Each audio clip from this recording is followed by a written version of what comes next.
Are we good or no? Or no? We'll see. I might stop using this thing, to be honest. Or no?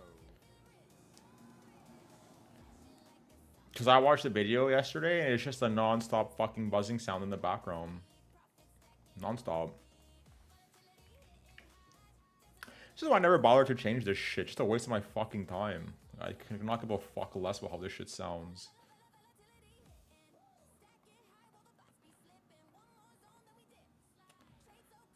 Could not give a fuck less.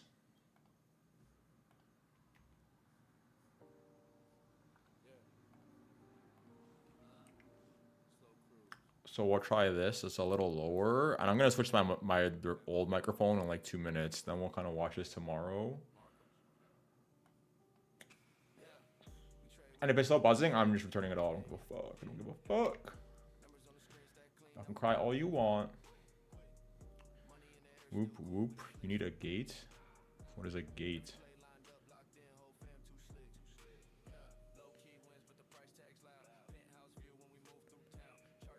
What is a gate? I don't hear any buzz. Yeah, I changed it. I lowered it a lot today. That just should not be buzzing. But it should also be a lot quieter than it was yesterday.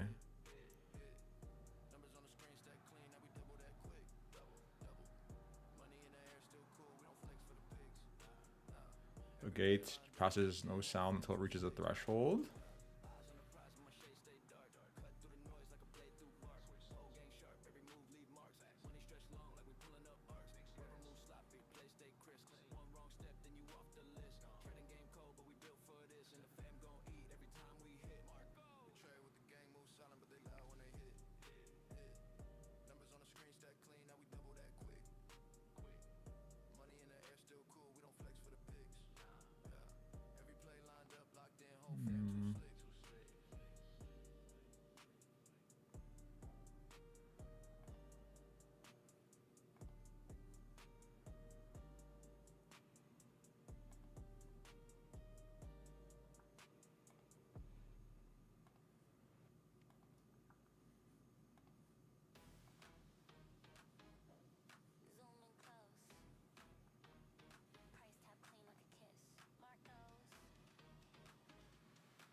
I'm not sure. I don't see any gate setting anywhere.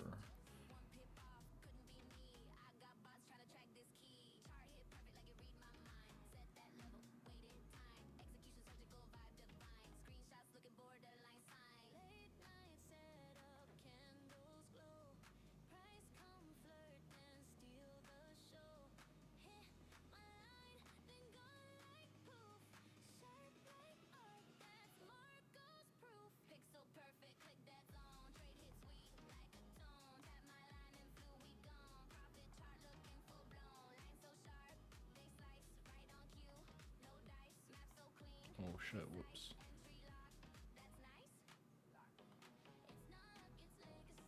Oh no, I do have it on actually. I do have it on. I do have it on. I have this thing.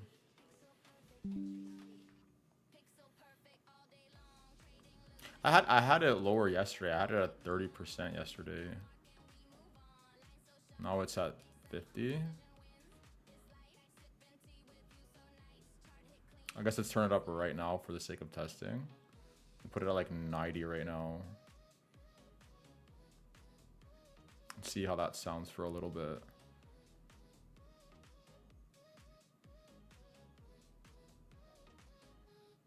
And we'll kind of review this tomorrow. NVIDIA to all-time high. Didn't do that much, did it?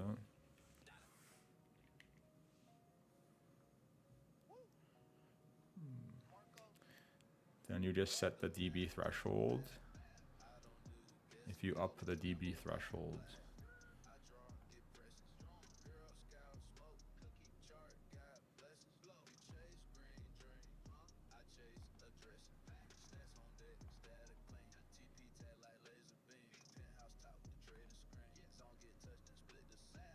Oh, that's the thing I was just showing you, right? That's what you're talking about.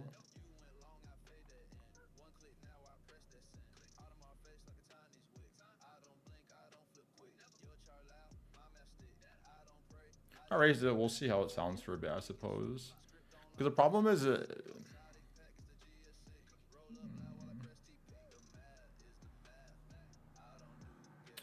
called. It wasn't until the post processing was done, and then you watch the video back, where like the humming is really noticeable. Gain should probably be lower. What's the gain? Oh, the mic thing. It's pretty low. Right now I have it at 11 out of 40.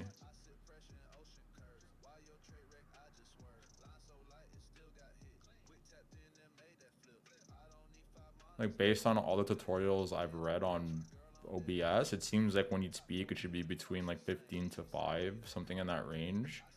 Right now it's not making it up there, so I suspect it's going to be sounding quite quiet on the stream.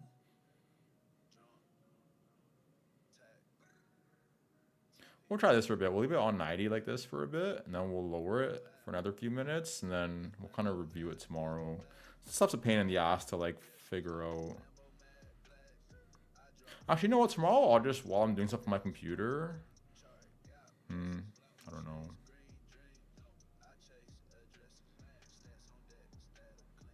The thing is, during the day, I don't trade here. I have like another setup with like a 57-inch monitor. It's like much more enjoyable to use. Or maybe I'll come here tomorrow and then just kind of speak out loud while trading or something.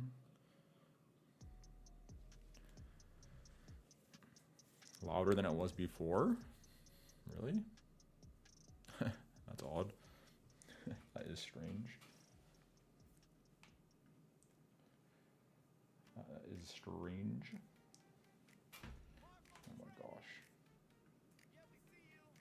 Almost spilled water on my laptop.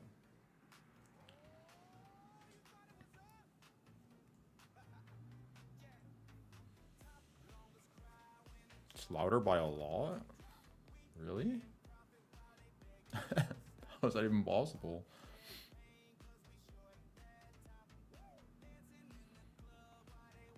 Did I change anything else and just forget it?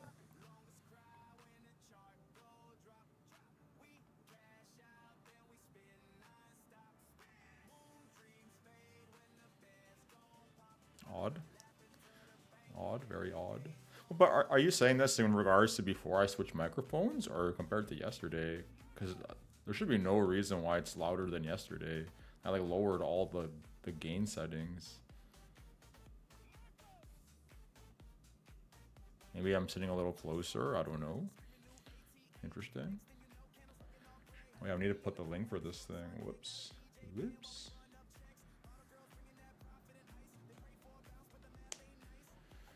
Before you switched? Oh yeah, that much I know, yeah.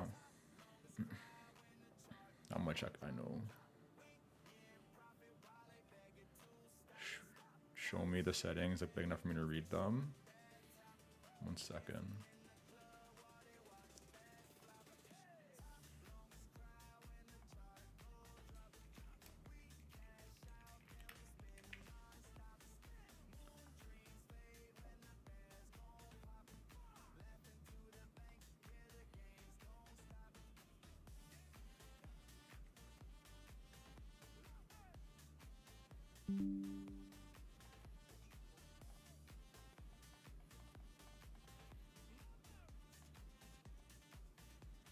So this is like in the software that came with the microphone. There's this.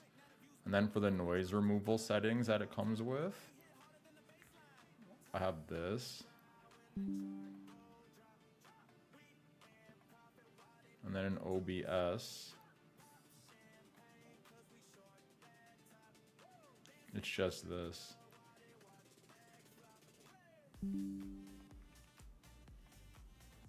I got the slider like maxed up. Is there any other settings in here?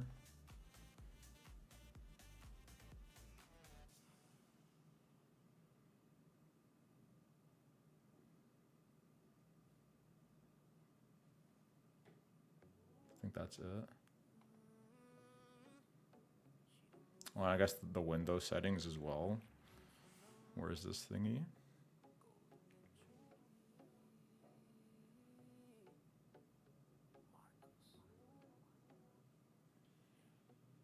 Lower the input game.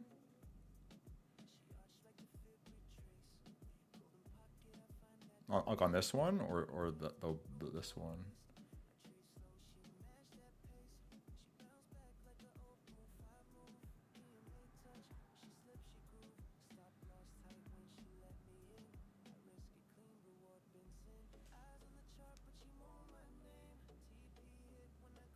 Well, I don't think this is related to the microphone. This is for like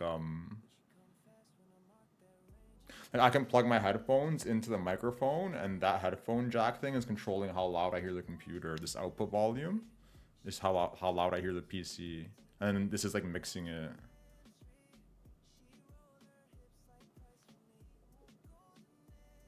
I don't think that's related. And I'm not using like the headphone jack on this thing anyways.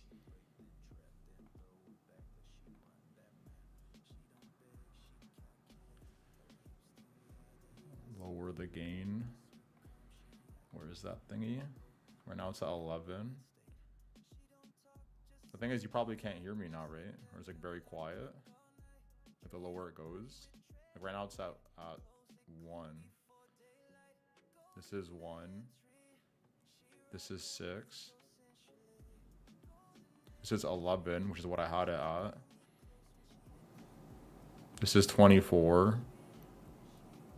Which now seems to be picking up background noise whenever I don't speak.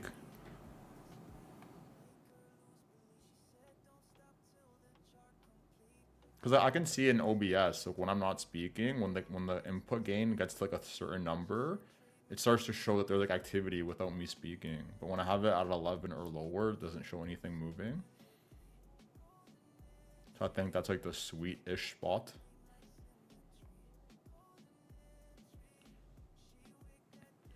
Raise the output one. Okay, I raised the output one. Is there a difference? This is 0 dB output. This is minus 14, which is right in the middle. And this is minus 128, which is the complete opposite side. It doesn't seem like there's a difference. All three of them are like the exact same.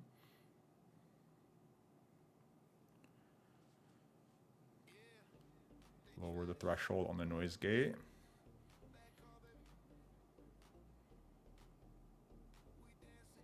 Did the output thing make a difference? I don't think it did, right? Doesn't seem like it. At least in terms of OBS, like the readings are like the exact same.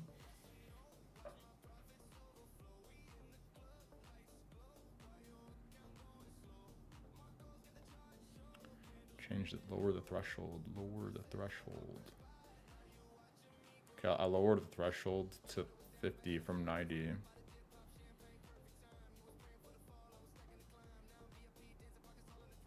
So this one's at 50 now. This thing is, what did I put it at?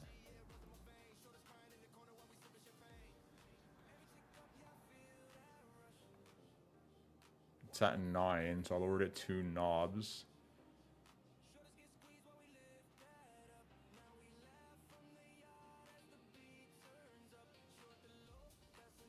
Now you want me to raise this one?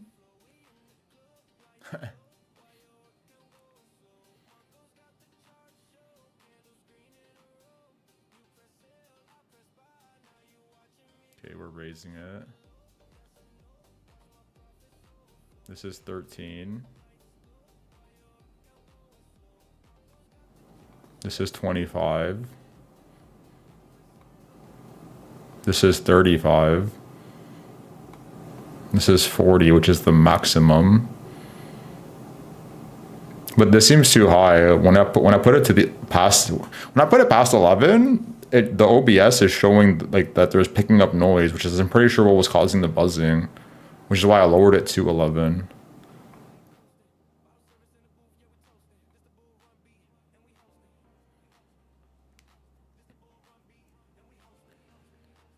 Usually there's an output you can adjust, but I think that's maxed.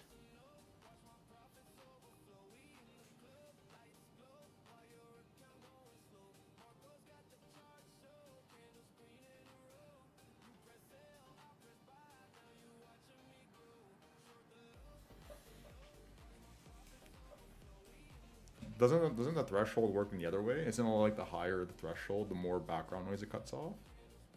I probably should research what these numbers mean, right? Because I thought it was the inverse. I thought like the higher the threshold, the more it cuts off. Noise removal.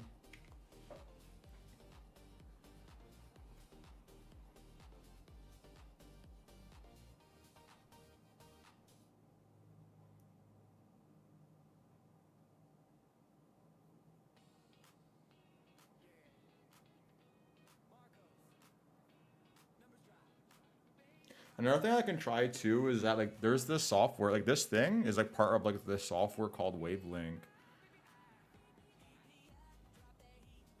Actually, because in OBS I have the microphone selected directly, but I can also pick the Wavelink as like the input device. And it still works, so I'm curious, maybe like it only does this post-processing noise cancellation stuff when I have it that way. I mean, we'll try it right now, I guess. Right, we'll try it right now. Wavelink stream.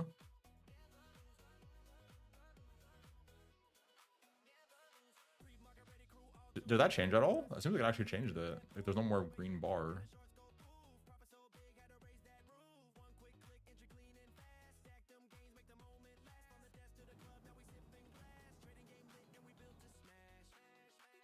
Wait, did that fix it? What happens if I raise the gain now? Where's this thing?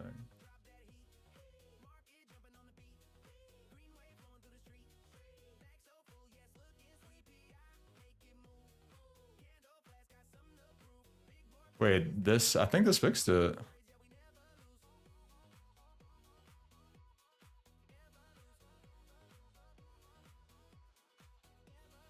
How loud do I sound right now?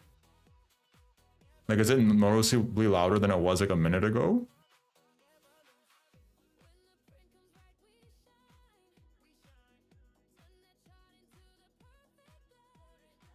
Interesting.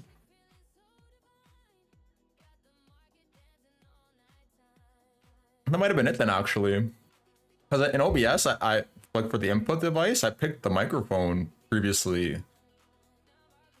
But now I picked like the software for the microphone, and it seems like the background static noise I was picking up when the gain was high is no longer appearing. So maybe like this is actually letting the noise cancellation stuff work.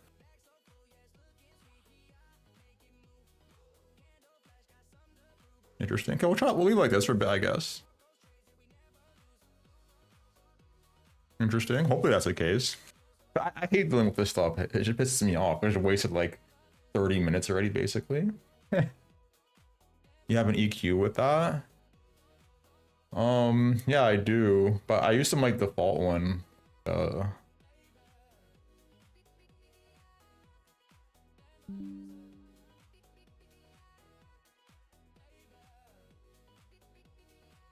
Like it's some like EQ program they have, and then they have a bunch of like profiles on the website. You can like pick which one to use. I just picked like the default one. I followed some YouTube tutorial. I'm not sure how this is supposed to function exactly, but it's the one I put on.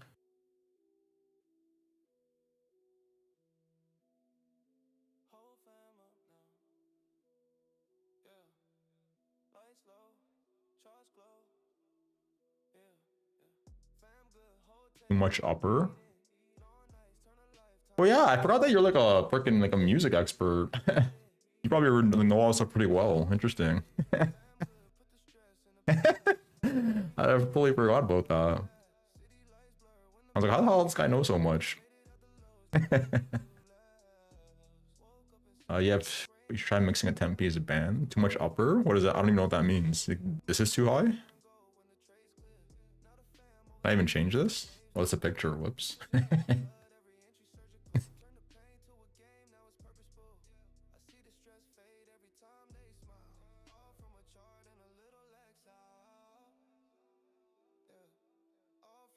How does it look if I delete this thing?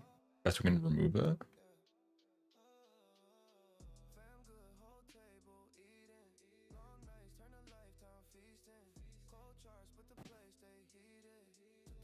Okay, now I removed the EQ that I had.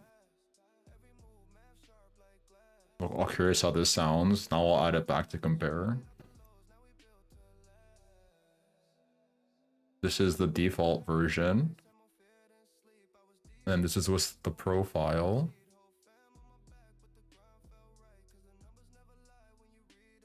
That red bump at the far right, grab the little bump and drive it down. This one? 700. Like -7, you mean?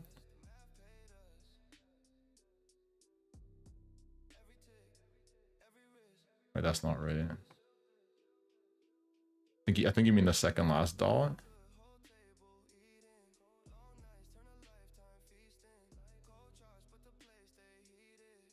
But this dot I can only slide left and right, but this one I can go up down.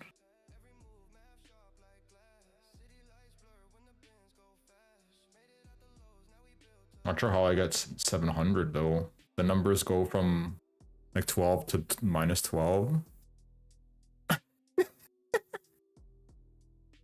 No, it doesn't. It doesn't have it. These are the only units of measurement on this chart, unfortunately.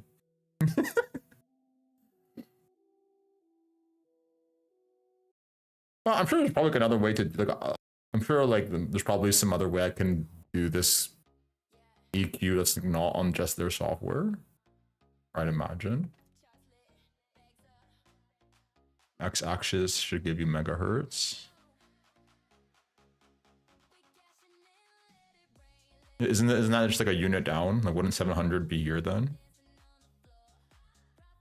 Or is that not the right? I forgot how these conversions work. Kilohertz to megahertz.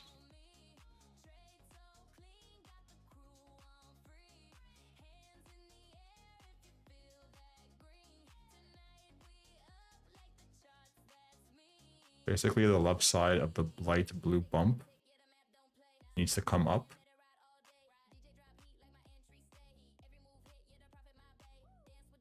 The left side of the blue bump.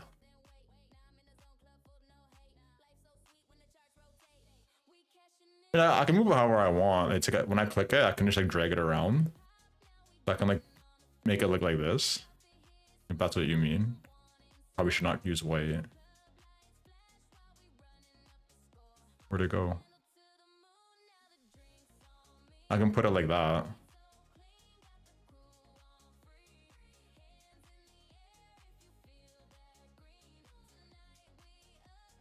That's how I have it now.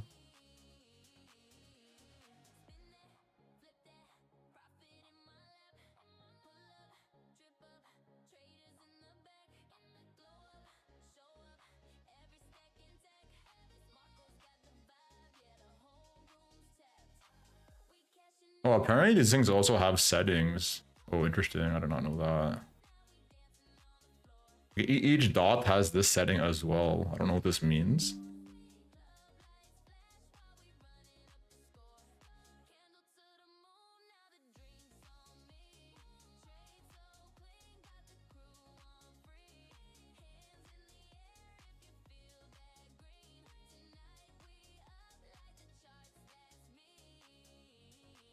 Oh, there's actually a lot you can do. Oh, interesting.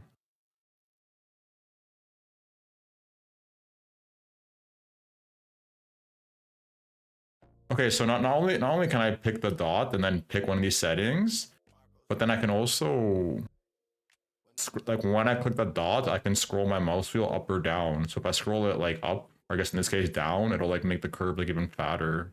Like essentially it'll make like more blue area. If I scroll it the other way, it'll like shrink it.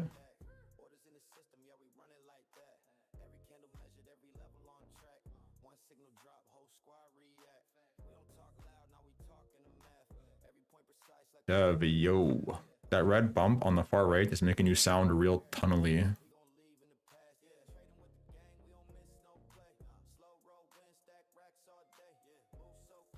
What should I do with it?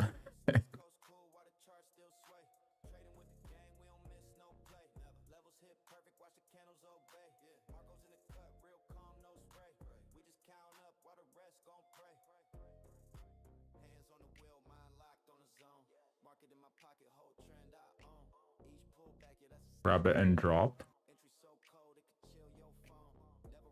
Put the blue above and the red down. Okay. Let's remove some of this stuff.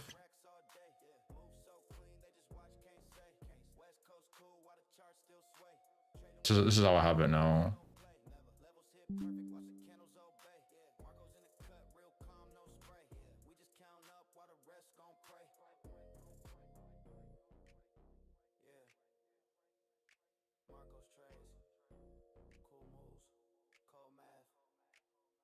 So I'll probably test how this noise canceling stuff works if I lean back.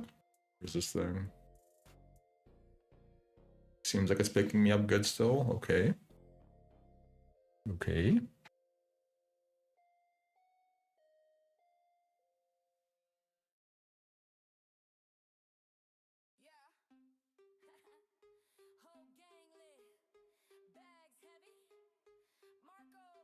Need a tab. Bring the green just up a little. Bring the green up a little. Like to this point, or do you want me to just put it at like below the middle line but higher than the orange dot?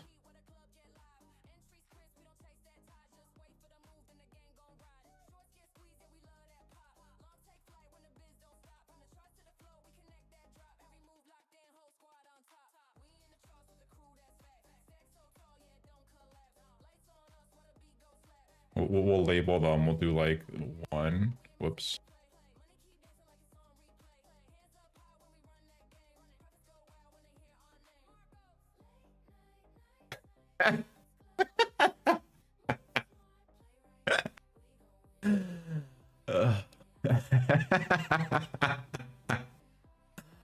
Oh, that is funny. That is funny. Actually, what bib level should I use?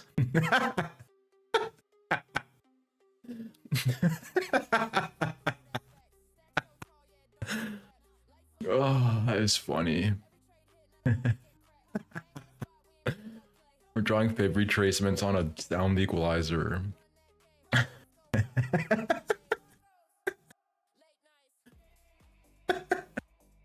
You know, it's actually would have been useful to be using the whole time, right? It would have been much easier to communicate this ideas.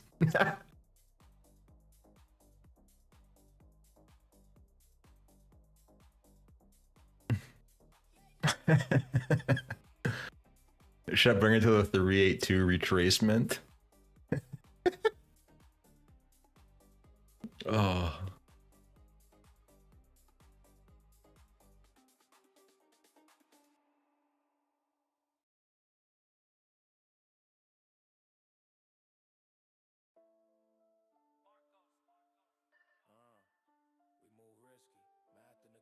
Should be the icon for the channel. I use it for a lot of stuff, right? I'll measure like the open interest with fib retracements. Like, a lot of times, if the open interest is like spiking up and then it retraces down, because essentially it's just measuring percentage, right? Like if something has gone up to here, then pulls back this much, it means it's like undone 60% of the move. So if like 60 or 70% of the open interest is closed out, then a lot of the liquidity has been grabbed.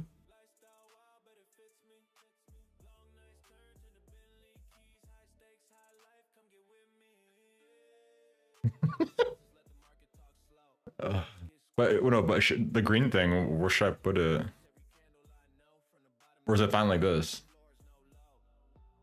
I can't tell because when I speak, like stuff shows up at the bottom. Like let's do a screenshot.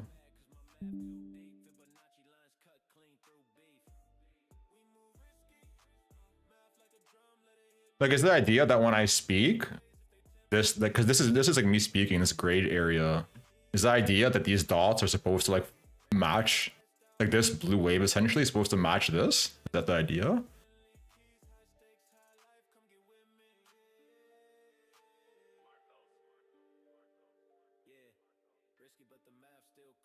Up like right where the orange is, or a little higher? Okay.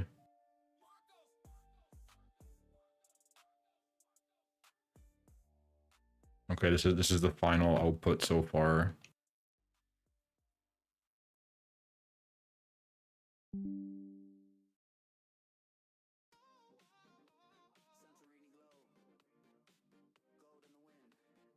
Generally, there's bad frequencies you're trying to kill. Not sure what that means exactly, but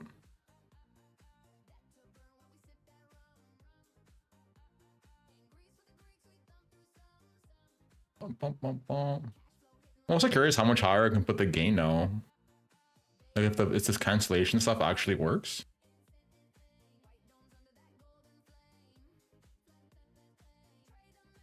Sing a song I can't sing.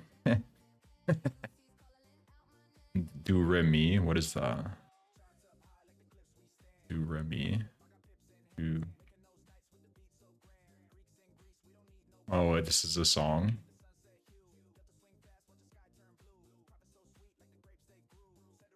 Lower the orange a little more. The orange.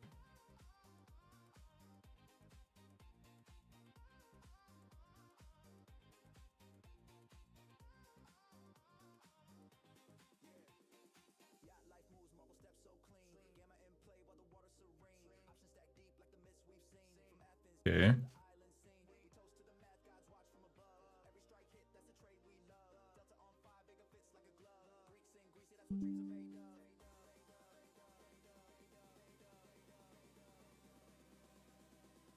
This is the orange.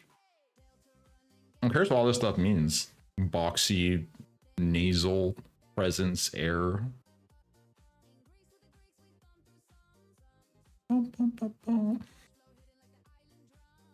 Do, re, mi, fa, sol, la, ti is the musical scale.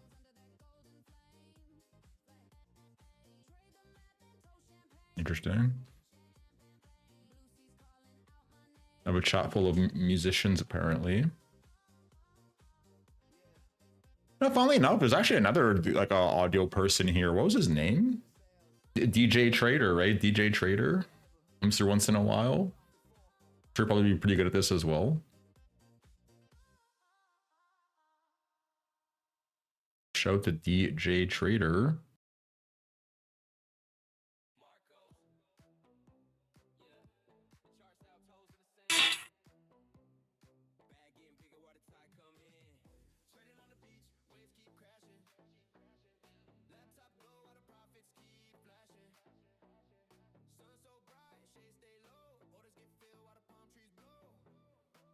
You can drop the gain a tiny bit and you're good.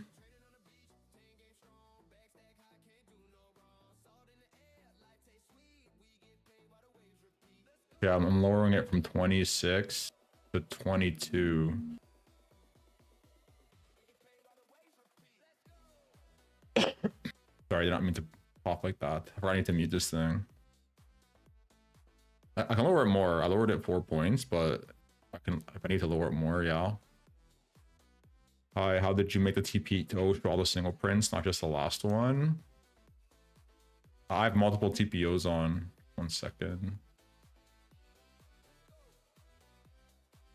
So like I have multiple TPOs and make it. I only show one. There's only one of them that's actually visible, but then I have multiple different ones with different tick sizes. Because yeah, there are times when it like only grabs part of it, which makes it easier to see. And also catches like the smaller single print sometimes. Because like there are times when you have like a big thing of blocks on the higher tick size.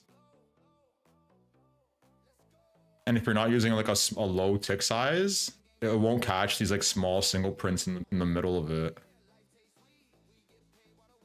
It's not ideal, right? TradingView TPO is not very good for this, so a bit unfortunate, but it's kind of what we have to work with.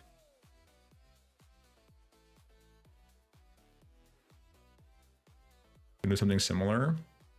Yeah, it helps. Also, the other thing about it is like the poor highs and poor lows. But when you have a really small, like it's a trade-off essentially is what it is, right? The tick size is like a trade-off. It's like small tick size is like C more single prints. But when you have like a high tick size, and then you see like the poor highs and poor lows better. And also the TPO ledges. Like right now, like it's gonna be pretty hard for me to go back and look through this stuff and find like ledges like this, right? Where it's just like a bunch of blocks and like a flat ledge. But when you have the higher tick size, these ledges become a lot more noticeable. So I have a mix of both. I have the TPOs on with both of them. So I can kind of like see both. Like for instance, right here, if I can scroll in. Like if I didn't have two TPOs right now, it wouldn't be showing a poor high up here. It's like this is like 2 blocks, so it counts as like a good high. But because I have the other TPO hidden with a higher block size, it is showing this. And then there's no set rule either. I just have to play with it. Tiny bit of reverb would help. I doubt you have that. I haven't seen the word reverb around, so I don't think so.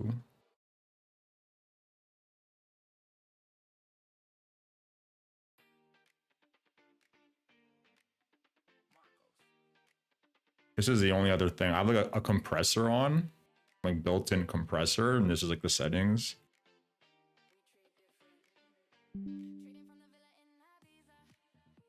Don't know what any of this means. I followed some YouTube tutorial. Oh.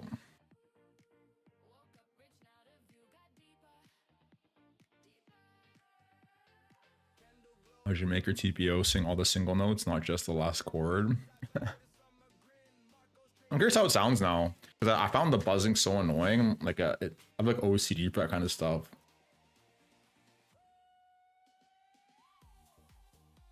So I'll be pretty happy if switching the device to this Stream Link thing instead of the actual microphone fixes all of that. Lower the ratio.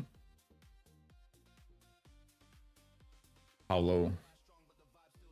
Can't go much lower than that.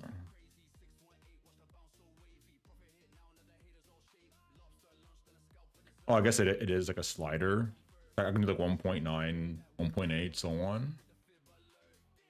I lowered it by half. It's 1.5 now. I can hear it smashing. I don't know what any of this means, but sure.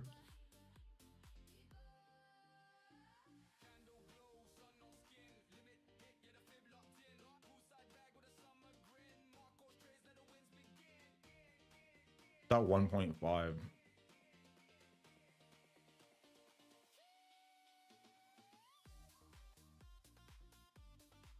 I guess I need to redo the bar as well. Like there's this part of the screen. Let me just screenshot this.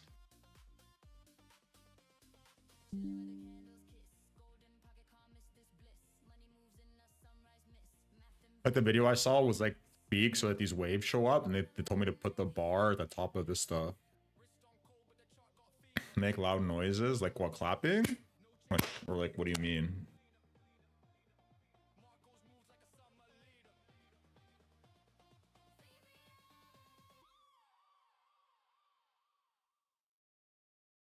Raise the gain on the bottom of the compressor box. Oh, like take off the auto. Loud noises, like boom. Is that what you mean? When you start screaming, gunshots. Where's this thing?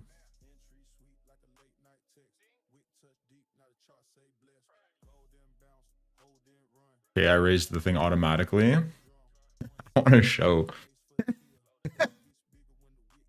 Start screaming my lungs off.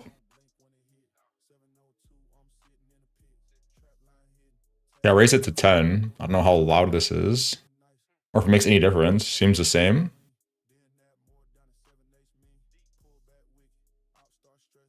Seems the same. I just like...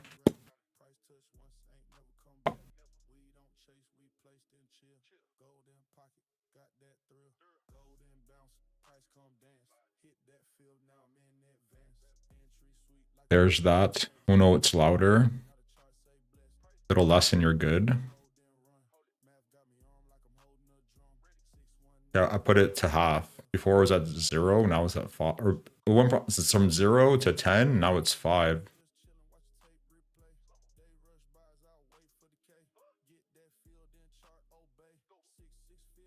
You must have a pretty, like I imagine you have like a pretty good audio setup on your like computer. But I suspect most people with like some like average headphones or something will not be able to like pick up these changes. Like what seems like somewhat granular changes. Sounds really nice. I should screenshot all this stuff so I don't like lose it if I ever reset it. Screenshot that.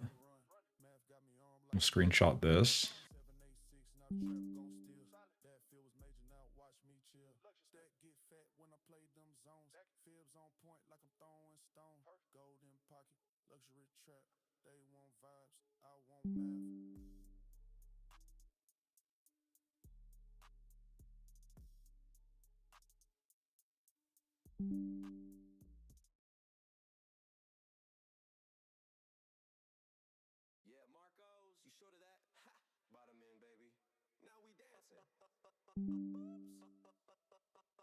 Okay, cool.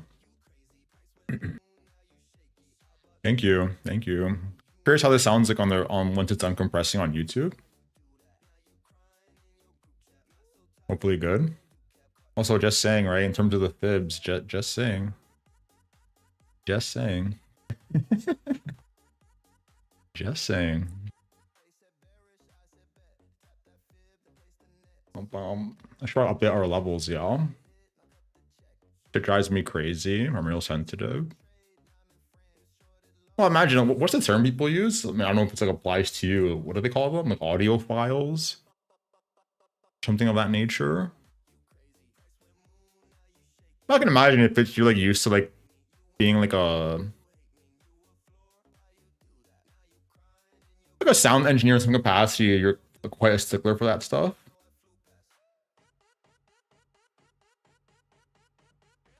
Can you guys hear that, by the way? Can you hear the car race by or no? Does it pick up on not putting that?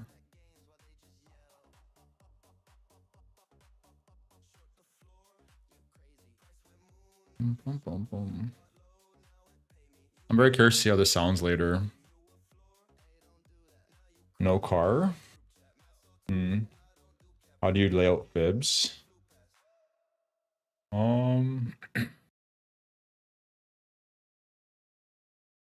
Like it just got a key swing high to a key swing low, typically how I go about doing it. Like for instance, like let's say the price here was like did this, and then it like came all the way back to like right here, but they didn't like sweep the low, then I would just use like this high instead, because I could basically retrace the whole thing. It just depends, right? It's like there's a bit of an art to it, I suppose, because it depends where you're looking at currently. Well, like, typically key highs or swing lows, whatever that means to you on whatever time frames, typically how you go about it.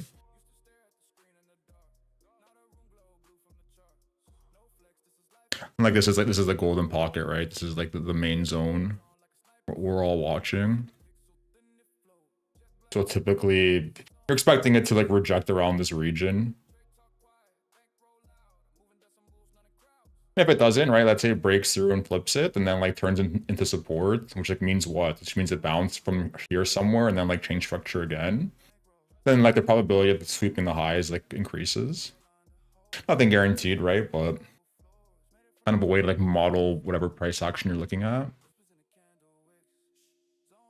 Also depends a bit, because like in terms of like these levels, depends like on the asset you're trading. If it's like a bit more volatile, like you're gonna expect it to kind of be a bit more exacerbated of the moves. Do it on Nvidia. 1 second. Well, let me update the levels. I never ended up doing that. We'll do that, and then we'll go play with some retracements on Nvidia. Yeah, didn't they announce today? I heard it at the gym. I was listening to like a Meet Kevin video. They essentially announced the thing you were talking about, right? Or like I think it's the H200s that are allowed to be sold there now. if I'm not mistaken.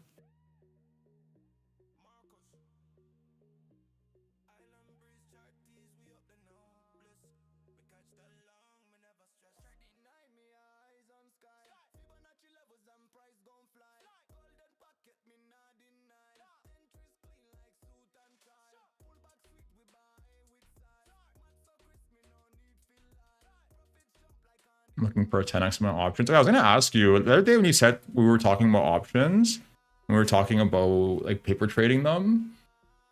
Like, is there somewhere to like paper trade options with like the accurate pricing, like updating in real time, or is that like not a thing?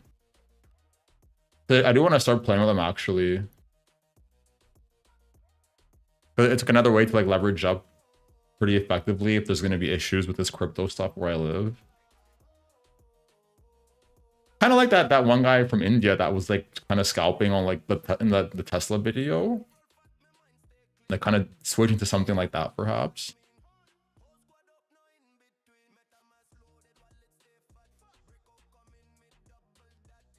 Thinkorswim. We don't have that here, unfortunately.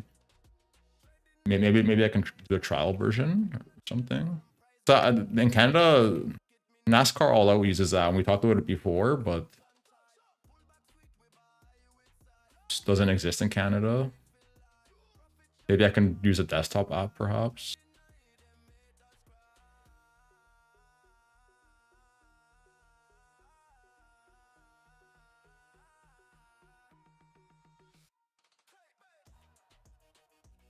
Thinkorswim is free.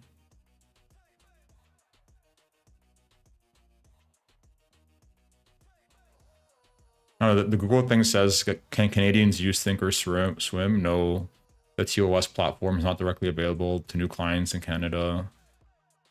But maybe it works for paper trading. We'll try it in a second. They're really tricky. Shit was high of 1.28, low of 3.1 today. We'll figure it out. I'm sure we'll figure it out. It can't be that complicated.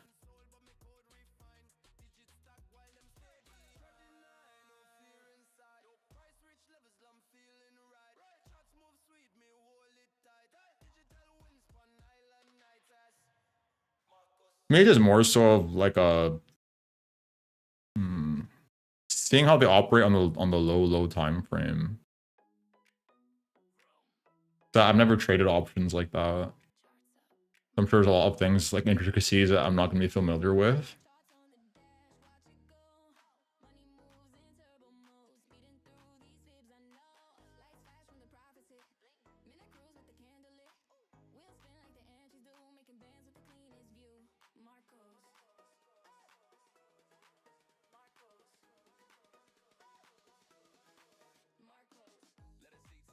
Nine 90371.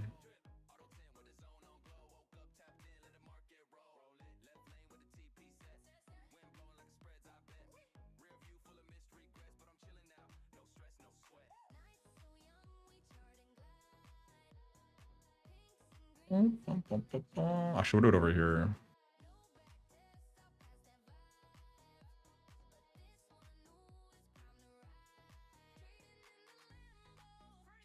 You have to use a VPN for it.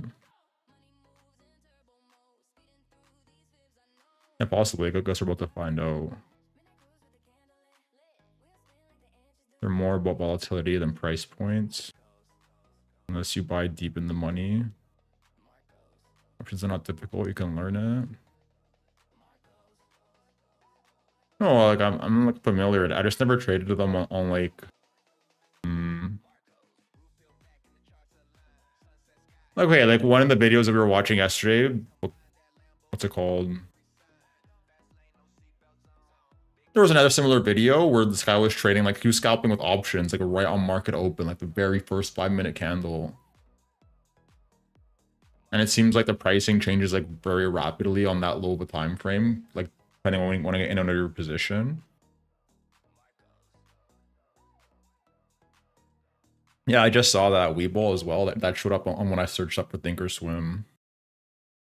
I'm just more so curious if the data is going to be correct.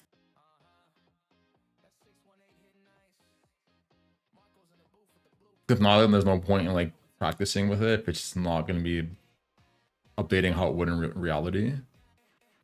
Or worst case, have to like pay for a data feed for that.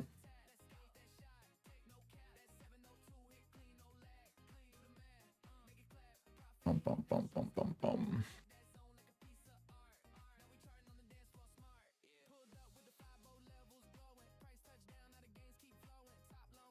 Bum, bum, bum.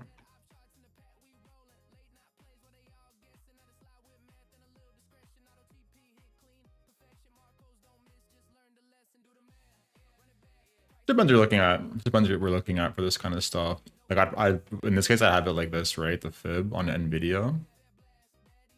It draws it properly.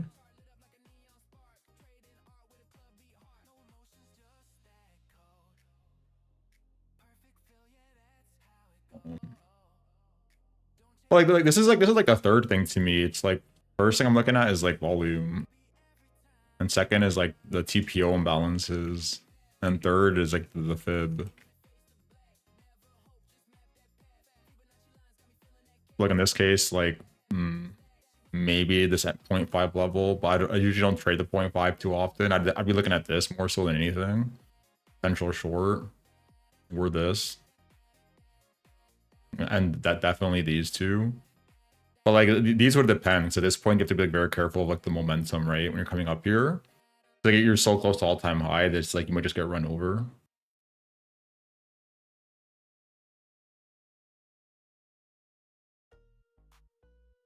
Sink or swim. Oh, I got lost. I'm still behind very rapidly. Yeah, exactly.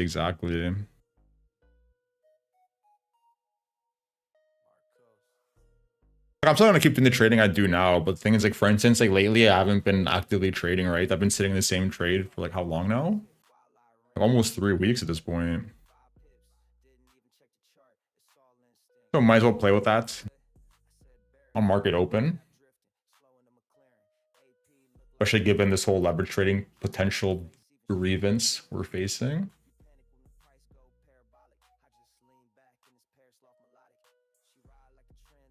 Oh, it will. There's apps too.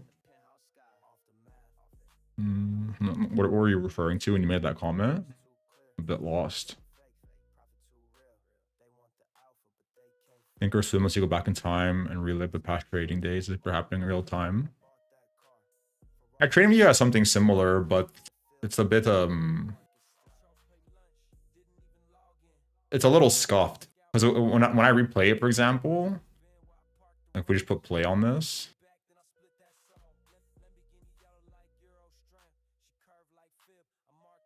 Like, like this is not how it's in real time, right? Like it's just showing you the 30-minute candles as they appear.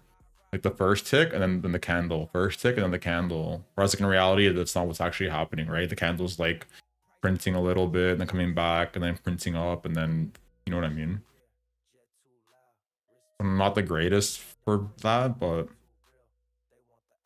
the bookmap is a lot better. Like bookmap, you can like save the data file and like replay it like in real time, like tick by tick essentially.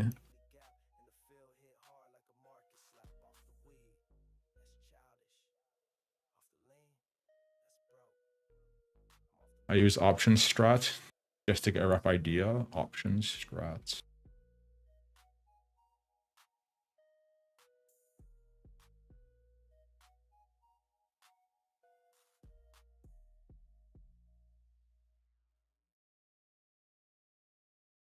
Interesting.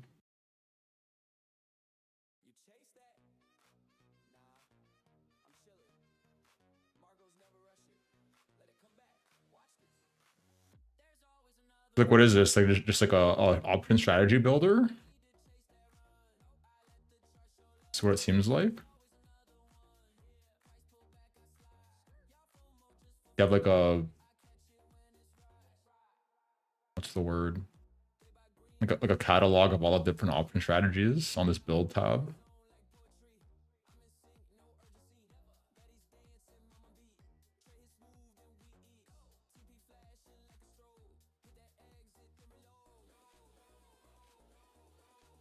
I know TradingView added something similar, but I don't know if it's that great. I've never played with it too much.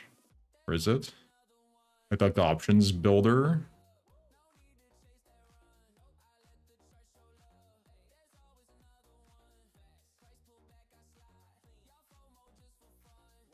Oh, that even more. What is this?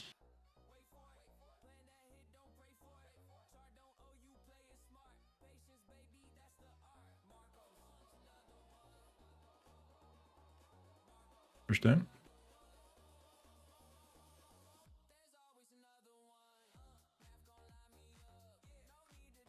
Thank you. Better start playing along this NVIDIA move.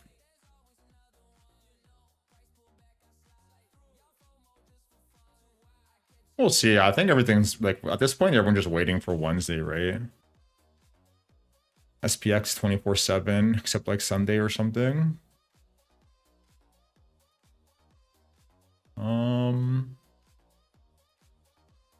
I don't think so. I think so. Okay, isn't I mean I think there is some like weird contract that trades on like the weekend as well. I think most people just trade the index or the futures.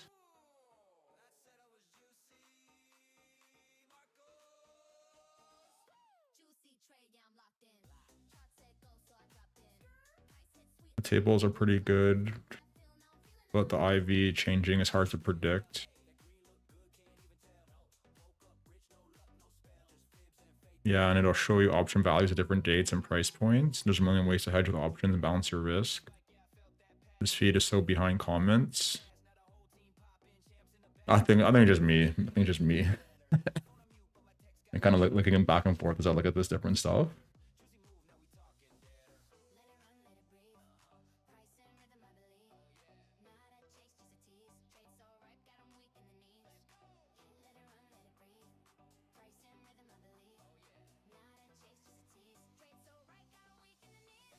It's interesting. I mean, I wonder if I can, because I have unusual whales.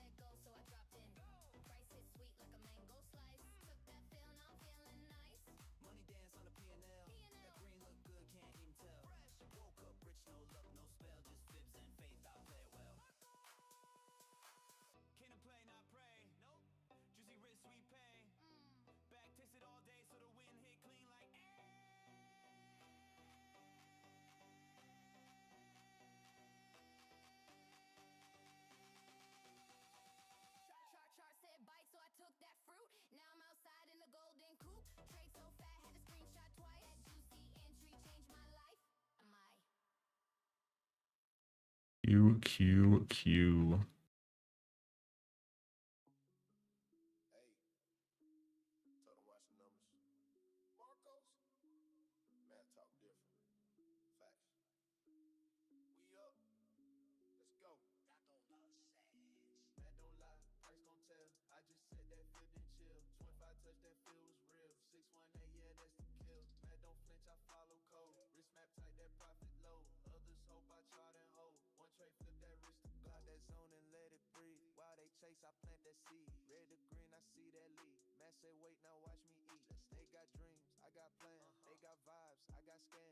Six, 617 to 634. 610 to 640.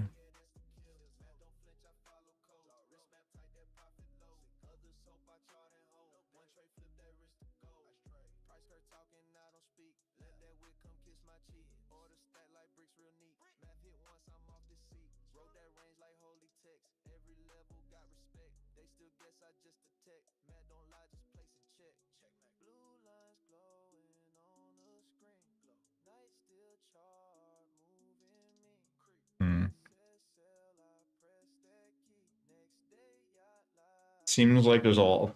It seems like people are like hedging for a sell-off that day, right? It was the same thing on the S&P. Did it change at all? I guess we can check if it changed from yesterday.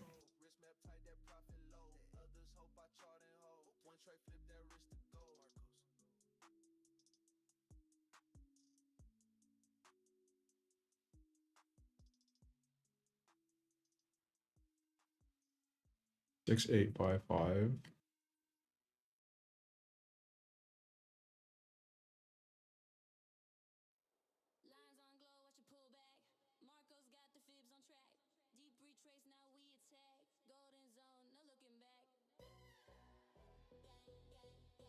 It moved up a lot actually. Today moved up a lot. Interesting.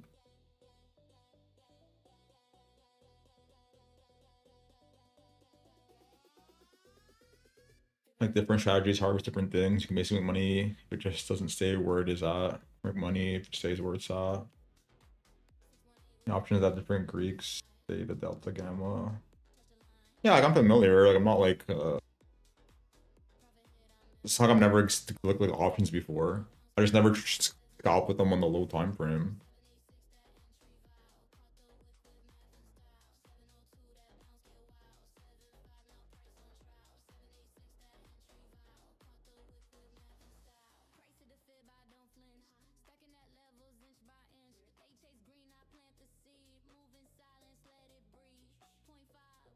Not necessarily hedging. Puts have high value during FOMC.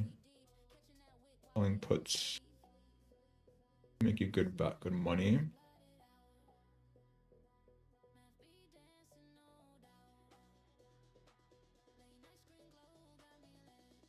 Hmm.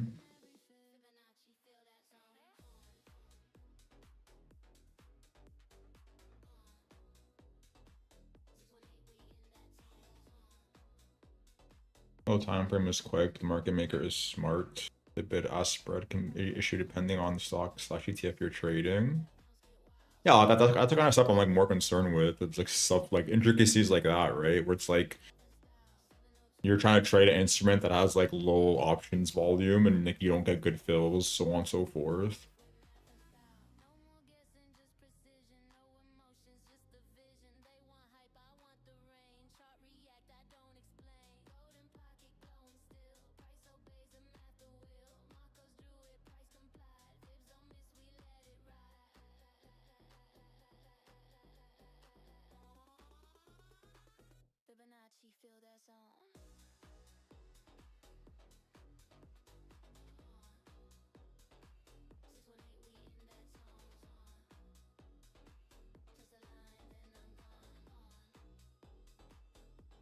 A good alternate definition, so you shouldn't look at it the way I defined.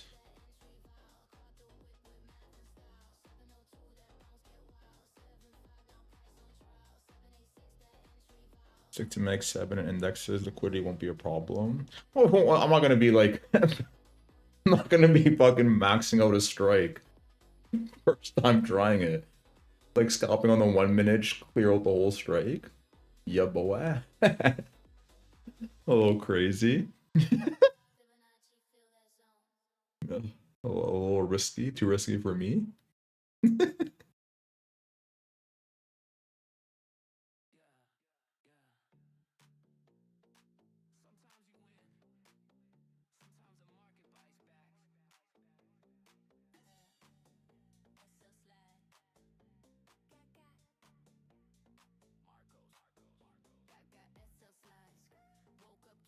Dang. Weeble looks interesting. Oh yeah, that's what we wanted to ask. Option trades at 1,000 shares of stock, no matter what the delta says. It's not even that, it's the spread. Yeah, I mentioned that the other day.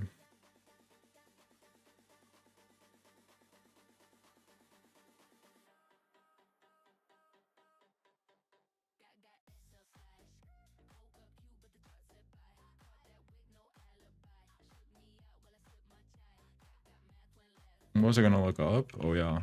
Oh.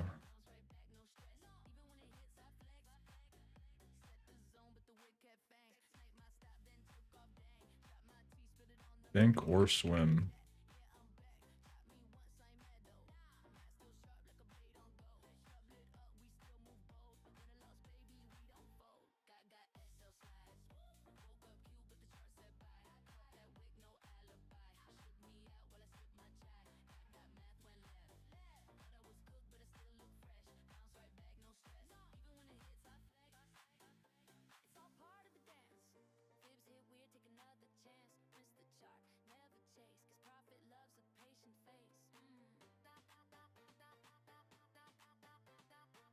Trying to be delta neutral, then your portfolio's values not change based on the stock price at all.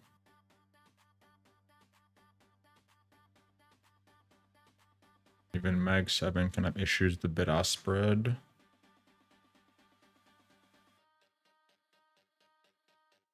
At least it's been my experience.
Seems like Webull is the best option from what I'm reading on this ChatGPT chat.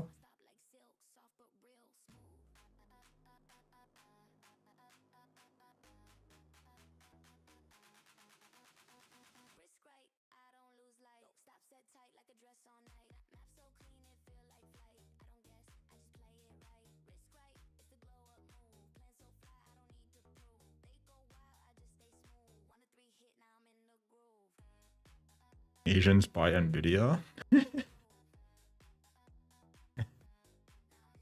How is that thing doing?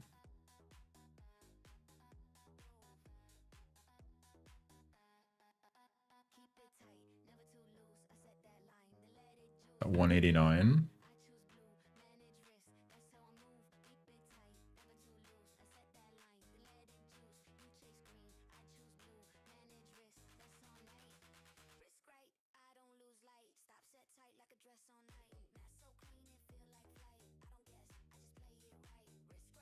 I'd be surprised. I mean, maybe we see some crazy moves tomorrow. I'd be a bit surprised before FOMC. Usually things kind of grind to a halt.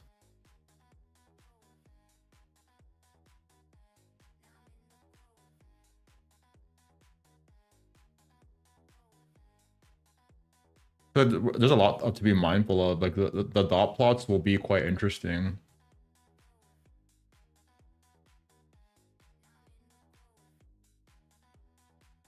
Like at the end of the day, like that new guy who was priced in, it's like Hassett, right? I believe is the guy's name.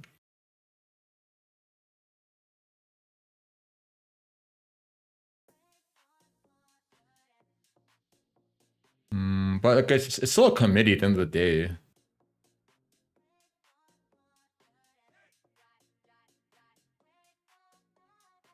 So if the dot plots are all like from a lot of dissent, we may not be getting as many rate cuts as we think like next year, right?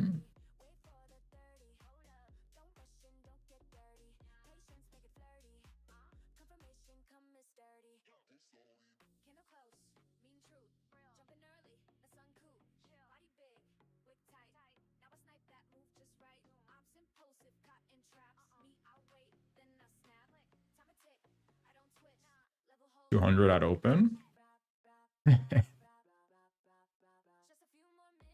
Not that far, right? Not that far, honestly.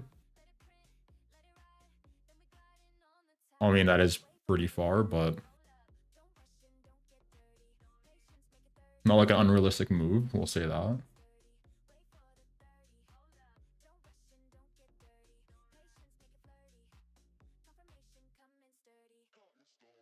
Also works well. People are gonna be like taking profit on like Apple and Google. Start rotating it back into this. That would be the ideal scenario for that.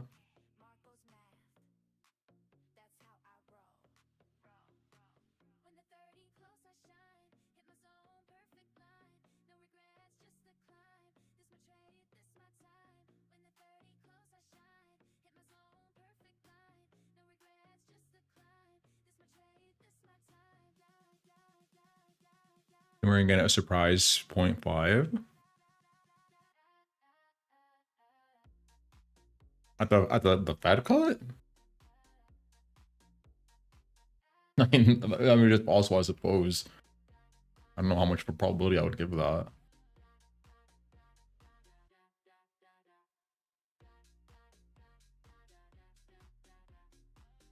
And it's currently 0.0% chance that's happening.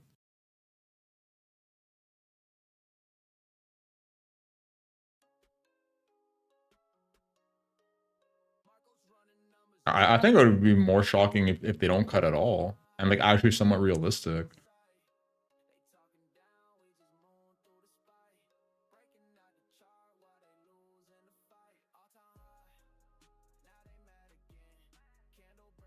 I mean, whatever. Most likely outcome is they are just going to cut the 25. It's going to depend on what he says afterwards.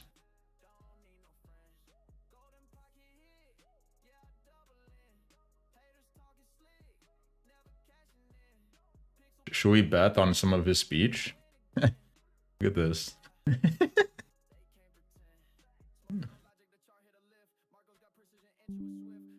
One of these might be actually good.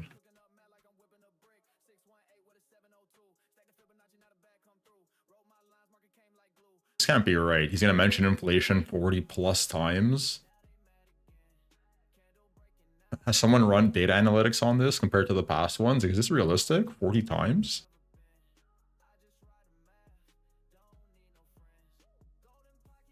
AI 3 or more times?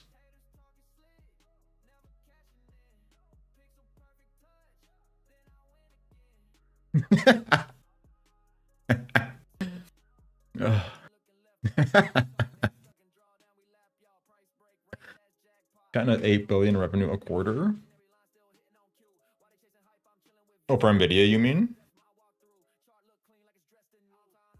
I'm not sure. I mean, I haven't looked into the data too much, but that me Kevin guy was making the case that China's trying to diversify away from Nvidia chips, so like the sales might not be as good as people are expecting.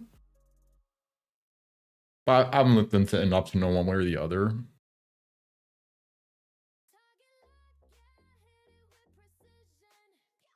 Don't people also like bet on the color of tie he's wearing? Like, oh, if it's a purple tie, he's like cutting this much. So on and so forth.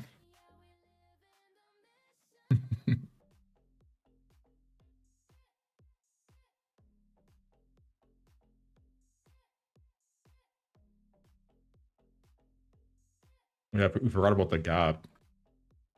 We forgot about the gap.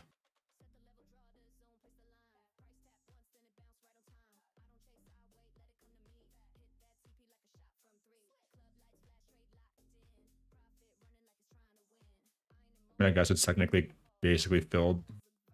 Same story as yesterday.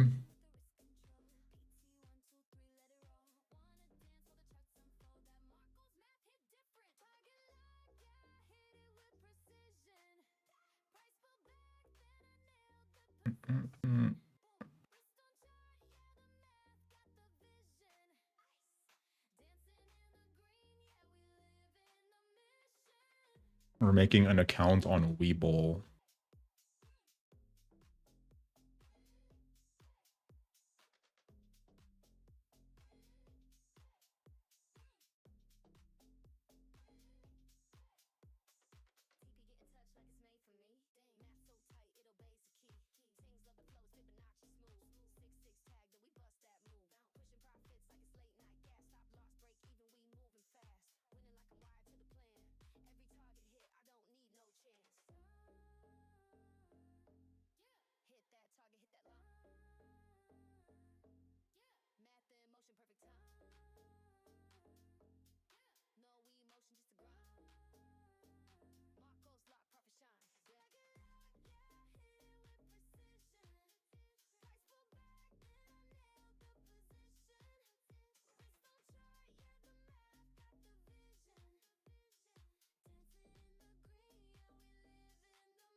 We'll let that install. Is there any videos worth watching? Anything new we missed?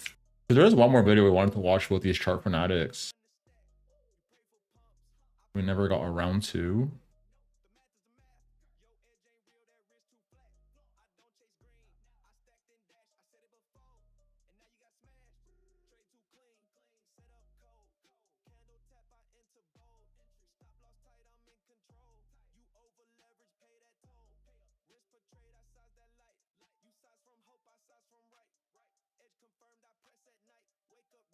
Over 10.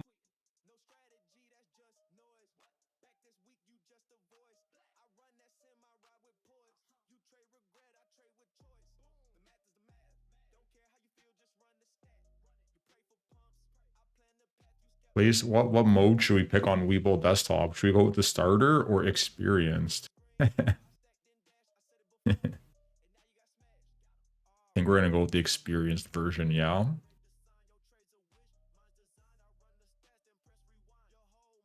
Is there a dark mode for this? My eyes are burning.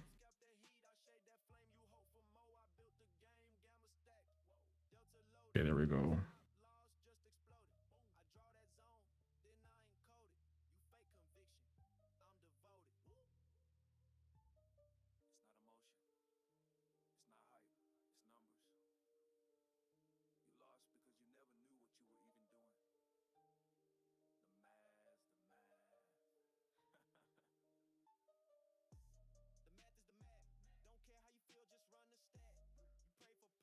"30 strikes. I want to see 30 strikes.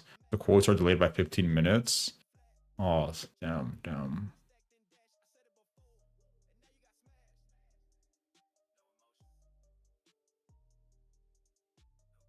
I'll play with this later.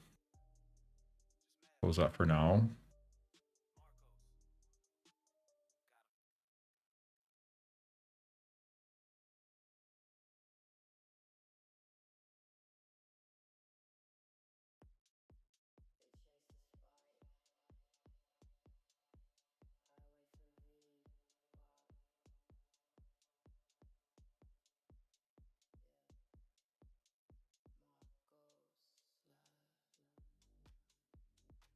So do we have alarms set on this stuff?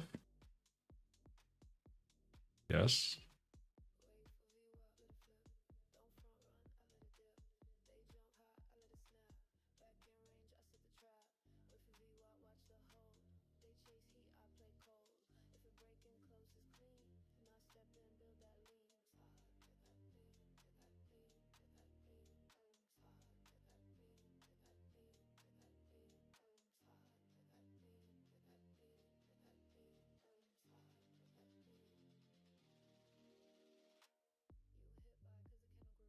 Gotta make sure we have our notes prepared. In case we need to want to make a note of anything.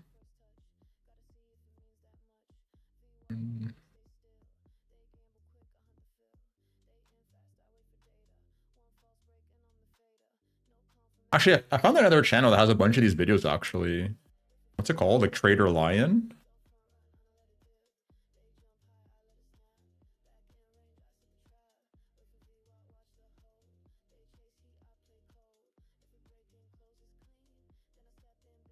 There's pretty interesting stuff on here. We might have to start watching some of these. Like, I've seen one or two that show up in my feed, but like generally I haven't watched any of this stuff. So we might have found another gold mine of videos. Just start watching this one. Never got through that either.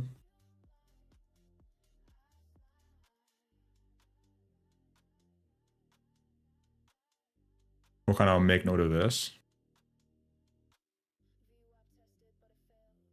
Trader Line is a channel. Yeah, it's a channel. It's like a bunch of. I mean, I don't know who runs it, but seems like there's a lot of familiar faces with this and the other one. The audio is so nice now. Yeah, hopefully. I'm glad that I switched the. I suspect that a lot of the issue had to do with not using like the. It was like microphone into OBS, whereas now it's like microphone, software, and the software is what goes to OBS.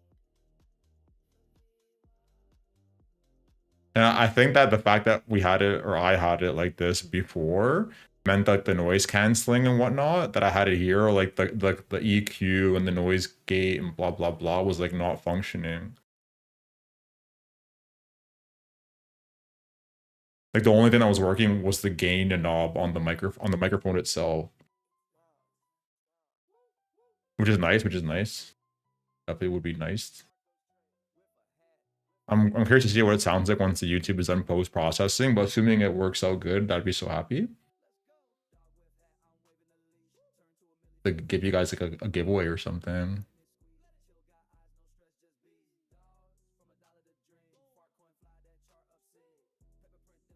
NQ Bears.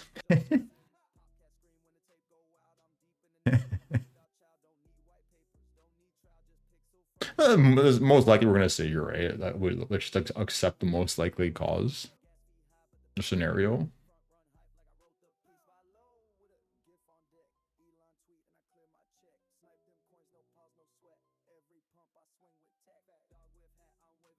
So let's pause the music.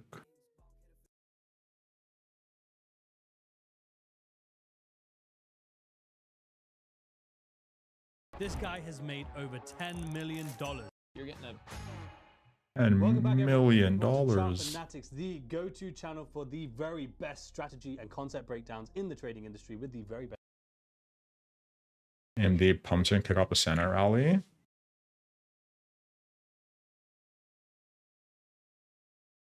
I mean, possibly, but if it does, it's probably gonna be after FOMC, right? I don't think anyone's trying to go like crazy risk because like think about it. Imagine you start buying some like position, and then he comes out like hawkish, starts and it potentially they don't cut rates or they come like super hawkish about the cuts in the future.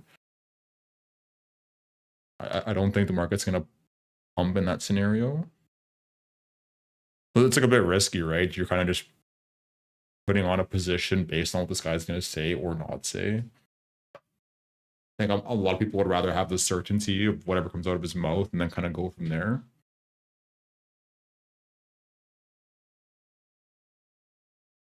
Well, maybe we do, right? Maybe we do get a rally into the news and then it's like just like a sell the news event, regardless of what he says kind of thing. I wouldn't give it a high probability, but it's possible. Best traders in the world. Talking of which, today we have our very first 8-figure verified trader on Chart Fanatics. He is an incredible crypto trader, but this strategy is actually universal, whether you're futures, forex, or crypto. And he's the co-founder of Breakout, the #1 prop firm in the crypto space. It's the one and only Trader Mate. You know what's interesting? I was researching yesterday. So like, this prop firm exists in Canada, the one that Kraken bought from this guy with Breakout on his hat. And you can leverage trade on the prop firm legally in Canada. It's a bit odd to me, but I suppose there is some loophole we can potentially abuse, even though I'd rather not give these people 20% of the gains, which is absurd.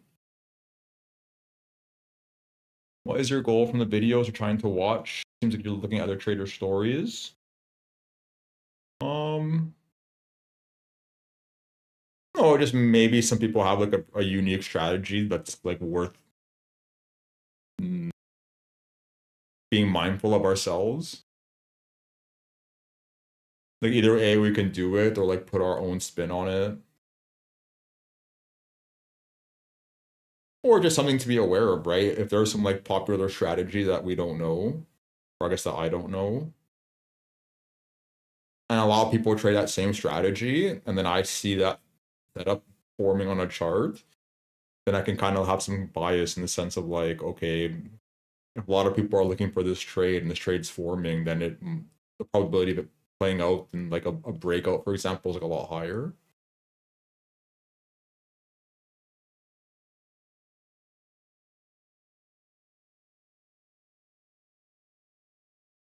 Just learning, right? Realistically, I've watched all of these and I've learned like barely anything. Like almost everything these people talk about, I already know. Like let me just scroll through these notes now.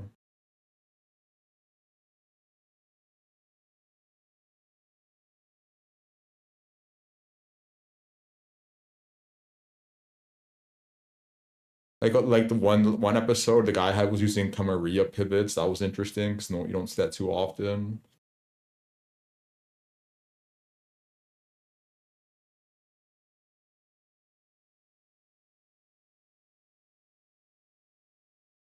One guy mentioned a pretty interesting screener, Finviz.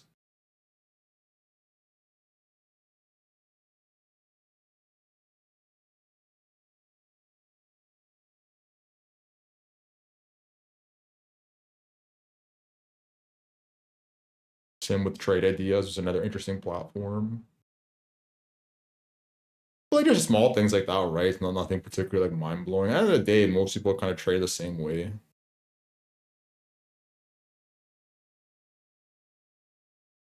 Also random stuff, like for instance, yesterday, right? The guy that mentioned like the hedonic treadmill, an interesting concept or like a term I wasn't familiar with.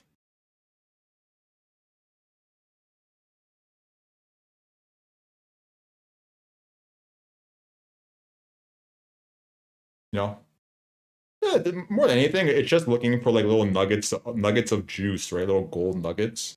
Like for all we know, we watch this video on like 1.25 speed. It's like whatever, 50 minutes or something. And don't learn anything. But maybe there's one single sentence this person says that like gives you some thought, sparks some idea. Then it's worth it, right? And that idea sticks with you perpetually going forwards. Good, man. Excited to be Thank here. you. I'm good. Well, let's get straight into it, man, because I'm very, very excited. Like, what are we going to be breaking down here on the whiteboard, and what strategy are we looking at? Awesome. So I'm going to be covering the framework for actually the entire strategy that I still use to this day, the strategy that I've used for several years now. So what we're going to do is we're going to break down several different kind of complex price action concepts. I'll explain to you what they are. And the goal here is to help you identify. I've seen this guy on YouTube. I'm pretty sure he trades like yeah, like ICT. But it seems like he trades single prints a lot of times, like retracements into single prints on like the high time frames. High probability trading areas. Ultimately, the goal is to be able to increase your win rate. And I'm going to give you a framework that you're going to be able to easily apply into your charts. And you're going to be able to figure out things like trend, market structure, points of interest, different types of liquidity, external, external, draws on liquidity, as well as premium versus discount. So if you're a smart money trader, price action trader, I know some of these concepts sound familiar to you. I'm going to break them down in a super visual, easy way that you're going to be starting to, that you're going to be able to put into your charts right away. Love that. Let's get into it. Where do we begin? First thing that we're going to cover is actually all of the price action concepts that you need to know to understand this strategy. And then once we understand these concepts, I'm going to put it all together for you. And the trades you start taking are going to be higher probability. So first thing we're going to talk about is just the 3 directions in which price can actually go. So when you are looking at a chart, price can really only ever do 3 things. Obviously, an uptrend is the most obvious one, right? So price is consistently making higher lows, higher highs, easy visual to see. This would be considered bullish price action. The inverse of this would then be, of course, a downtrend, right? Price is making lower highs, lower lows, and this would be considered bearish price action. So these are the 2 main trends for price. We can go ahead and wipe this away. The last thing price can do, obviously, is go sideways. So there's a lot of different terms for sideways price action. You could call it a consolidation. You could call it a range. You could call it reaccumulation or redistribution. So if price is in an uptrend, then it goes sideways, then it continues up. This would be accumulation or reaccumulation. What we're going to be focusing on here is trending environment. So either price making higher highs and higher lows, an uptrend, or lower highs and lower lows, which would be a downtrend. So let's assume for this example that we are in an uptrend. So price is making a low to a high to another low to another high. So it's consistently making higher highs and higher lows. So if you're a trader and you want to get in on this trend, what's the most optimal time to actually enter the trade?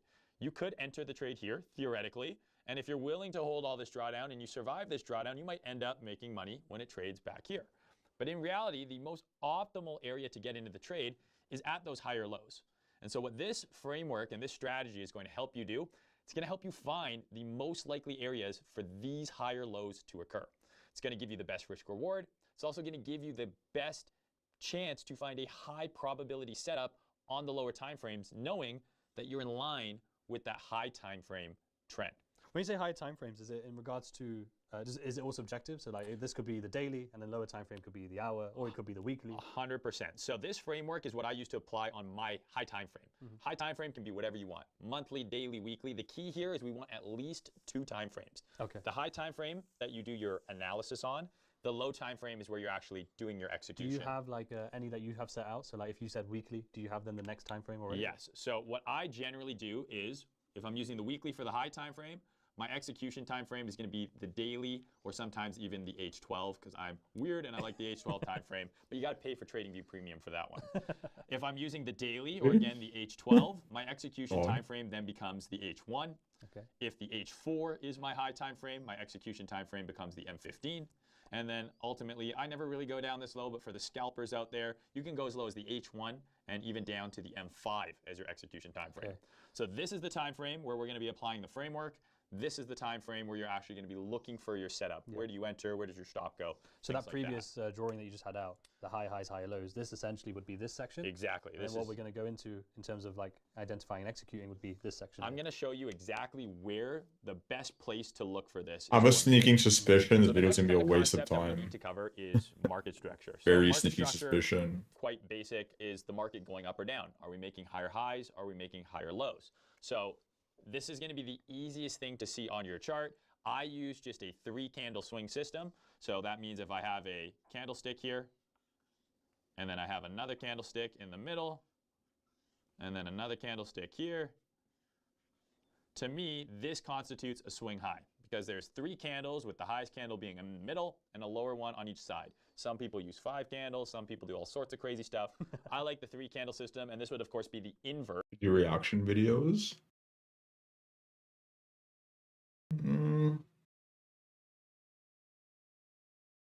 Like the trading, you mean, or just in general?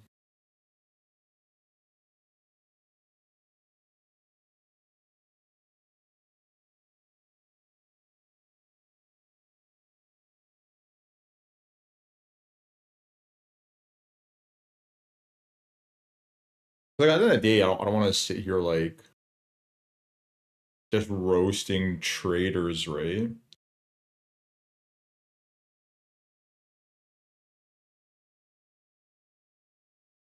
Seems like a bit just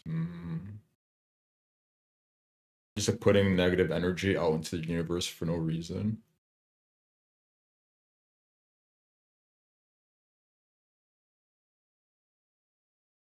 Like, sure, we watch a lot of these videos and think that some of these decisions that they make is like perhaps a bit suboptimal. Sure. But at the same time, like everyone's different. Not everyone is comfortable like doing certain risky behaviors in the markets, so on and so forth.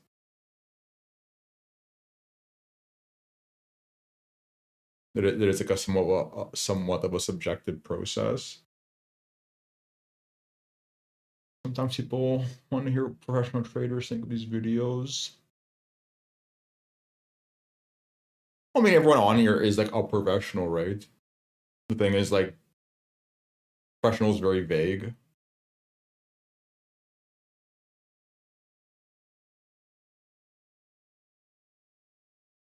Like a trader ranked in the top 100 probably like 10 times better than a trader that's ranked like 3,000.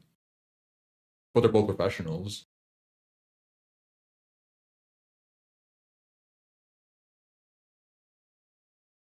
I was like, imagine this person finds my videos someday.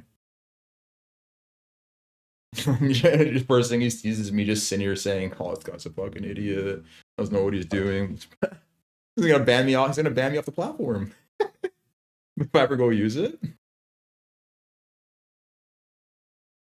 Hit me with the boot. I trade a lot. I'm a professional.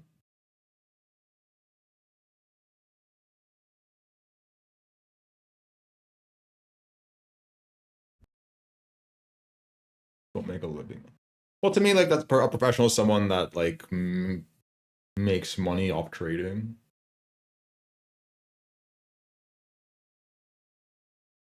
Because like once you have like a profitable system, like it's inevitable, right? It just scales up more and more. Just a matter of time at that point. You don't have to be negative. You have nothing good to say, don't say it. Can't offer your insight. Yeah, I mean, I suppose I could clip the videos we've been doing and put them on YouTube as a video. So we already have done a lot of them. I'm curious if that's like a possibility to do easily. Just kind of like take us alive and then like cut out a segment and just immediately upload it. Is that possible actually?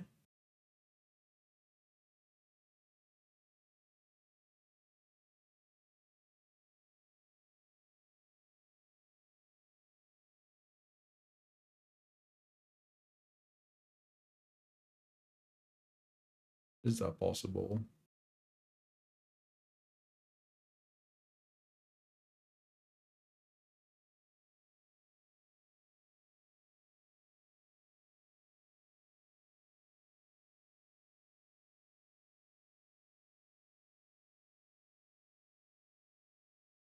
Doesn't seem like it.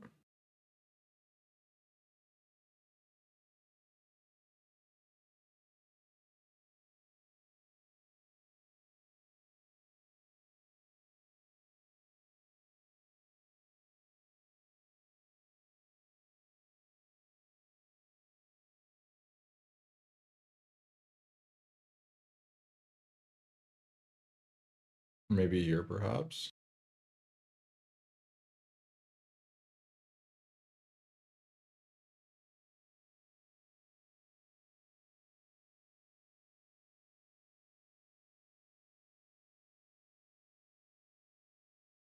Maybe you can actually create video clip.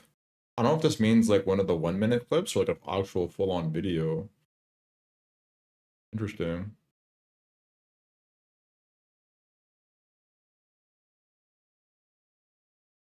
Give it some thought. Do a reaction video, then let the AI autoclip it. Listens for your voice and starts ends clips when you're talking to produce a final reaction video. Oh, I don't know if that would work that good with this, right? Like imagine like he's talking for like 5 minutes straight, and then the clip only starts when I start speaking. Then they're not gonna have any context of like the 5 minutes I watched, which like led to that comment essentially. I think it'd have to be like a full like start to finish. Maybe you can like fast forward through some of it, but I don't know if that would be ideal though. Also, I'm not sure like what the rules are about this, like the fair use for like watching someone else's video and uploading it to your YouTube essentially, right? That's what I'm doing. Like how much do I have to speak over it for it to not be considered like me copywriting their video, etc.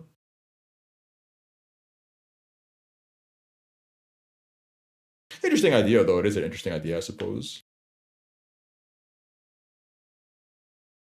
Because in reality, most of the subs on this YouTube channel it came from the videos. I only have 3 videos on the channel. I'm probably, I don't know, like 100 subs or so came from the videos. Like very like the remaining other half came from like the 150 plus live streams.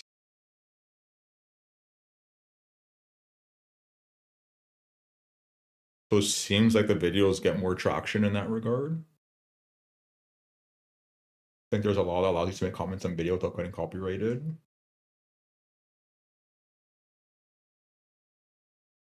Not sure. I think there's some kind of like ratio. Like there has to be like some kind of like like let's say you're reacting to like a 30-minute video and you throw on 1 minute of commentary over the 30 minutes, then that's like not fair use.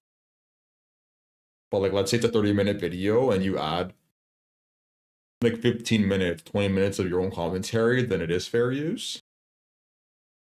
I'm not sure. I have to look into this. I'm kind of just like throwing numbers off the top of my head. And there's even a function that allows you to link the original video, so it pops up as a response. Yeah, I'll definitely link it. I wouldn't just like I put like a link in the bio and whatnot. I don't think it matters if you say anything or not. Your intention.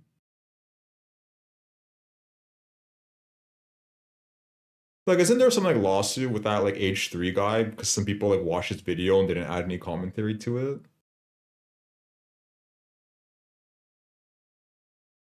Like essentially they just put on the video and didn't say a word.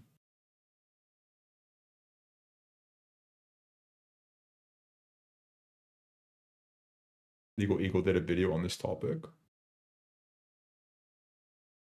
I'd have to watch it. Also, I don't know, like, I was gonna say, like Canada versus US, like maybe the laws are different here for some of this stuff. I don't know.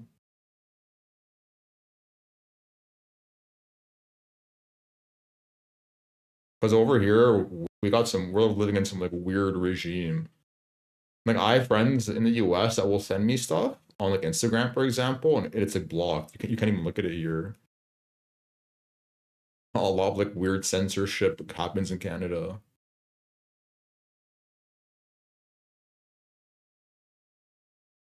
YouTube. What would we look up for this? Gemini.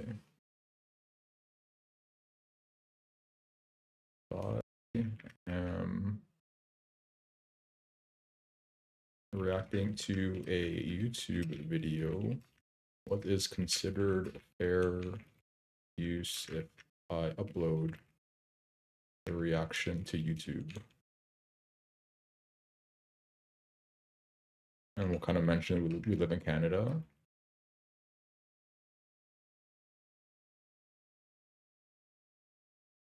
If you're genuinely shocked by the content of the video and you're speechless, then that in and of itself, that seems like such a loophole. Oh my gosh. Yeah, you don't have free speech. We really don't. It's crazy. It's really crazy. I'm worried that we're gonna start to turn into like the UK, where they're like putting people in jail for like tweeting stuff.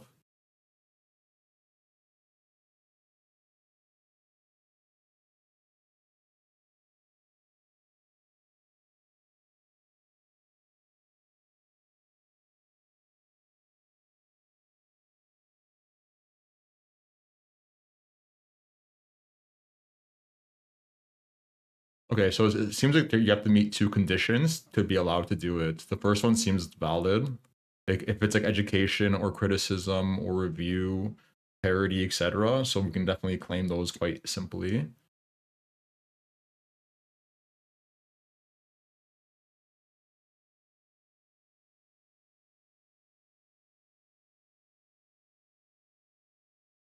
Second one's a bit more vague.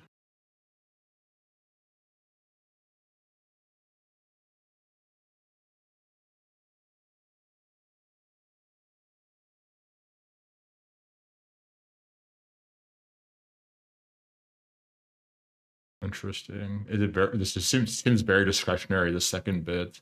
If, for instance, it says like the amount of the video of you use is a critical factor. You should only use the minimum amount of the original video necessary to support your criticism or review. Using a very large portion of the original video, i.e. playing the entire original video with minimal commentary, will weigh heavily against fairness.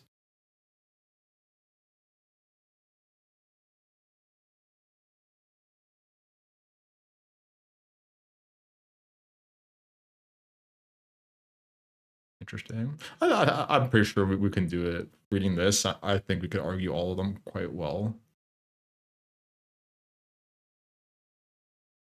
Interesting. I think the US copyright laws apply internationally. I'm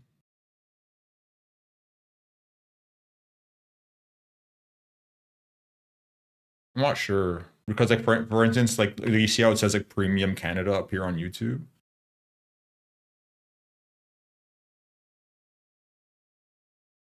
Like there are certain things that like we can't watch on YouTube that you guys have on YouTube because they literally banned it from our YouTube.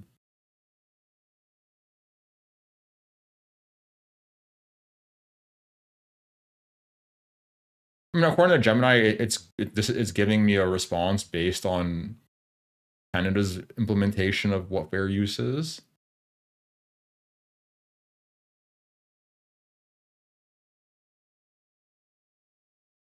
I guess we can ask it.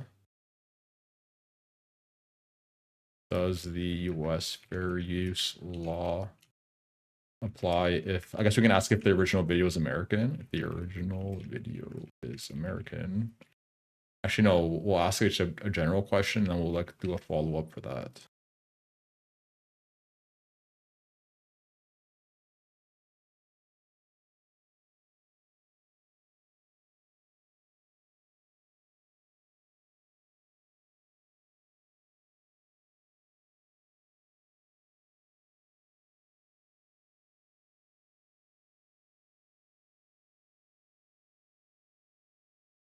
Apparently both apply.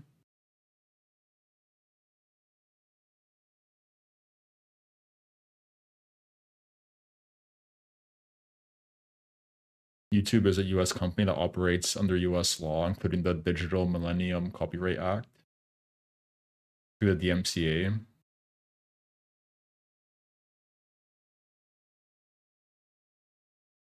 the location of the content also matters. So if it's an American channel, that also matters. Either way, I think we'll be fine. Either way, I think we'll be fine. For reading this stuff, as long as I'm not sitting here and saying literally nothing, and just uploading the video to my channel with like 1 minute commentary, it seems like it'd be fine. Like it gave me like 6 factors of reasons that it could be argued that you're not using it as fair use in court. And like all 6 of them could like be easily argued based on how we've been reacting to them.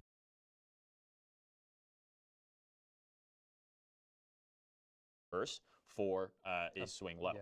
So a market structure break means that we need to see a candle close through this high. That will constitute a market structure break. So if we want to know if the market is in an uptrend, I want to see price putting in higher highs and higher lows. So every time we get one of these new higher highs, this tells me that the uptrend is continuing. So you can mark this on your chart as like an MSB. Here's another one. And what we're looking for now, of course, is, okay, we've just had an MSB. My anticipation is, even though price is pulling back, I'm expecting this trend to continue. That's the goal here. We want to find the point at which this pullback ends and the next leg of the uptrend continues, because this is going to be where those high probability setups form. Hey guys, I hope you're enjoying this episode so far, and with Apex. Now let's go back to the episode. Next up, we're going to talk about the thing that actually creates these higher highs and higher lows. So we're going to stick with our uptrend example here. So I call these POIs, points of interest. You're going to see a ton of different conjecture. If you're an ICT guy, if you're a smart money concept, who invented the terms, it doesn't really matter. They all kind of do the same thing. So you might call them PDRAs. You might call them supply and demand. I drank the ICT Kool-Aid quite early on, so I use the ICT terminology. So I use order blocks, OBs. I use breaker blocks. And then I use fair value. What's this? Those are the 3 points of interest that I focus on. Order blocks are going to be the one that we're going to cover in this video in specific, but what you'll actually find is generally 2 or 3 of these will actually always show up kind of at the same time. There's an OB, sometimes there's a fair value gap after it. There's a breaker, there might be a fair value gap there as well. Sometimes you have an OB and a breaker and a fair value gap. And that's the classic ICT. And then it's like, well, which one do you pick? We're actually going to help you with that in this strategy. An order block is a specific area on a candlestick chart that indicates where large institutional buy or sell orders were placed, leading to a strong, sustained move in the opposite direction. How does he know that? Like, how do they know that? Looking at the candle. So a bullish order block is the last bearish candle before a significant upward move.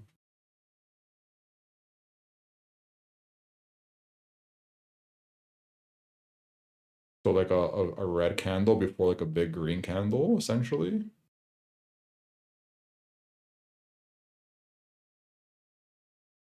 And a bearish order block is the last bullish candle before a significant, strong downward move.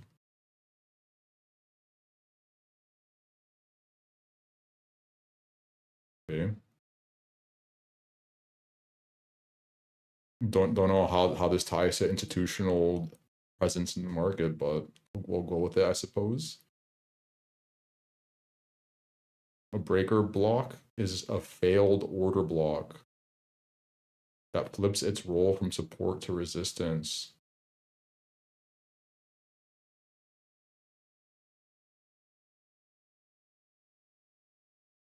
So this was a bullish order block.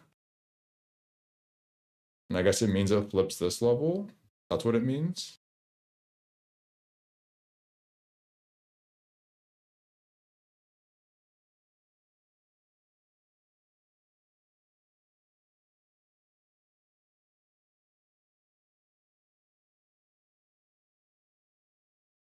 Okay. And a fair value gap, whatever, we didn't know that's a single print, so okay, we're caught up. We are caught up. Block sales is how some of the most profitable traders make money. They're off-chain, you typically don't know about them, so you have a good intel source. A block sale? What is a block sale? You mean like over the counter? OTC?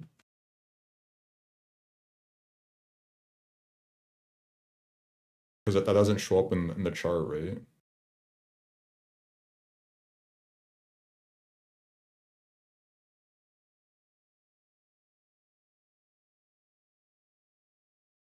Yeah, these are OTC.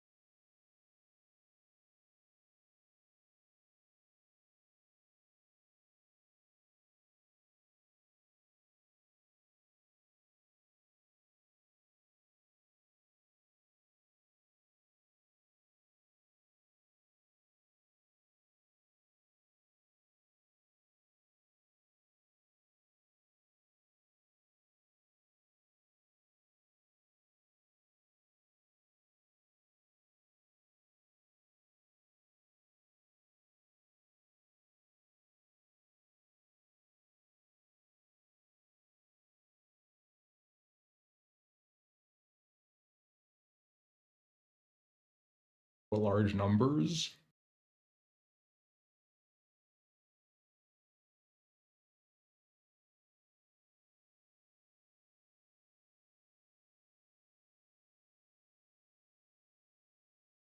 But you can see them though. I mean, I don't know how live the feed is, but like there is like a dark pool feed you can look at.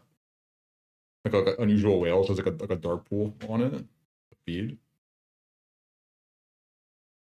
But I don't know if they are like live. It might be like delayed reporting kind of thing. Where'd my unusual whales tab go? I never look at it, so I don't know. Maybe there's some like edge to be derived from it. I'm not sure.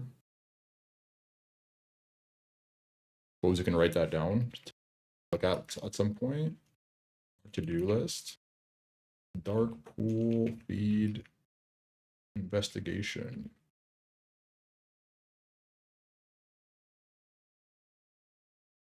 Did I close it?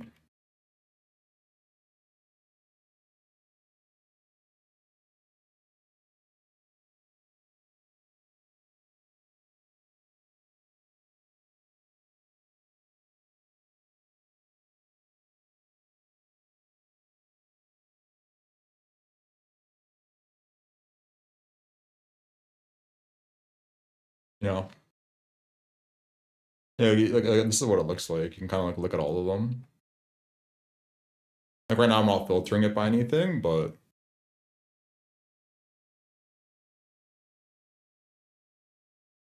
like, you can filter for all like the OTC transactions and kind of look through them.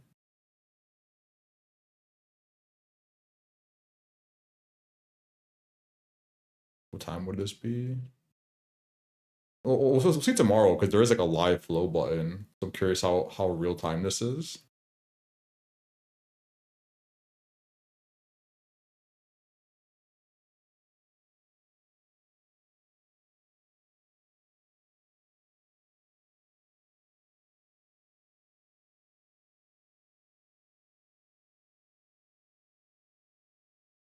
Because sometimes people get a little lost in the minutia. You don't need to know as much about these as you actually think to get into the trade. And really the crux of what I'm going to share with you here is all of this stuff. We're going to put it together in a super easy way where by the end of this video, you're going to go on your chart, you'll be able to find it yourself.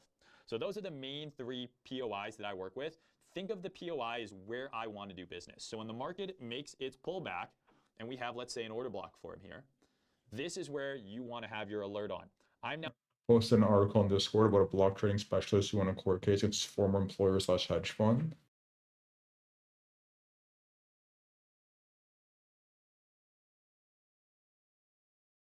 Why is that?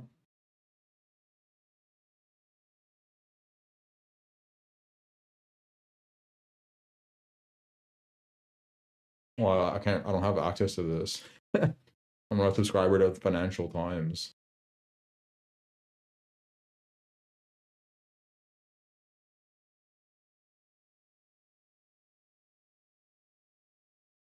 Yeah, I can't read it.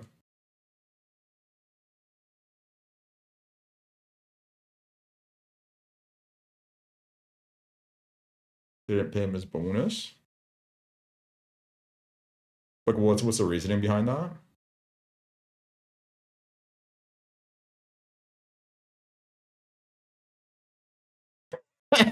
You just copy pasted all of it.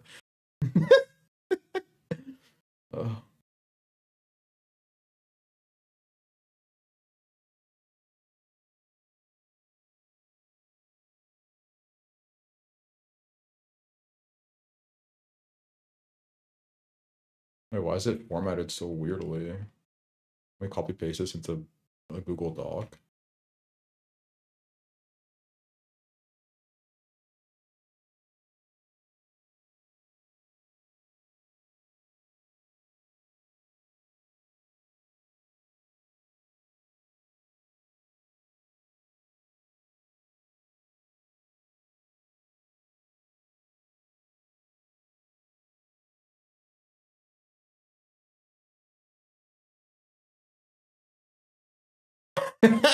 That's so unreasonable.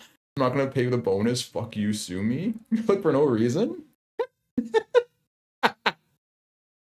That's so unreasonable.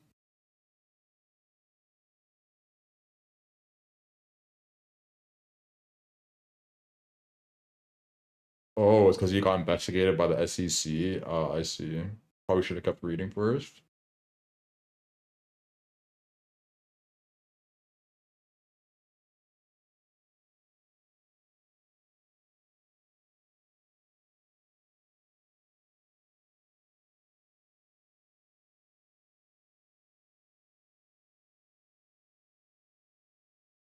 But yeah, there's actually like a book on this. Like the same guy who like wrote The Big Short. He has like another movie on like dark pools trading.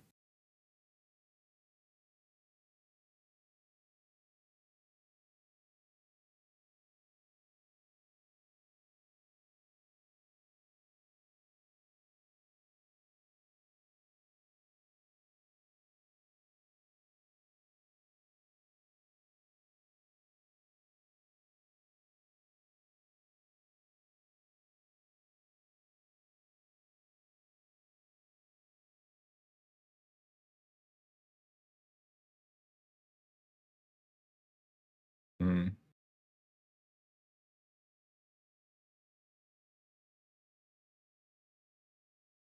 That does seem a little suspicious what this guy was doing. I mean, they didn't go into the exact details, but like, does seem like he was dabbling in a bit of a gray area. Say that.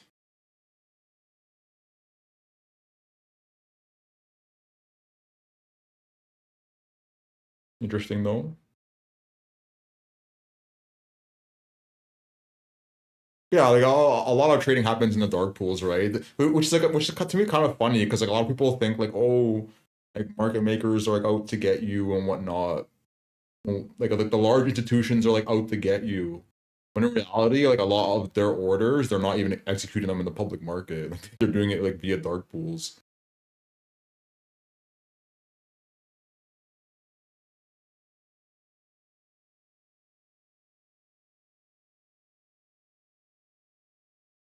Interesting though, interesting. Like, there's a lot that goes on in that world, right? A lot of illegal activities. It's just a matter of like, are you getting caught or not? And the other thing about it is that a lot of people don't care if they get caught. But like, suppose that you make $2 billion doing some like abusive strategy. Like for instance, like there was like one company that was abusing like the CME API on news days. So like the way to work was like, okay, like you want to send an order to the CME API, right? This is like the API. And like you send your packet to like initiate the connection. And like and there's like a queue, right? It's like your packet gets here, and then like the order gets executed or whatever, and then you get the response, and then it goes to the next block. But what these people had figured out was that if they sent a malformed packet, the API kept trying to like to respond to them. And it would handle like other orders, but they were always like the next in queue. So at worst case scenario, they were second in the queue. Like while the API waited for them to retry. So what they would do is on like news days, like FOMC or like CPI, PPI, they would send this glitched out packet to the API. And then as soon as the news came out, they would adjust the packet correctly to like trade based on what the news had said. And they had the first executed order. Like they beat everybody, right? Because of this glitch. And they did this for like years. And they made a shit ton of money doing this. And then eventually when it got found out, they got fined. But it didn't matter to them, right? They got fined. Like let's just these are arbitrary numbers. Like I don't know exact numbers, but let's just say they got fined like $100 million. and they made like $1 billion doing this. So like they don't give a fuck, right? The cost of doing business, as they say. But there's a lot of stuff that happens like this.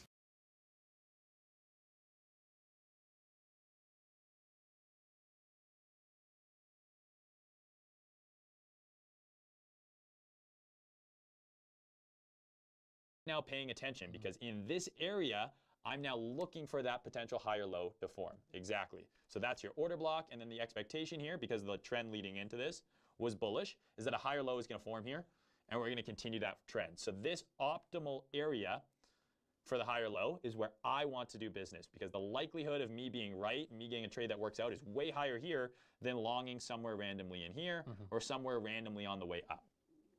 The next kind of concept that we want to cover here is going to be liquidity. Again, depending on who you follow and what vernacular you use, there's a lot of different kind of terms for liquidity. I'm going to be talking about 3 different things when it comes to liquidity. First is your external range liquidity. This is simply liquidity that occurs outside of the trading range. So if this is your price swing, okay, this is your trading range, let's say, from here to here, any liquidity that forms outside of this range is external. Any liquidity that forms within this range is internal. You can go way deep in the weeds on different types of liquidity. For simplicity's sake, external range liquidity is going to be swing highs and swing lows that are outside of your current trading range. Internal range liquidity is just going to be a POI within the range. So an order block, this would be internal range liquidity, and a external range liquidity would be a swing high. Maybe it's over here on the chart. That price could be drawing to. That's the basics of it. Again, what you're noticing here is ICT and other smart money guys sometimes like to really make some of these things seem complicated. They really don't have to be that complicated in practice. The last thing about liquidity we're going to talk about is the draw on liquidity. So there's this idea that the market is drawn from liquidity to liquidity. That's what moves the market. Whether you believe it's an algorithm, it's the boogeyman, it's the CIA, the market makers, whoever's moving it, they're moving it from liquidity to liquidity. Draw on liquidity simply means that, okay, if price ran below a swing low, where's it next likely to go? Okay, it's going to go over to some swing high. And it just bounces between liquidity to liquidity. Draw on liquidity just simply means what's the next likely area. So it's like essentially, if this liquidity is taken, the draw on liquidity, the most optimum, is then the next one, which would be in this case, because the concept meaning that if the liquidity is taken here and there's nothing left, it needs to then get, obviously the draw needs to go to So the if next I filled a bunch of longs here, where do I want to sell off those longs? I want to sell them off way up there. And so that's draw on liquidity. What you're going to notice in the framework that I use here is we're going to be bouncing from external range to internal, back to external, back to internal. It's just going to be this kind of oscillation. Now, are there going to be periods of time where it doesn't work exactly like this? Of course, but this is really what's happening. Price moves from one area of liquidity to the next, back and forth, it ping-pongs, and that is all you really need to know when it comes to liquidity. The last concept we're going to cover before we put it all together here is premium versus discount. So in a range, we can bifurcate it into a half point, the 50% here. So this is the top of the range, this is the bottom of the range. The idea of premium versus discount, very simply, is that discount exists at the bottom of the range, premium exists at the top of the range. Now, if you want to really get into the ICT fanboys' heads, you can draw a fib here and you can mark out your 61.8, your 78.6, your 70.5, the OTE, the magic sweet spot that everyone talks about. But really what we're focused on here is discount is the lower part of the range, premium is the upper part of the range. If you think about this logically, what do you want to do at a discount? Well, I want to buy. I want to buy when things are discounted. So that means longs, probably higher probability in the lower part of the range. If I'm short, where do I want to close those shorts? Well, I want to close them where the buying occurs, at the discount, the lower part of the range. The inverse is, of course, true for the upper part of the range. If you want to sell something, I want to sell it at a premium. So I'm selling in the upper part of the range. So exactly. Short here, buy there. Yeah. I like to think of it as like, I want to buy cheap, I want to sell when it's expensive, okay? Now we have all of the price action concepts. I just saved you watching 12 months of ICT videos, okay? Wow. Just in this little basic bit here. So now that you have a grasp on these concepts, I'm going to show you how to apply this. And what it's going to allow you to do is 2 super important things. It's one, it's going to help you determine your directional bias for your trades. You're going to see 1,000 YouTube videos with people talk about their daily bias. And it's one of the hardest things to figure out. It's easy to notice a chart pattern and say, okay, well, I've got a breaker here. I'm going to long it with my stop here and my entry here. But if the trend is down, right, this might not work. You're not going to get that result. So how do I get the one where it actually works in my favor?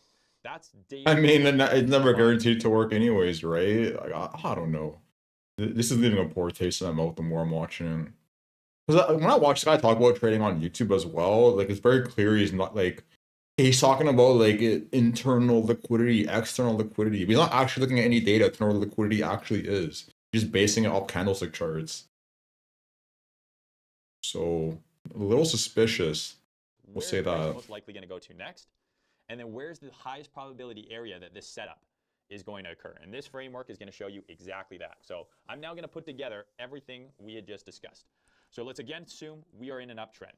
So price is going to have a high here, and then that high is going to get broken. So now we can draw a red line across there, and that's your market structure break. And then this high starts to form, and we now have our trading range. So you have the swing low, and you take that all the way up to the swing high that formed after the market structure break. What we're now looking for is the point of interest that led price to create that higher high. So I generally use order blocks or breakers for this. Those are the most common ones that I use. But that's going to generally form somewhere down here, and we'll just draw that as like a box. So this is your order block. In terms of your order block, how are you identifying an order block? So for me, it's very simply the down move before a move that went up and broke market structures. So if we had... This will be tricky to do here. So if we say we're on the way down, we've already been down a few times, and then you have your bullish candle. Are you saying that your order block essentially would be like that? If this is obviously... Assuming this continues to make a new swing high, yeah. You can also combine these. Okay. So there's a little bit of nuance here. Some people like to combine candles. Some people like to use a single candle. The way I like to think of it is think of it as the selling that occurred before the buying that took out, this high. So if that's 3 down candles, you can use all 3. If you just want to use the very last down candle, you can do that as well. What you're going to realize is you don't actually have to be as precise as you think, because remember, this is the high time frame, and we're actually going to zoom in to look for the low time frame. You want a bigger space. Yeah. The way I like to describe it is what we're looking for here is you think of it as like a scope with your sniper. This is where we're zooming in now. And this is where I want to focus on. I don't need to worry about anything that's going on here, anything that's going on here. You don't need to have like a really precise area. Yeah. Because you're really going to go snipe within that area. People get so lost in the weeds. Like, is this the exact candle that's the order block? And I'm like, well, actually, it's kind of like both of these. But what you said makes sense, though, in terms of if this is, let's say it's taken 2 candles to go down and it gets broken in one, you then take that area because the definition, well, the concept of an order block is essentially a block of orders. Exactly. Yeah. Exactly. So we'll delete just this stuff here, and we can delete the little sniper. I like the sniper, Let's take a break for a minute there, guys, because I want to tell you about the best CFD prop firm in the entire industry, Funded Next. Funded Where's Next the is a proud buy-in? sponsor of Oh, whoops. Funded Next today. We have our 50% line here, which means a few things. We're now in a discount here. So what has happened so far here? Seems like we've talked about a lot, but really this is quite a simple graph. This order block is the down move that caused that market structure break. Well, really what happened here is this is external range liquidity that got taken out. Price is now trading higher, and we now have a trading range. What becomes the next draw on liquidity? It's that point of interest back within the trading range. So yeah, we want to look to long here, but if we're up here, and maybe we get some sort of SFP here, our draw on liquidity until we get down to here is for shorts. So even though the high time frame might be bullish, you could theoretically look for low time frame shorts, knowing that price is trying to draw back and mitigate this order block and tag that internal range liquidity. And then of course, we're looking for price to create a higher low here within that POI, and it just tagged internal range liquidity. What becomes the next target? That old swing high. And then this process repeats over and over and over again. So I know it seems like trying to remember order blocks, external range liquidity, and all that stuff is complicated, but if you can just kind of get an idea of this framework, all you need is one price leg. You need price to create a new high, and then you need to mark out the range, and then you need to find the order block. If you can do those things, all the trades that you take here are going to be so much higher probability. Whenever you've had examples where you're like, okay, I'm trading, and it made a pullback here, I longed it, and then it did this. And why did I get stopped out before the actual move happened? This is going to help you avoid that, because in here, there's going to be little bounces, there's going to be little pullbacks. You might think it's reversing, and it might. But the highest probability trade is going to occur back at this internal liquidity level, back at this point of interest. And if you just focus on this, you simplify all that other noise you're looking at, and you say, okay, this is my weekly chart, or this is my daily chart. Great. Now, if this is the daily, we're going. I mean, like, if we compare this right to like the video we watched the other day, where they're actually using order flow. Like, isn't the other way 1,000 times better? Like, you're not just guessing random candles. You know exactly where all the resting orders are. You can look on the heat map to know where the liquidations are. And just drawing some random box on a red candle that came before a green candle seems incredibly inefficient. Maybe I guess we've never kind of played with this in a high time frame. You're just doing this on a weekly/daily. But even then, like, there's no like no argument to be made to not use those things in place of this. And we're now actually going to go look for our entry. Okay. So now go ahead and wipe all of that. Just to emphasize, we are now going to focus here. Yes, right? we're focusing on here. So now imagine we've taken that scope. At first, Maybe he does something interesting with the entry. We'll see. Looking at the entire field. Now we've zoomed in and we see the guy's head, right? We're ready to get the headshot in Counter-Strike or Call of Duty. So now we have this order block that we're within, right? This is our high time frame OB. So let's call this just the daily order block. Yep. Just so we know. Even when you look at order flow, you're not guaranteed they're institutional or not fake. I don't think he's like basing on institutional or non-institutional at this point. Like, because he never even mentioned it, right? That was just us from like reading the Gemini description of those terms. But yeah, you don't know if they're spoofs or not, right? That's why like, I don't really pay attention to them. Like, I mean, it is important to note, especially when you see multiple, because that's the other thing. Like, actually, let me just get a screenshot of it, I suppose, instead of just drawing it.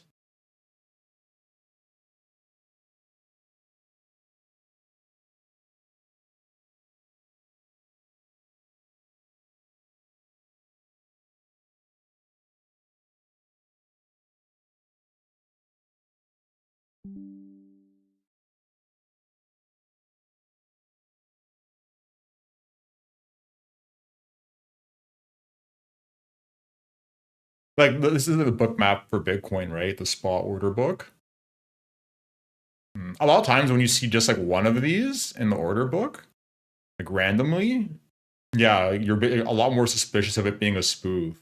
But when you see like multiple different ones stacked up like this, and they're not the exact same unit, because a lot of times you'll see spoofs that are split up the same way. It'll be like 4 layers of orders, and they're all like 150 to the dot.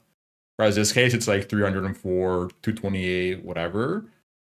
And obviously, part of this has to do with just other people stacking orders near the same level. But when there's like this much variance, like 50, 70 plus difference between each level, usually they're not spoofs, usually.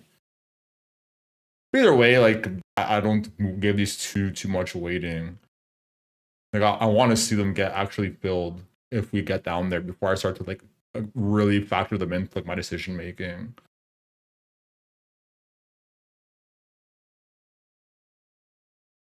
Because it does happen a lot. There's a lot of spoofing in the order book. And it's not just in crypto too. It happens in traditional markets as well. And price is on the daily, this might even be 1 or 2 candles. And you're like, well, how do I get an entry? Well, in fact, you can actually just enter on the daily. You could literally enter right at the top of the order block, and you can put your stop at the bottom, and then you can target that external range. That is so inefficient. That is so inefficient, man. Incredibly inefficient. Like, entering like that on the daily.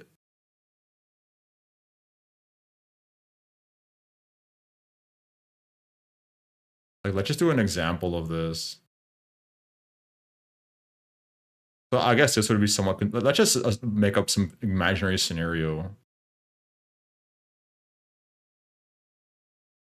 Like entering with like a massive stop loss like this on the daily.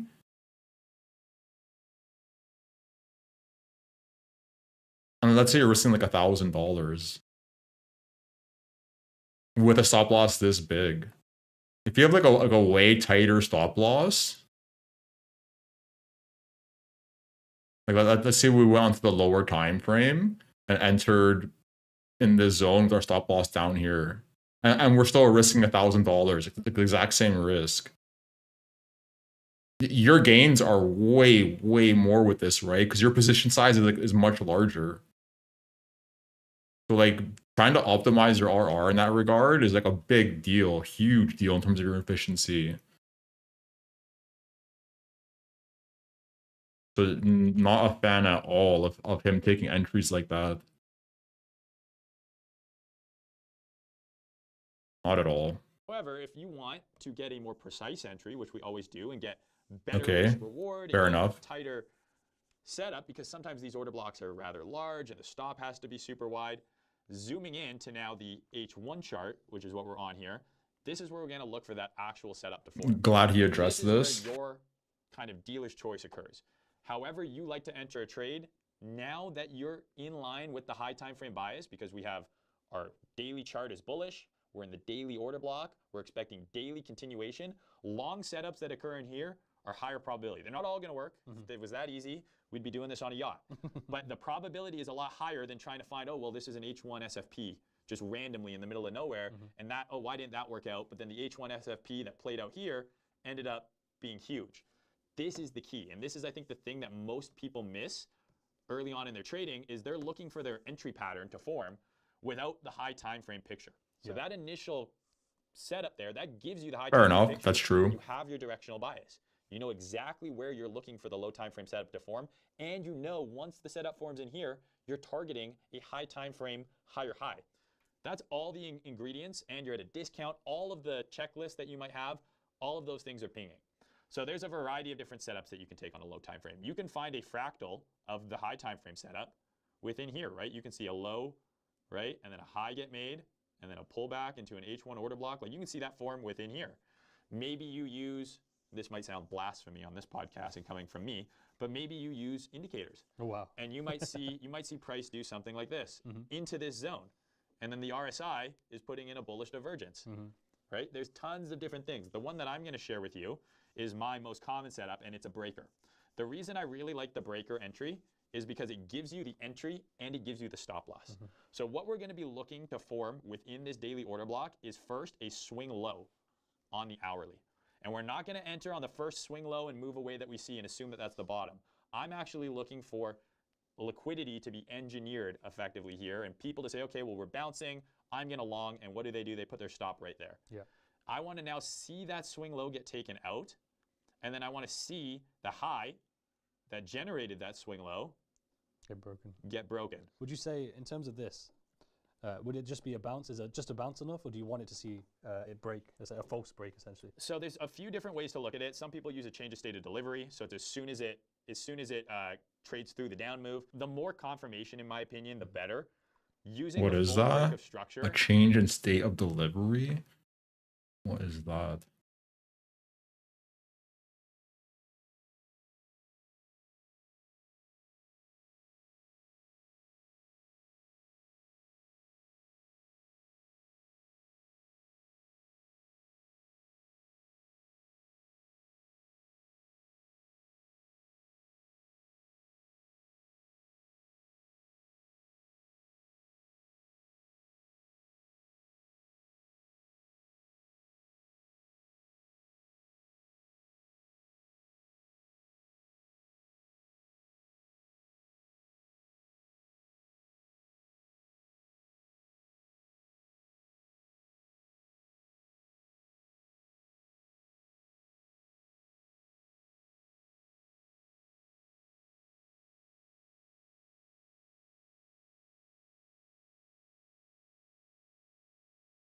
Step one, identify the last down close candle. Okay, so a red candle.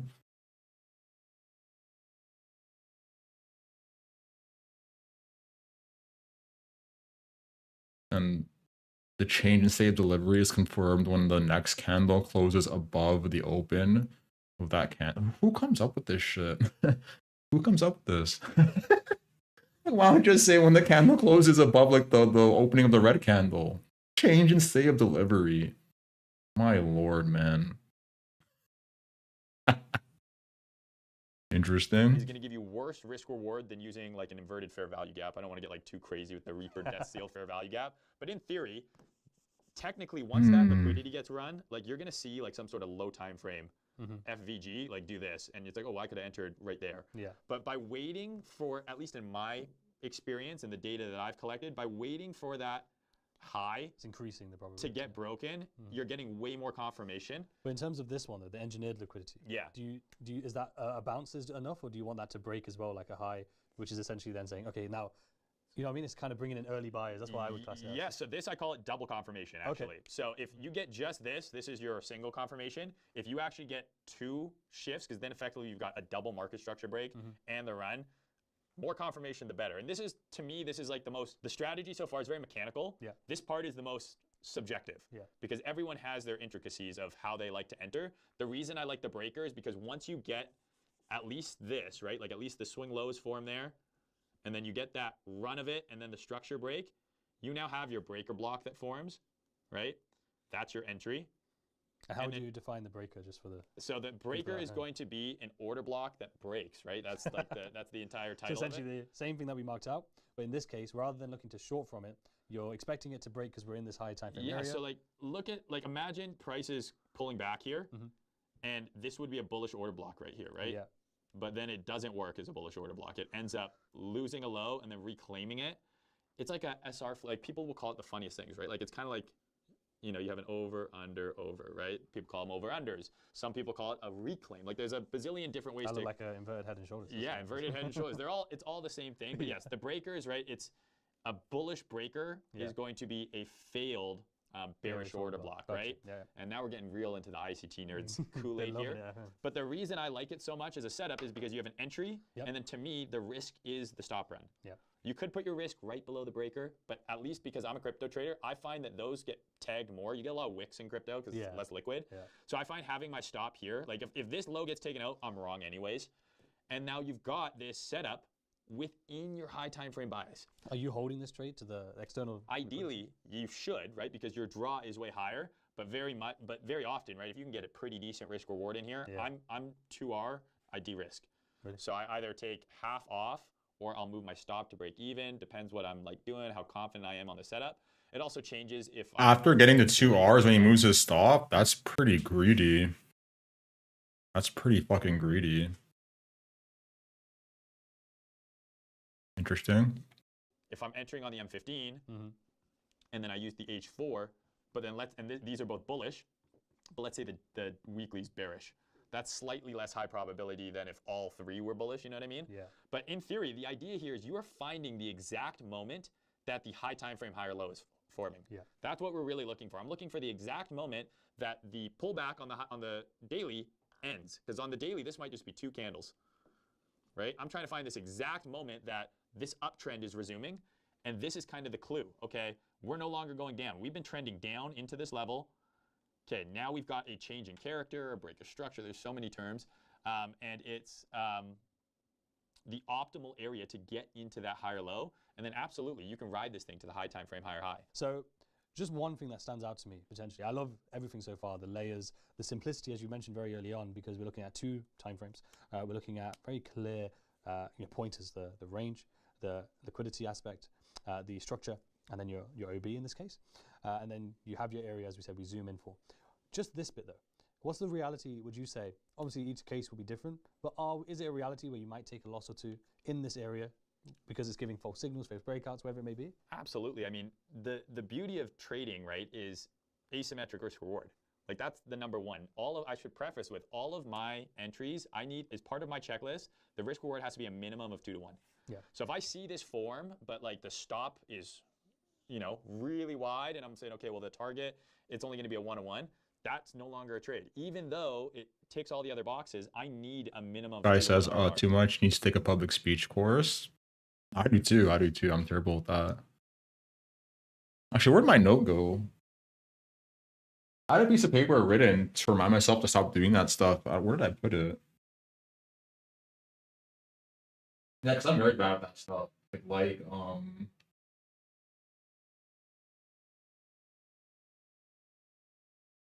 Damn it. Maybe I threw it out by accident, perhaps?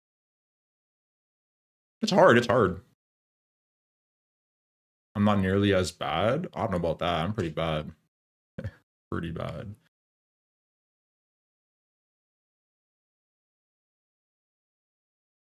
Like those times when I'll watch a video back and I'm doing it a lot.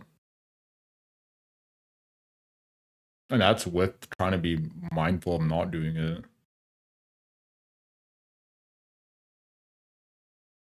I don't even notice you saying it. Well, I try to be mindful of not doing it, so maybe I've gotten better perhaps, but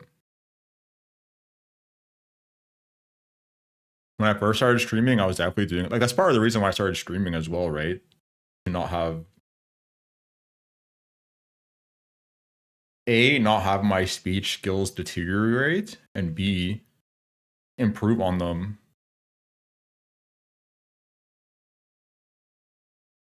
So a lot of times I would talk very quickly.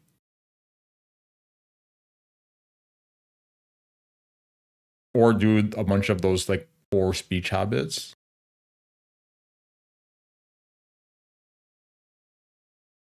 My tablet isn't working. Why?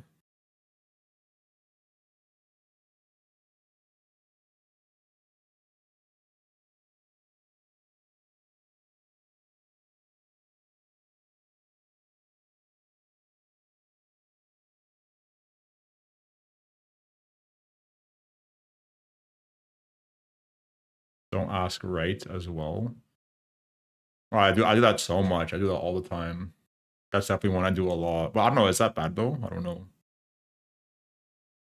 I do that quite often. Very often.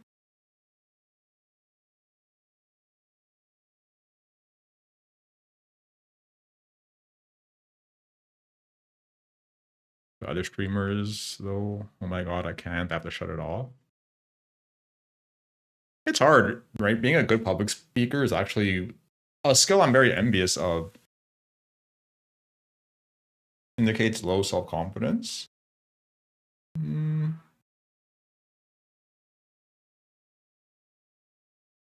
usually say as more of like, do we agree or disagree kind of thing, as opposed to like, I'm right.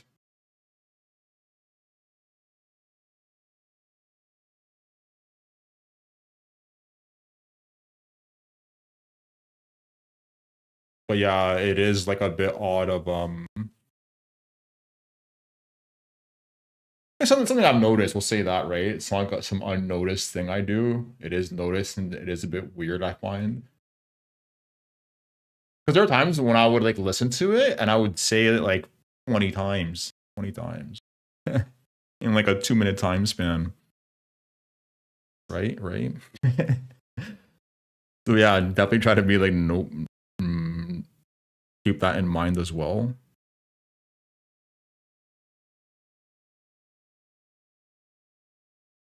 It's hard though. Public speaking is hard. I'm so envious of like really good public speakers. Because it's such a noticeable skill, incredibly noticeable.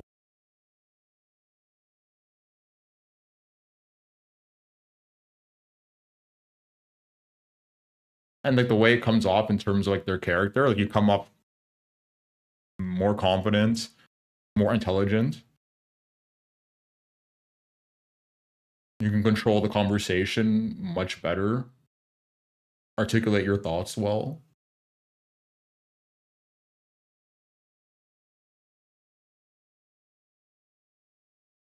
Hard to practice though, right? Because what are you gonna do? Like just right there, I did the right. See what I mean? It's like so hard to avoid. But basically, your only option is to sit at home talking by yourself.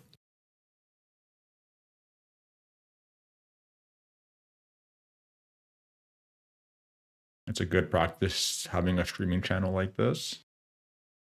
It'll be good to go for when you run for president. Yeah, maybe one day. Plus, another problem I find is that normally these videos, this is my working theory. I don't know if this is correct or not. But typically, I watch these on way faster speed. Like I'll do like 2.5 to like something in this range, depending on how the video is itself. Like in this case, the guy speaks very slowly, which is why I checked the speed earlier to see if it was at 1.25. Something like this, I'll be watching on like 3 times speed. And I feel like I've watched it so much, like, because I always watch YouTube videos on these high speeds. To the point that that is the reason why I started speaking like so quickly, like starting over my words and whatnot. Because I'm so used to watching these things on such high speed that when I go to talk normally in reality, I'm like used to this speed. That's my running theory. Obviously, no science behind this, but the logic makes sense. And this is because you only need to then win 33% of the time, right? So if you can win 1 out of 3 trades, you're breaking even if each trade is 2 to 1. Like that was a quantum leap in my trading. Was like, you always see 100% win rate. I have a 90% win rate strategy. I'm like, dude, I can't win 90% of my trades. I'm lucky if I get half. It's like, dude, if you can win half, you're gonna be rich. Yeah. You're gonna be rich. Like there's the math on risk reward when you do it this way. It makes it seem so much more attainable. Yeah. Because if you can be right 40% of the time, but it's 2 to 1 RR, you are profitable. So you absolutely are going to have false positives. You're going to have one that it takes out the low, you enter, and it takes out the low again. Yeah. But I'm willing to take multiple shots here because my strategy allows for it, and because I'm of the belief that I'm in the most optimal area for the reversal to happen. Plus, it's not a case where just because it took you out, you then enter straight away. You needed to break again. Yeah, exactly. And still hit the markers that you're And these are great lessons too, right? Like you get stopped out and you go, okay, well, what went wrong there? Did I enter too early? Maybe the breaker formed, the setup formed like right as it touched the OB.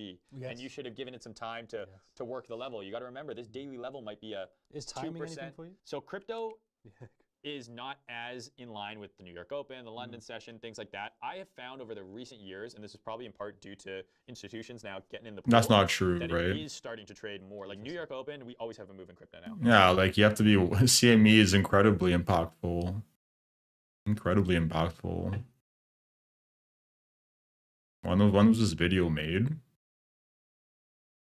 Interesting. We have it's actually shocking. Like you get the pre-New York pump, and then it fully reverses on New York Open. Like that's been happening consistently for months now. Yeah, because there's a gap on CME on the RTH. What do you think is gonna happen? Interesting. Interesting. That used to not be the case. That being said, because I trade on the higher time frames, so I'm trading weekly and the daily a lot, and then the daily and like the H1.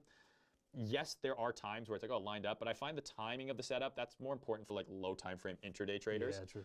Crypto, it's nice because you know you might get a trade on Sunday. You know when you're trying to watch the football game and not pay attention to the charts, all your alerts go off. It's true. It never ends. No switching off. Okay, cool. Let's go through, as you say, the pros and cons. If you want, I can do the cons on this side for you. Let's take a break for a minute there, guys, because I want to tell you about our incredible sponsor, TradeZeller. TradeZeller is the #1 trading tool in the entire Where's the trading button? industry. TradeZeller allows you to and no episodes you go and get. Importantly, the link description. Almost spelled wrong. Go to school, kids. So the pros is it's simple, right? Yep. Easy. That was one of the biggest things that not just drew me to this system that I've slowly put together, but to price action. Yeah. I found indicators complicated, man. It's like Ichimoku clouds, all these different moving averages, divergences and stuff. I'm like, hey, this is like complicated for me. So it's easy to understand and it's clean. If you're OCD, your chart's always gonna look nice and pretty, and you can post on Twitter and get lots of likes because that's almost as important as making money. Of course. Of course. Second is it combines a lot of price action concepts that, again, people seem to overcomplicate. Like you can find 500 videos about order blocks, daily bias, market structure, trends, and it's analysis by paralysis. You're like, hey, whose videos do I watch? Who's doing it right? ICT said this guy's saying this guy says ICT stole from this guy. It's crazy. With this system, it combines all of those things together. Yeah. So OBs, ranges, bias, all of it is combined just in the framework of one price swing. You now know the direction, where you want to look for your trade, and where you think it's going to happen, and where you think it's going to go after. It's super mechanical. I think everyone early on, they want something that is mechanical because someone's like, oh, here's where you look for your setup. It's like, well, what's that mean? Yeah. You know what I mean? Like, this is like almost so mechanical that you could code it into a... 100%, yeah. Fair enough. You know, I will say that about this video. Very simplistic, borderline amateur-esque style of trading. But for someone that doesn't know how to trade, this would be a good way to approach like your first strategy. Relatively straightforward, pretty simple. Very forgiving in terms of like using the high time frame stop, etc. But you do need to have the patience for this as well. Most people aren't going to want to be trading daily candles. A little bit. And then to your point at the very start of the video, any asset, any time frame. So this is not crypto specific. I've used this in FX. I've used this in futures. I've used this trading commodities. I've used this trading crypto. It just works as long as you're doing top down. Yeah. As long So as you you're need following the system. a minimum of 2 time frames. Your high time frame is the one that you're drawing your range on, and your low time frame is the one where we're looking for that setup on. Now the cons, just because it's simple, it doesn't mean you don't have to work. You still have to get into the charts because it's very easy for me to draw it for you on a whiteboard, show you a hindsight example, and say, look, it happened perfectly. Everything is different when you're doing it live. The nuances, It's yeah. game time, right? Shooting a penalty kick in practice is way different than doing it when the lights are on you. You have to require work. It requires work. You've got to be able to recognize the pattern live. And just because it's mechanical, I think some people think it's all you need. No system is purely mechanical. There's always some discretion. There's always some subjectivity. There's always, like, there might be a setup that has all of the things, I just don't take it. Yep. For whatever reason. Maybe I had a tummy ache. You know what I mean? Or Some maybe sign. something else is going on. SPX is nuking. Bitcoin's printing along. I don't like it as much. Yeah. So early on, I think a mechanical strategy is great, but if you want to become profitable, you need to make this your own. I like to think of this as a Trojan horse for price action. I'm showing you like some very like basic stuff, and I'm kind of force feeding you a bunch of like price action stuff that you maybe don't want to learn. And all of a sudden you are marking out order blocks. You understand daily bias now without really going through the ICT mentorship to figure out what each one of those things mean. So I feel like the mechanical aspect really, well, the whole thing is, but then when it comes to the execution over time and to do it successfully and profitably long term, that's where you have to build that discretion, that intuition, that deeper understanding. And you might trade gold all the time, and you might say, you know what, the way that Main showed me to mark ranges, it actually works a little better this way on gold, right? So, and that's kind of the last con. Like, it's not always going to work. Like, that's trading. Always, Levels will get blown through. Ranges will fail. POIs will get smoked. In a super hard trending market, you might not get that really deep discount pullback where you want to look for the setup. This is a super true for crypto. When it's trending hard, you can't be looking at the daily and the weekly. You got to be on the H4 to find pullbacks, because on the daily it's just a green candle, right? So Even then, you might not get it's it, not right? always going to work in every trading environment. So you have to know your environment. Well, I got to use the You gotta know your 382. market. You got to be malleable, right? That's one of the things. Like people, there's something about being robotic in trading, but you still have to have the ability to be malleable based on the asset, the timing, all of that other stuff. So some tips that I find make this a even better system. Practice, obviously. So the better you become at pattern recognition, you're going to see this everywhere. Every chart you're going to look at, you're going to say, okay, there's my range, there's my order block, there might be a Put in trade the chart there. time, right? 10,000 hours, whatever you want to call it. If you're not putting in the chart time, back testing, forward testing, it's not going to work for you. You got to be able to see it form live. I think adding additional confluences. Would you say you have to be careful with that as well? With the additional confluences, yes, because you don't want to overdo it, right? Especially early on. Like when I tell people who are learning to trade like Bitcoin with me, I say just look at Bitcoin in a vacuum. It's not in a vacuum. Like if SPX is nuking, good chance Bitcoin's going to nuke. Even if it slightly is going up, like and they're diverging for a period of time, really they're probably going to end up going down together. So initially start with it in a vacuum, but as you get more comfortable, yes, find more confluences. Do cross-market analysis. Don't just look at Euro USD. What's the DXY doing? What are these cross pairs doing? And adding those additional confluences will increase the hit rate. And adding even another time frame. So instead of just using the daily and the H1, and you say, okay, well, the daily's bullish, so I'm going to look for bullish setups on the H1. Well, if the weekly's also bullish, that's now an even stronger hit rate. So now if you're in the bottom of a daily range and the bottom of a weekly range, and then looking for an H1 setup, that's going to be a way higher probability trade than one that's only based on 2 time frames. Do you, by any chance, off topic in a sense, but like, do you use dynamic sizing at all? Yes, Is this absolutely. where you would look to? Absolutely. If I have multiple confluences, like so I took a trade on Euro the other day. Dollar's taking out a weekly low into a monthly fair value gap. That hourly setup to me, it's like this is where you get that home run trade that's going to give you like 5, 6, 7R. So yes, I absolutely use dynamic sizing. Also, dynamic sizing is super important in crypto because when the market is regular vol versus crazy vol, like we had a period a couple weeks ago where over a 10-day period, Bitcoin went up and down 10% almost every day. So if you're opening $1 million position like normally, and now it's that volatile, all of a sudden you're offside 50K like 3 hours into the session and you're like, what the hell happened? So yes, dynamic sizing. If you have more confidence in a setup, maybe this is where you risk 2 or 3% instead of just 1. Let's start up the charts. Let's see some examples, shall we? All right, so now we're going to go over some chart examples here. So this is going to be painful for some Bitcoiners out there because this literally just happened. But as you can see here, we have our range. So in this case, it's a bearish range, right? We had a low and a high here. and we broke market structure to the downside, creating a bearish price leg. Yeah. First thing we do is we mark out our range. So there's the swing high down to the swing low. Next, you mark out our PD array. So in this case, it's a bearish order block. Again, this is the up candle for the move down that broke that structure there, took out that external range liquidity. And now we're simply waiting for price to pull back into that area. And that becomes the short that you want to take. And I actually took this short. You can also see here, I pulled the fib. It shows that we were at discount pricing here. So we were in the upper part of that trading range. Again, we want to short in a discount. Yeah. So this is our high time frame. This is the 2-day chart. So then zooming in, you can see here, I took a little bit of a breaker setup here. We took out a swing high. So this is that 2-day order block here. Took out a swing high. We broke structure to the downside. We came and we retest. And this is exactly the kind of stuff you want to see to know you're on the right side of the trade. I want to see, like ICT always says, like, okay, I want to know that the institutions are in this move. It's institutionally sponsored. Really, what does that mean? It means that you're getting a big effing move in the direction of your trade. You don't want it to just kind of do this. That doesn't give me confidence. I want to see a big fair value gap form. I want to see price move down aggressively to let me know that, yes, indeed, my little 30-minute setup here is working this well because it's in line with that 2D order block, that 2D order flow, all based on that basic framework. So I have another example here of that exact trade that I actually took in Discord. So we have our market structure break, we have our bearish order block, and in this instance, I just took the trade off the high time frame. So I didn't even, let me just make it a little more zoomed here. I didn't even wait for price to go in on the low time frame. I simply just took the trade because you can. You don't have to go in and dial in your setup. If What kind of logic is that? It's good enough as is. Let's take a break for a minute, guys, because I want to tell you about our incredible partnership with prop firm Oh my Trading. gosh, In the don't kill description below. me. Now let's get back to the episode.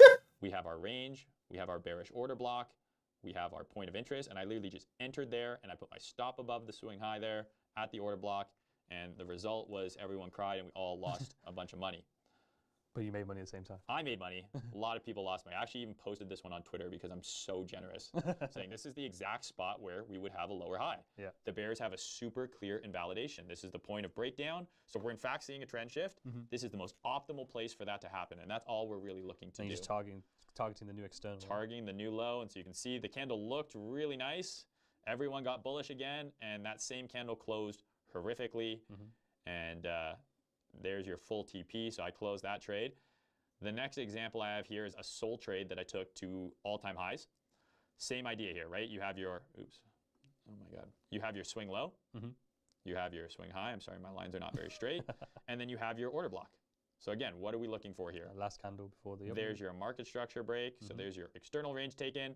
This is the POI that generated that fresh high. So if this thing's going to continue to go in its uptrend, this is the most optimal area for that to occur. If I drew my range out from here, this would be the discount of the range. And Would you be doing your range from the absolute low or from the low that led to the break? so the easiest way that I tell people to do it initially is you want to take the swing low to the swing high, just the most immediate one. Okay. Now, once you get a little bit more nuanced with it, the trading range that you define can change. You could say, well, actually, this is really the most meaningful swing low of this price leg, because on the monthly chart, this actually is the swing low. Really? And this is the swing high on the monthly. But for simplicity's sake of the system, I tell start people to just immediate. take the most immediate low. What is the exact swing low before the most swing high? The downside of doing this is occasionally it might come down and hit this order block, right? Which is still within this range. Yes. And then that ends up being the higher low. But for beginners, and to be honest with you, doing it this way, it works plenty fine and more often than not. Because the problem where I everyone. mean, you can just scale in, right? You don't have to like do all or nothing on the first block he's talking about, and have orders set in both. Yeah, well, it's that kind of discretion aspect. What's the swing low that matters? Like, you can't go on YouTube, you'll find 10 different people tell you a different way to pick your working range. Yeah. Right? This is the easiest way to explain it. So, again, this one you could have just entered as soon as it retested, stop below, target the external. Yeah. In this instance, I actually zoomed in. So you can see price, I zoomed in here, and I actually took a low time frame entry off of the sweep here, but this is the exact same trade. Again, we came back to the order block, we built up some liquidity here. We actually ended up building up one more low, and then it ripped, and that's what you can see in the next picture here, and this went all the way back to all-time high. Again, how do we know we're in line with the high time frame move? Fair value gap was formed. Massive fair value gap formed. That's true. In regards to this, though, because obviously you can trade this with crypto, but another benefit can be that you can use this to short term. Well, it's still trading, right? Where you buy spot and then sell when the price has gone higher. Absolutely. And we've talked about this before. Like at the end of the day, if you want to buy Solana spot, you could have bought it here and you would have made money when it traded to 300. But this was the best time to buy it. And you still need to know where that idea is wrong. Maybe you buy that spot here and we do this. And you want to cut it. Maybe you need to cut that and not round trip it back down to $10 or wherever it might go, right? Yeah. And that's the problem I think a lot of crypto people have with spot is they don't think of it as a trade. It's still a trade. Just it's a trade on a higher time frame, if anything. Next up, I also longed Bitcoin to all-time high using the exact same strategy. And people are like, oh my God, he caught the long before 100K. It's like with the most basic price action of all time. You have your trading range, a low to a high. You have your order block.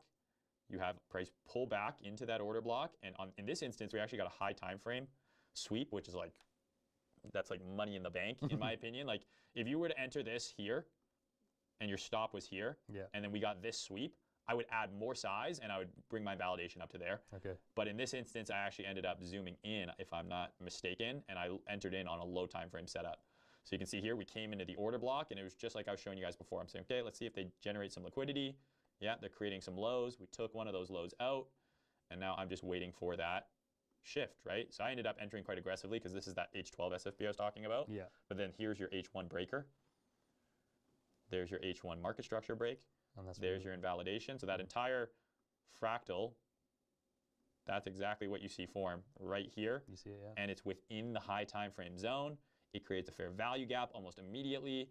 That tells me that I'm very much on the, got to get the clout from the boys. But again, the fact that you get these thin, long moves, that tells you that this is like I hate saying like institutionally There's a lot of sponsored. momentum. I'm on the right side of the trade, right? Like anytime you get that move where it's like, okay, it tags your entry and then it gets going, fair value gaps are the easiest way to identify that. Like, are we seeing expansive moves to the upside? Yeah, then I'm on the right trade. And I think that was it. So I love that. That's literally longing the Pico low of Bitcoin. And then from here, it traded to $110,000. And we entered it using 2 lines and an order block. So all those ICT guys out there who are telling you all these different concepts and stuff, lots of it works, but simplicity also works, at least to begin with. Yeah. And then you can, okay, now I want the unicorn setup. I want the breaker plus a fair value gap. And I want an SMT divergence between Bitcoin and ETH at the lows.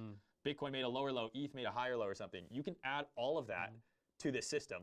But the main thing you said there is if you want to. If you want you to, don't need to. but it works as is. And if you're saying, hey, I'm hitting 40%, I want to get to 45. Or I want to start hitting, you know, This is 3 gonna or 4. optimize. That's refining your edge. You're sharpening the knife. But this is, like I said, it's a Trojan horse. Here's a bunch of stuff to get your feet wet. You can actually take this, start marking up your charts, and then go ahead, go crazy with it. Add all sorts of different, make a PDF that you'll sell for $15 to someone with your entry technique, which is just this. I'm sorry for any gurus that I've now ruined your thing, because this is how a lot of guys I know. teach people to very trade. They're like, it's the sweep and then the structure break. It's like, well, it's just a breaker, but whatever you want to call it, unicorn thing, go for it. But this is it, guys. It works. Proof's in the pudding. Thank you, Main. I really appreciate it, honestly. And I know everyone at home does as well. Drop a comment of your biggest takeaway. Any questions you have for Main, drop them in the comment below. Maybe he'll see them, maybe he won't. We'll see. But what you should definitely check out are the links for Main. That was pretty Breakout wasteful. below. Pretty Drop a like and wasteful. subscribe. Other episodes are on screen. And until Pretty wasteful that was.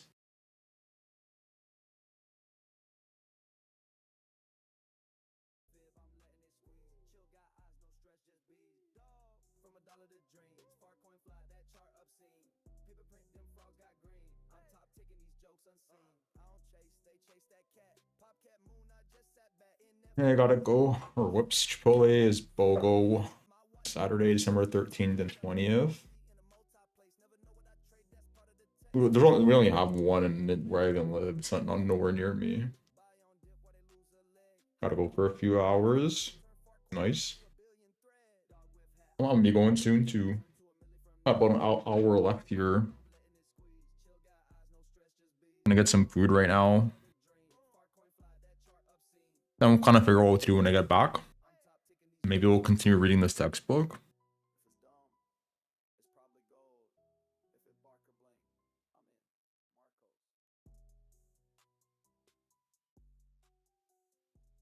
But yeah, I'm not expecting to see a whole lot in terms of these charts. Maybe we kind of just kind of thing.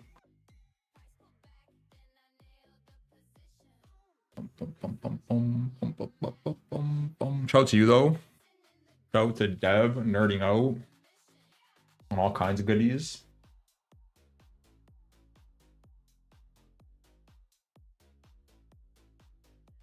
What is that?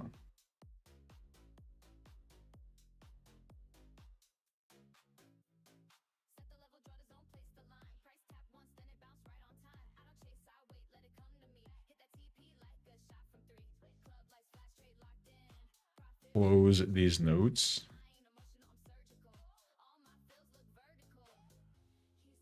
And get some food because I'm hungry.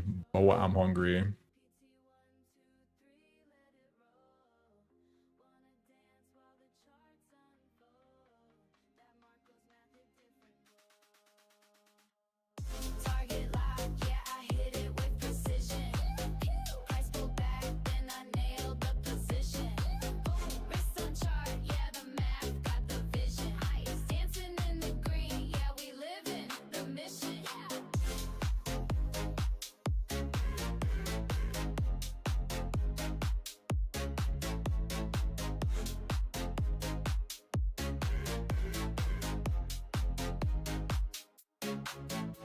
TP, get in touch like it's made for me. Math so tight, it obeys the key. Tings love the flow, it's Fibonacci smooth. 6-6 tag, then we bust that move. Pushing profits like it's late night gas. Stop, loss, break even, we moving fast. Winning like I'm wired to the plan. Every target hit, I don't need no chance. Hit that target, hit that line. Math in motion, perfect time. No emotion, just the grind. Marco's lock, profit shine. Target lock, yeah, I hit it with precision. Price pull back, then I nailed the position. Wrist on chart, yeah, the math got the vision. Dancing in the green, yeah, we live in the mission.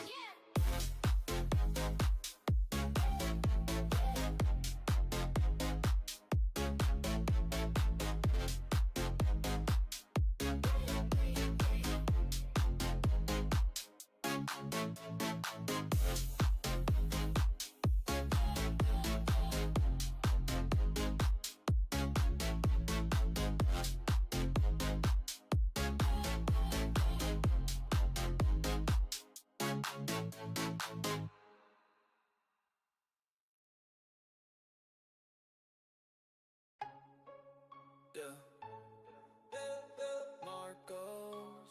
Hey, long side. Yeah. It's time to light up that hopium. Smoking on bullpack, rolling up bulls in the wood. Green candle trap, thought they understood, but they top ticked hype, I knew they would. Ash on the desk from the overlongs, now I'm chilling with a trend gone wrong. They saw breakout, I saw bait, I fade emotions, low that way. Pulled up slow in the matte black whip, they max long highs, now they stuck in the dip. Told them the math, but they moved on the tip, so I twisted their trades in a platinum zip. Champagne cold, but the tape's still hot, they aped that wick, I flipped the spot. Market makers copy my plot, while bulls blow bags, I take the lot. Top signals in they tweets, I hedge it deep while they chase repeats. They FOMO buys, I short they feet, now I'm rolling green off their defeat. Smoking on bullpack, rolling up bulls in the wood. Green candle trap, thought they understood, but they top ticked hype, I knew they would. Ash on the desk from the overlongs, now I'm chilling while the trend gone wrong. They saw breakout, I saw bait, I fade emotion, I load that weight. Hopium loud, but the math too clear. The stops got hit, that's music to ear. I'm deep in the books, I engineer. The trap so slick, it wiped their chair. They call moon, I said mean reversion. Fibonacci slapping with a market excursion. DJ and Bulls got a force immersion. Now that they wrecked, I'm blessed, no version. Cherry wood tray with a bull pack lit. Liquidation candle, that's my hit. They bought the euphoria, I flipped the script. Now I'm twisting their dreams and design a zip. Smoke clouds where the longs once stood. They bought the top, I knew they would. Hopium loud, that's my good. They burn, I earn understood. Smoking on bullpack, rolling up bulls in the wood. Green candle trap, thought they understood, but they top tick hype, I knew they would. Ash on the desk from the overlong, now I'm chilling while the trend gone wrong. They saw breakout, I saw bait, I fade emotion, I load that way. Hey, Marcos, hey, top bar smoke. Hey, the math is the math. Hey, you got again.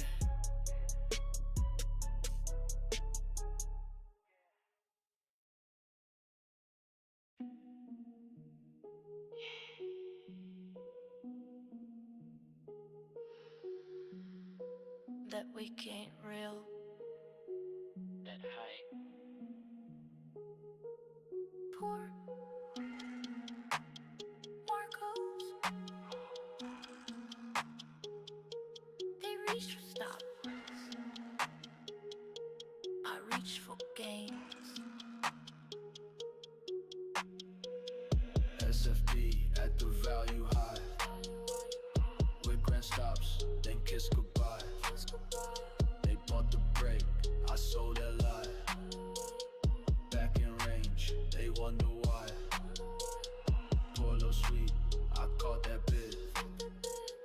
Fade that fake, then let it slip. They long the trap, I slid and flipped. Now value low, that's where I sit. Pour high, no excess on sight. They forced the wick, I dim the light. Sweep that zone, then drop it right. Back in the box, that auction tight. Belly area high, no close to hold. They chased that wick, got left in cold. That breakout candle, purely sold. I feel that fade, now I print bold. Volume thin where they overreact. I see the trap, I don't get jacked. That was a grab, I map that tack. SFE clean, I sled that stack. No structure, no close. That's the trap. That's a ghost. Value low, I bid that base. They panicked high. I took their place.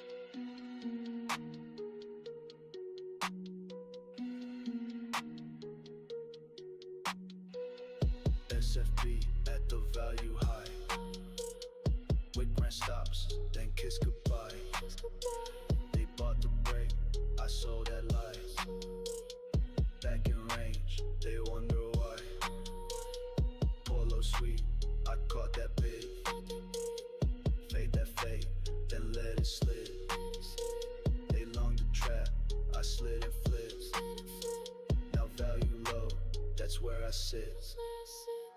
Liquidity grabbed, I let it burn. Back to balance, I wait my turn. They lost the edge, they never learn. S&P hit, my profits churn. She love my calm, I play too rare. They wanna chase, I trap with care. One wick spike, I'm in midair. They stop loud, I breathe that air. They read the hype, I read the tape. They bought that wick, I watch escape. No follow through, then it's too late. That swing failed, I claim my ray.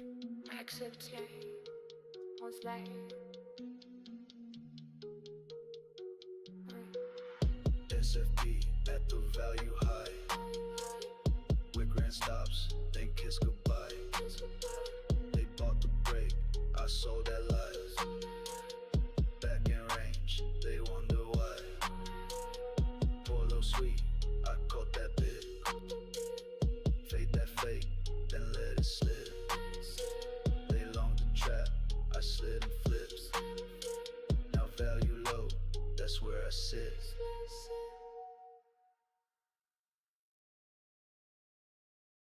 it came exactly where I'm at.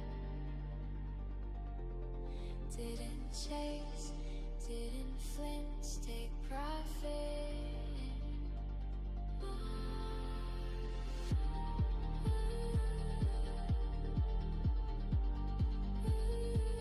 Take profit.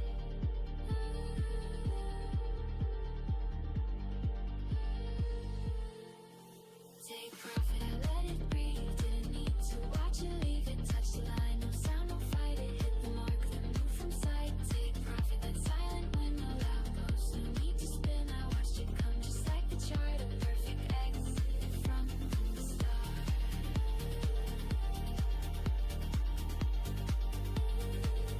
Take profit.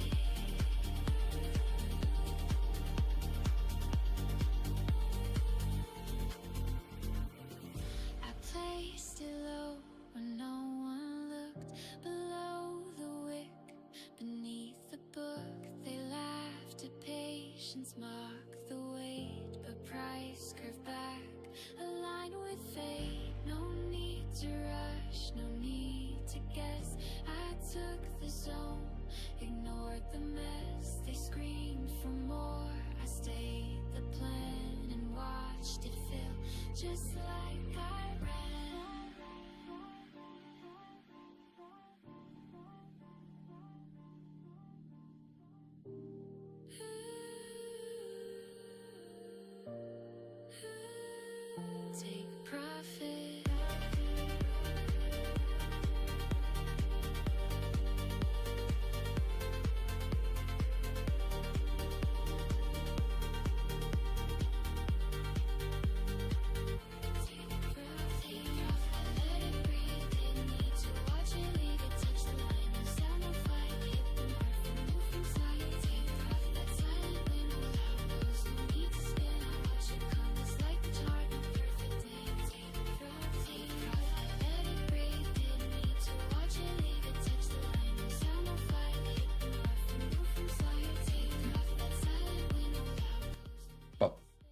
Up. We should probably watch something while I eat.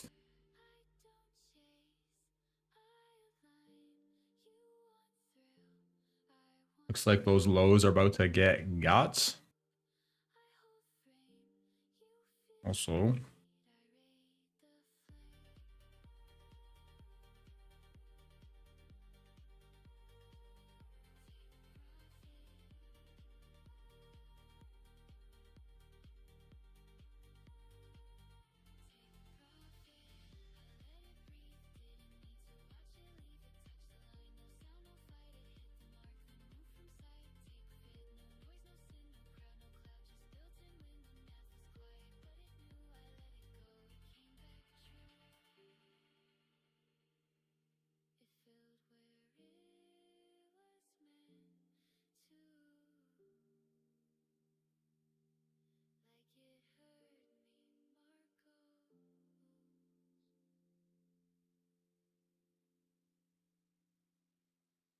is there any remaining video?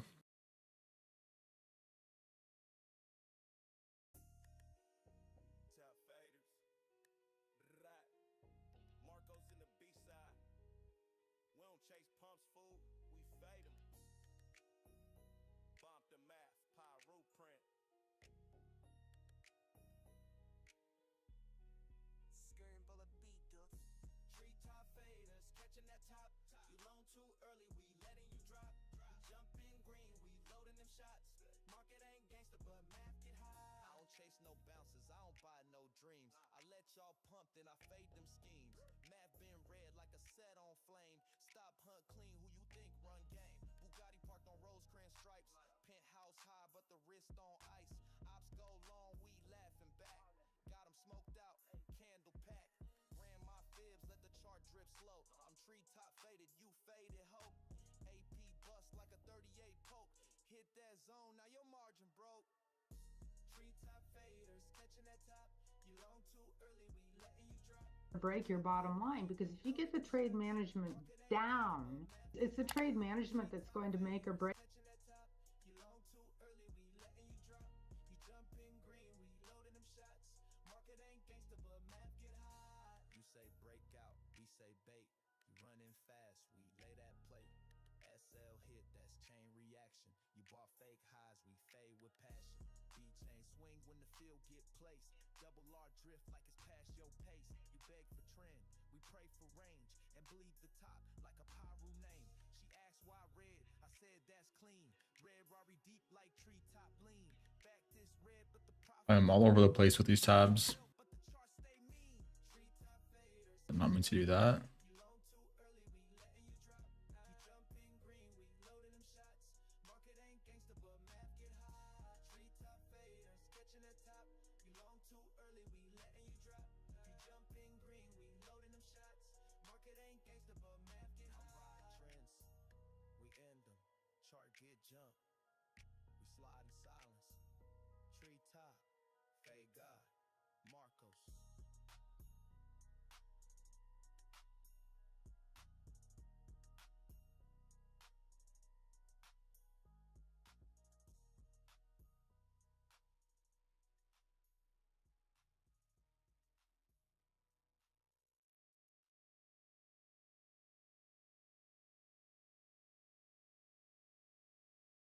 Oh, there's something wrong in these nodes. Damn.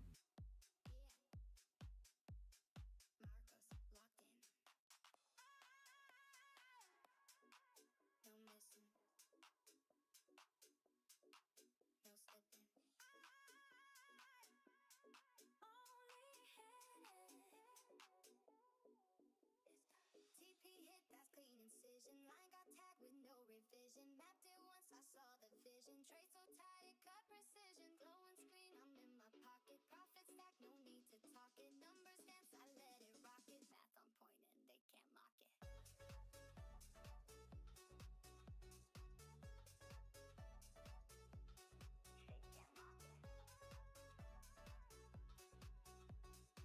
Fuck.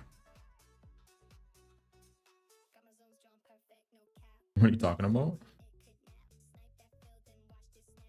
With kiss line, then boom, it clapped. Woke up late, still That's what I'm saying. I mislabeled one of these videos. I put the wrong YouTube link for them.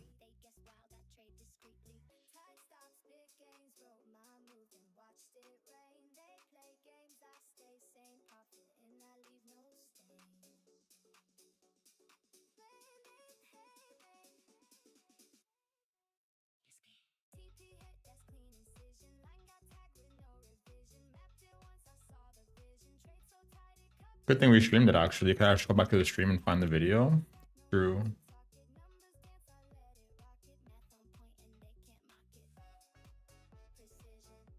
Is true. Nvidia's fading this pump.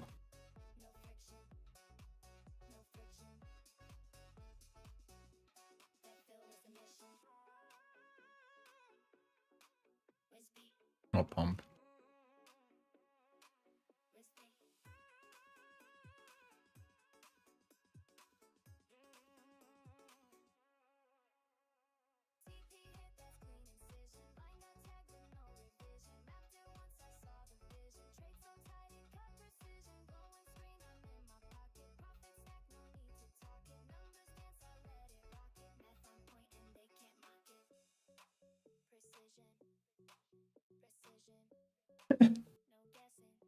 I wouldn't give too much weighting to that, but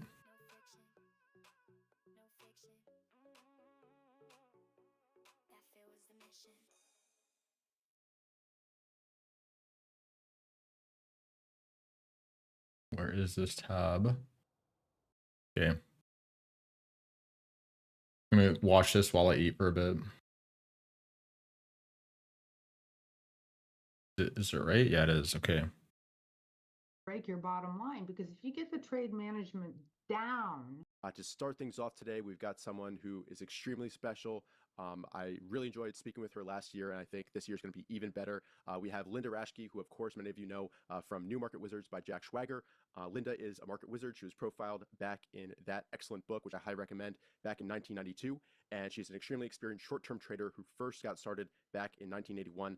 Linda, thank you so much for taking the time to be with us here today, and really looking forward to this. happy to be here. Yeah, excellent. To start things off, I thought I'd kind of throw you a curveball a little bit, so we'll see where you take it. Okay. But to start with, I know one of your passions, along with music, is horse riding. So I wanted to ask you, what kind of parallels are there between the markets and choosing a great horse, or that entire kind of selection process? Budget.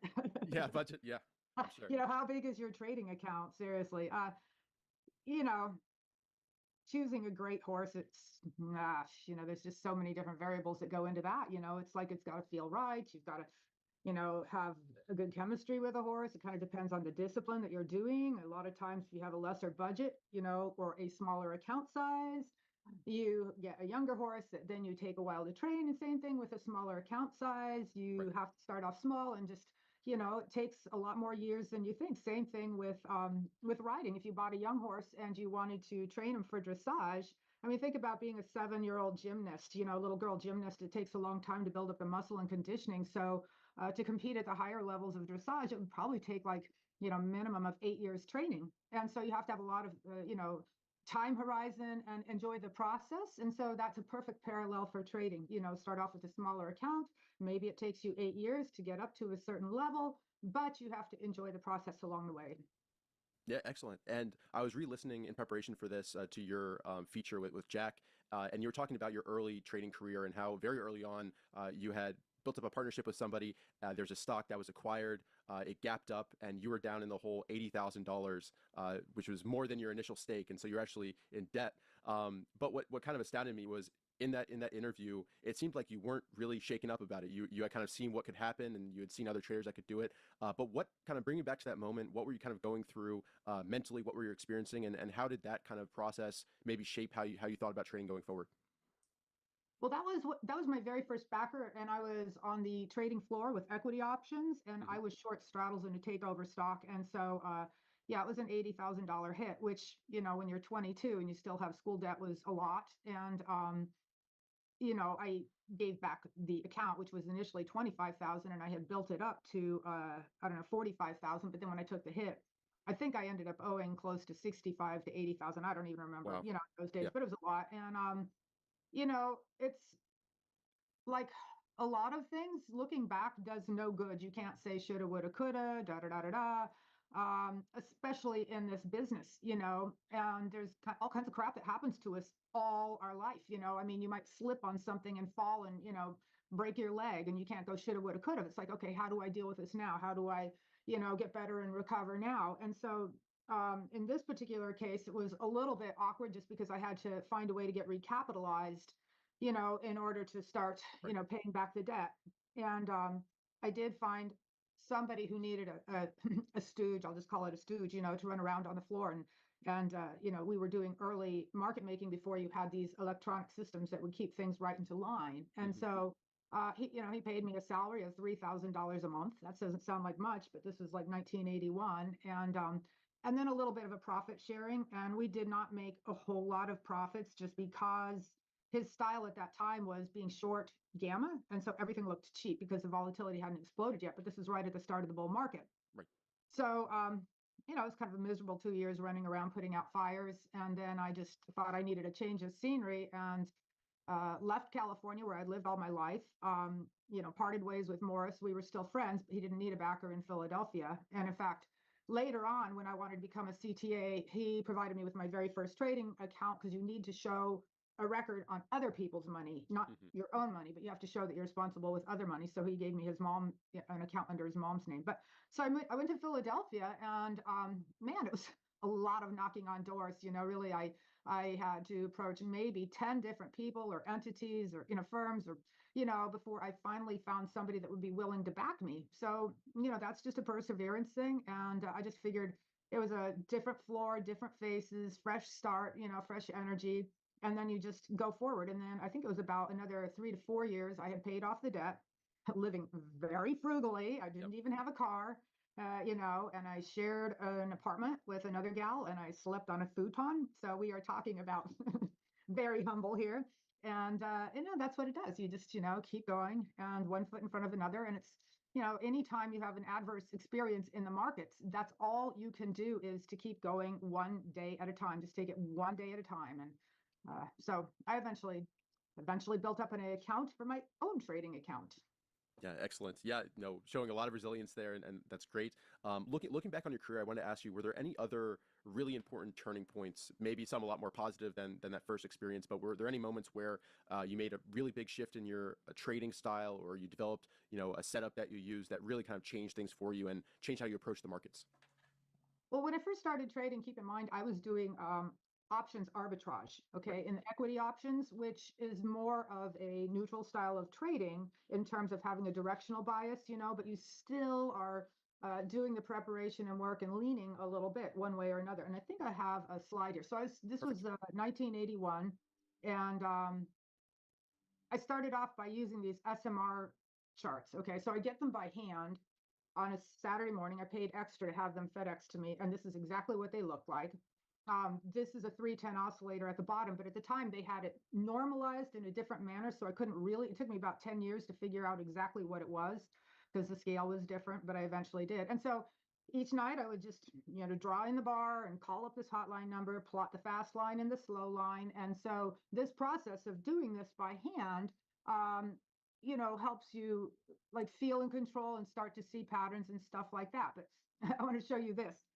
You ask about what changed. So in a nice kind of rangy market for the first 5-6 years, swinging, there was a bull market, but you can see here on this S&P chart, there were like, lots of overbought, oversold. Traditional indicators that I kept, such as the tick and the trend and the breadth, were fairly useful in market timing. And then I remember it was, I was actually sitting upstairs because I'd had a horse riding accident, but I was still trading out of my house. Very expensive to set up your own quoton and lines and stuff. It probably cost me about, $1,500 for a dedicated line and another $1,200 for, the program. So people got it great nowadays, let me tell you. But if you look at this chart right here at the beginning of 1987, I mean, we just started this creeper mode to the upside. And I just had this moment where I just like, I had no idea, what the market was doing, or no idea how to analyze it, or no tools or anything to put it in a proper context. And I just realized that I just knew nothing, So this is after like 6 or 7 years of trading. And you know, so that was a big aha moment. You For know, sure. you've been trading all this while and you're like, oh shit, I have no idea what's going on, right? I think this was the type of stuff I used to plot at night as well. In addition to doing those charts, you know, this was a 5 and 10 day moving average of the market breadth. You know, you could do the McClellan oscillator. There's lots of variations on a theme. And you can see this is just recently when we got pretty overbought up at the top there.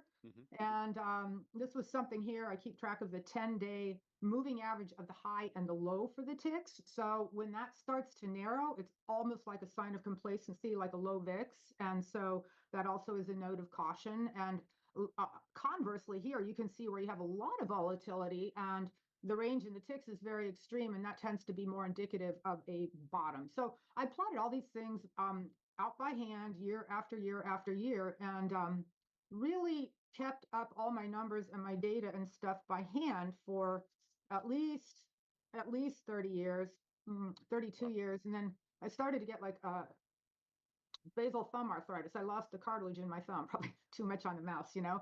So a friend made me an Excel sheet so that I could keep track of all that by a different manner. But I really got the most value out of doing everything by hand, even though I have it all computerized and stuff. It's just not the same as data point by hand. So I know you had wanted to know my early influences, and the first two backers, it really was not about the style or the technique. It was really the fact that they had this tremendous work ethic and this tremendous process. So my first backer, the one who I lost all his money, you know, every night would do the same thing with the SMR charts, write down these numbers, and then you know, we used to have to call in on a silent 700 Texas Instruments, you know, to try and input all our positions to get the plots. It was really primitive back in those days. So watching his work ethic, and then the second backer when I was in Philadelphia, he was always there for at least an hour before the market opened. And mind you, this is floor trading, you know, so you can't even, you know, do anything but just upstairs, you know, doing his preparation and review. And then after the markets closed, he would stay for another hour and a half, you know, just scouring all the books on the floor. You could see where the options. Well, I gotta rewind some of this. I was listening, but I didn't realize she was gonna start showing these charts. 16ths that nobody cared about. Is extra to have them nice kind of rangy market for the first 5-6 years swinging. You know, there was a bull market, but you can see here on this. I want to see that one that she chart, compared to the you VIX. know, lots of overbought, oversold. Traditional indicators that I kept, such as the tick and the trend and the breadth, you know, were fairly useful in market timing. And then I remember it was I was actually sitting upstairs because I'd had a horse riding accident, but I was still trading out of my house. Very expensive to set up your own quoton and lines and stuff. It probably cost me about, you know, $1,500 for a dedicated line and another $1,200 for you know, the program. So people got it going Damn. nowadays, let me tell you. But if you look at this chart right here at the beginning of 1987, I mean, we just started this creeper mode to the upside. And I just had this moment where I just, like, I had no idea, you know, what the market was doing, or no idea how to analyze it, or no tools or anything to put it in a proper context. And I just realized that I just knew nothing, you know. So this was after like 6 or 7 years of trading. And you know, so that was a big aha moment. You know, you've been trading all this while and you're like, oh shit, I have no idea what's going on, right? I think this is the type of stuff I used to plot at night as well. In addition to doing those charts, you know, this was a 5 and 10 day moving average of the market breadth. You know, you could do the McClellan oscillator. There's lots of variations on a theme, and you can see this is just recently when we got pretty overbought up at the Interesting. top there.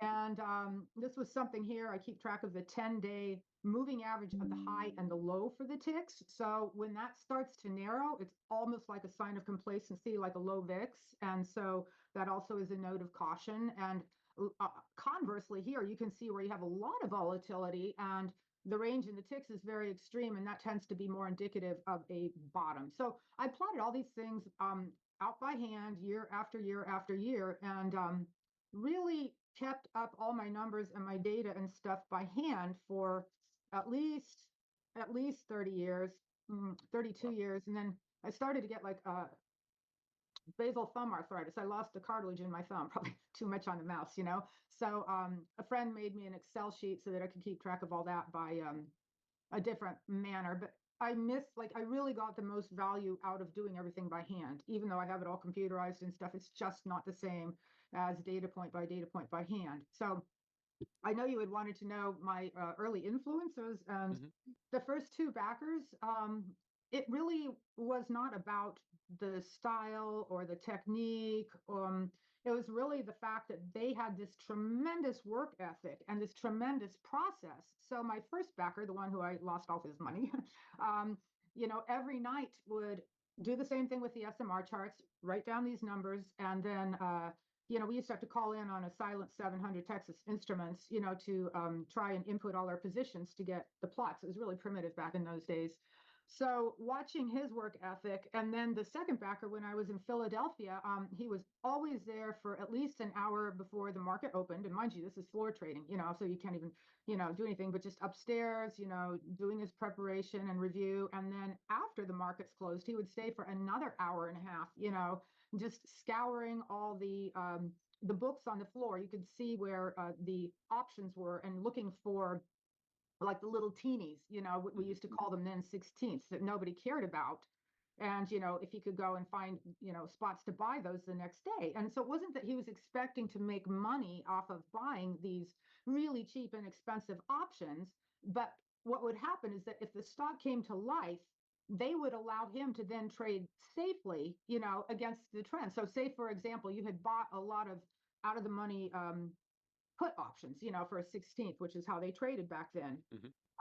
You're not expecting to make money off of those, but what they allow you to do is if there is a sell-off in the stock, then you can go in and purchase stock with the guise of protection. So just a lot of planning and strategizing, simple things like that, and just seeing this consistent routine day after day after day. And I mean, the traders around me that were successful, this is their life. They are, you know, working all the time. So that was the early influence that really helped me. So Mhm. Yeah, and that the work ethic, looking, planning everything out. That's the hallmark of any trading style, like you said. If you're a swing trader, long-term investor, short-term trader, that's going to benefit you, whatever your way of extracting alpha is from the markets. So that's excellent. And I want to ask you, in addition to that, this is a question that I've recently come up with that is one of my favorites, and I think it'd be great to get your perspective. How do you personally define risk, and what is your process for managing it? well, It's a big on question, the I know. trading floor, Yep.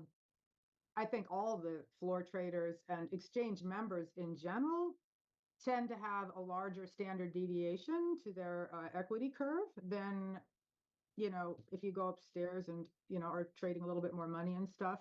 We used to trade with a lot of leverage, Mhm. in the equity options. And so then when I started managing money, um, it was a different ball of wax. I managed my risk primarily by the equity curve. Okay. So uh, if I started to see, the equity curve doing a bit of a drawdown or something that looked, funky, um, I'd get smaller. Mhm. And Interesting. I was also very strict on position sizing and calculating out the average dollar true range for the futures. Mhm. And in fact, if I were to pop up a sheet here, could you see it over my PowerPoint presentation? Okay, so that's what I do each quarter. I calculate out a moving average of the daily range and Mhm. multiply that by the point size. So I can say that the S&Ps have an average daily range of $2,600, just rounded off. Okay. Right.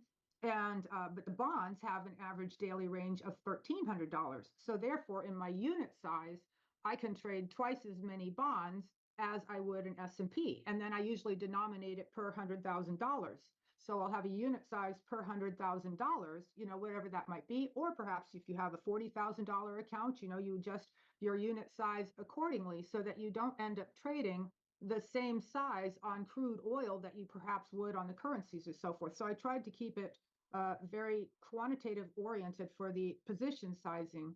And then I really didn't like to lose more than 2% on a position. Of course, Mhm.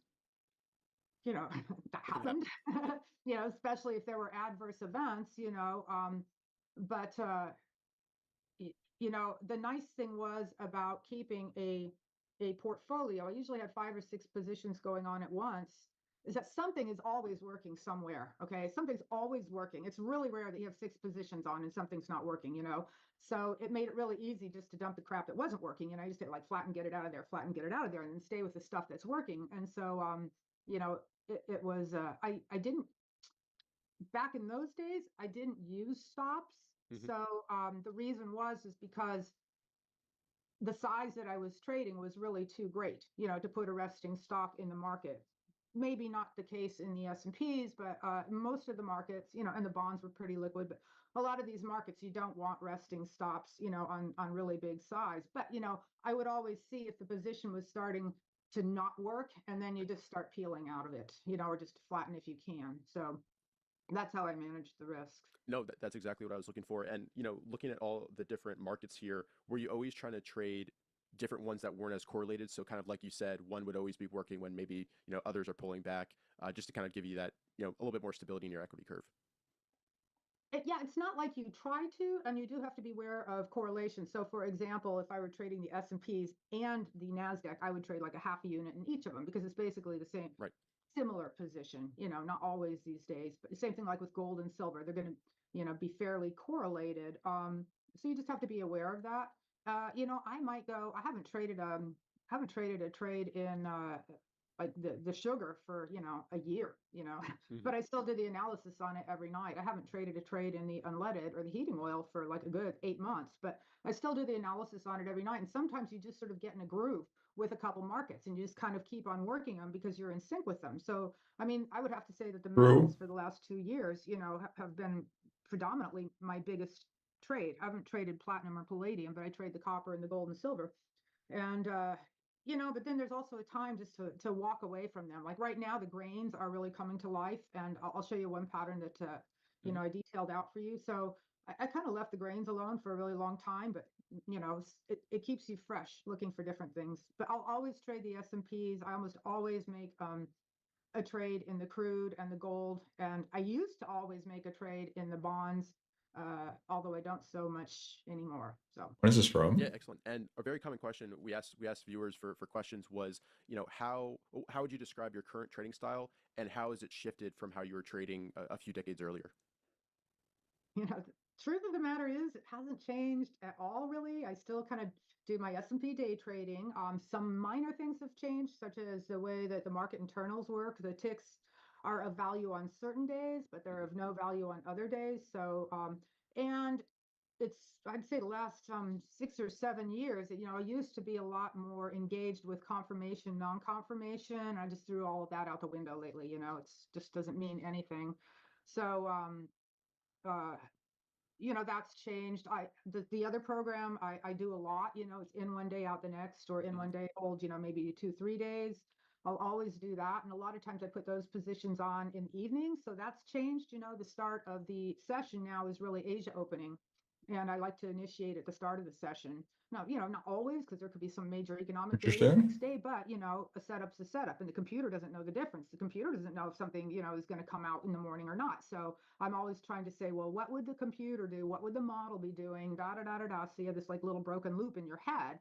Mhm. And because there's going to be news or something every single day, somewhere, somehow, That's the world. I am conscious of the crop reports because I've gotten nailed on those in the past. But uh, and then I have the third program, which actually has kind of become more on based off the weekly technicals, the daily weekly technicals. And the thing that you have to realize by having like 3 separate programs divided up into this is that number one, the shorter the holding time, the greater the frequency of occurrence and the higher the win rate. So something like the S&P day trading, I'll have my highest win rate, and my holding time is going to be the lowest. And then on the flip side of the coin, if I'm looking at my daily, weekly stuff where I can put on a position trade and sit on it for maybe 1 month, 2 months, 3 months, Mhm.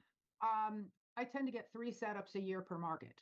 Mm. Okay, so if I have 3 setups per year per market, I might just capture one of those. Okay, so you have to like be realistic. If I have 100 setups and I'm capturing 65 of them, that's doing great. I've yet to beat the computer, but so, and then the longer the holding time in general, the lower the win rate. Okay, because you might have a couple false starts, there might be other things, but that's why trend followers can win just 32% of the time, but they know how to, hang on to those winners and really, milk them. So they're just different styles. Do you- Um, yeah, go ahead. I was, I'm trying to get back to just doing all of it again. And I have to confess, I was trading pretty hard today and I was having adrenaline rushes. It's like my assistant is up in Port St. Lucie and he's busy doing other things. And I'm trying to, execute and put in stops. And I do much better. I really can't trade the way I used to unless I have somebody helping doing the order entry. So I got to figure that one out. Yeah, it's a lot to keep track of for sure. Is there among those styles then, are you kind of more gravitating more towards the longer term now, or it really just kind of depends on the situation? Uh, uh, no, I don't gravitate towards the long term. I love I'll show you some of the stuff that I look at. I love my in one day and out in 1 or 2 days. It's long term time horizons are really tough, because they play with our head. And I really don't feel confident in long term forecasting. I can just feel confident on a daily, weekly chart formation, Hmm. and it may or may not get legs. So, but sometimes if I have a long-term position on in something, it's hard for me to do my in one day, out the next day, that type of thing. And what I'm really trying to capture are the trend days or the range expansion or the days where I can trail a stop, and I'll show you what that looks like with this one pattern I got it for you. But yeah, I mean, nothing beats capturing a trend day. So Yeah, perfect. Did you want to jump to that, or I actually want to ask you first? Do you still kind of typically trade those six positions, or has that changed as well? Kind of 2 to 6 positions. uh well, I had a bunch of surgeries the last 3 years, so I had a lot of disruptions and stuff. So I mean, I had a hip replacement, I had a major shoulder surgery, I tore my ligament, Falling playing apart. tennis, so I just had that, like a Tommy John type of surgery. So you know, I haven't been playing full tilt boogie just because of Hmm. all these other things. And I also I took some time off and was playing tennis like 6 days a week, twice a day. I was that's all the injuries, and it's always trying to find a balance. I would love to do everything, but like right now, I'm missing the game a lot, and so I'm pushing myself to see how much I can do again before I start having heart attacks. I'm towing the line and trying to find out where is the line for me. So today I was pretty active and I actually had to go out in the middle of the day and go running for 25 minutes because I just had too much cortisol. So, Well, it yes. sounds like outside of trading, you're enjoying things outside of the injuries, of course. But your tennis, that's excellent. That's we don't live to trade. We whatever the phrasing is, where it's good to have passions outside of the markets for sure. You know, Keeps us balanced. yeah, I mean, I thought I was retired, but then it's like, but I love this game so much. It's such a fun, enjoyable game. It's like, You should do the so what are they all doing nowadays? Like the cortisol reception modulator.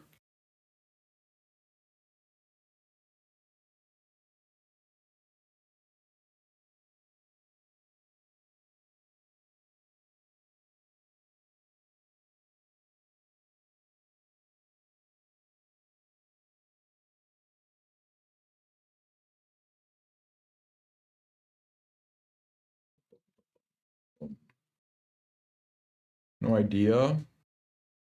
Say the equivalent of like SARMs, people are using it for like bodybuilding and whatnot, but essentially they're using it to like lower their cortisol spikes.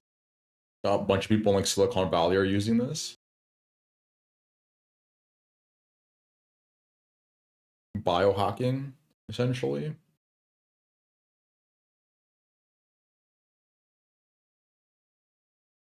get back in and, really have some fun playing the game. So that's where I'm at right now. Perfect. Did you have more to run through here with these slides? I know you prepared some examples for us too. I did, but Yeah. you were asking about my style, okay? Yeah. And I am very much just classic technician, swing highs, swing lows, chart formations, and the market structure with the swing highs and the swing lows. And so, for example, this swing up here, right? This leg was bigger than this down leg and bigger than this up leg, right? So this is a huge increase in momentum. Therefore, you know, you have to be all over looking for that pullback. Okay. That's like a 90% trade. But with that said, you know, you do have V tops and bottoms as well. So, you know, it's all about putting it into a structure. And so that's one thing. I'm just very basic. You know, one Like Elliott indicator, waves, maybe, basically. you know, the Keltner channels, you know, to help keep track of some volatility. And, you know, people would be shocked how basic I am. You know, just uh, very, very old school classical technical analysis. And that works for me. You'll never see me with Fibonacci or Ikimocho or, you know, order flow or any of that kind of stuff. You know, it's like, I want the trade, boom, I'm all in. You know, I want to get out of the trade, boom, I'm all out. I don't scale in, I don't scale out. It's like, okay, deal me another hand, you know, like playing cards. Okay, let's get on to the next hand. Let's get on to the next hand. So I'll use that analogy. And So I have a few questions. Sorry, if you go back to that mm, chart. So say you're stalking that pullback. What are you looking for then to actually enter that? Are you waiting for a reversal bar for it to move back higher? What's kind of your actual entry point? Say you're looking for that pullback and then looking to re-enter with that trend. you know, in a perfect world, you'll have a little loss of momentum, a little divergence down here. You know, you'll Yeah. probably will see it on an hourly chart. So, you know, there's two or three patterns that I like for reversals. You know, you're either going to get 3 bars price overlap at the bottom of a swing or the top of the swing. So in terms of market profile terms, that would be described as the market coming into balance. Okay, so the market coming into balance, and then that would set up a breakout play if you want to be aggressive that way. Obviously, a little divergence at the end of the swing is always sweet, but you don't always get that. And sometimes you not so much on a retracement trade, but some other swings you will have a buying climax, you know, a big range bar at the end of the swing. And you know, if you take out the low of that bar, you know, with 1 or 2 bars, you're probably going to get downside for another, you know, 5 or 6 or 7 bars is sort of how the modeling goes. And I'm very big on levels. Um, I don't draw trend lines. I draw horizontal lines just Yeah. for the levels, and then see, you know, how we come back into those areas.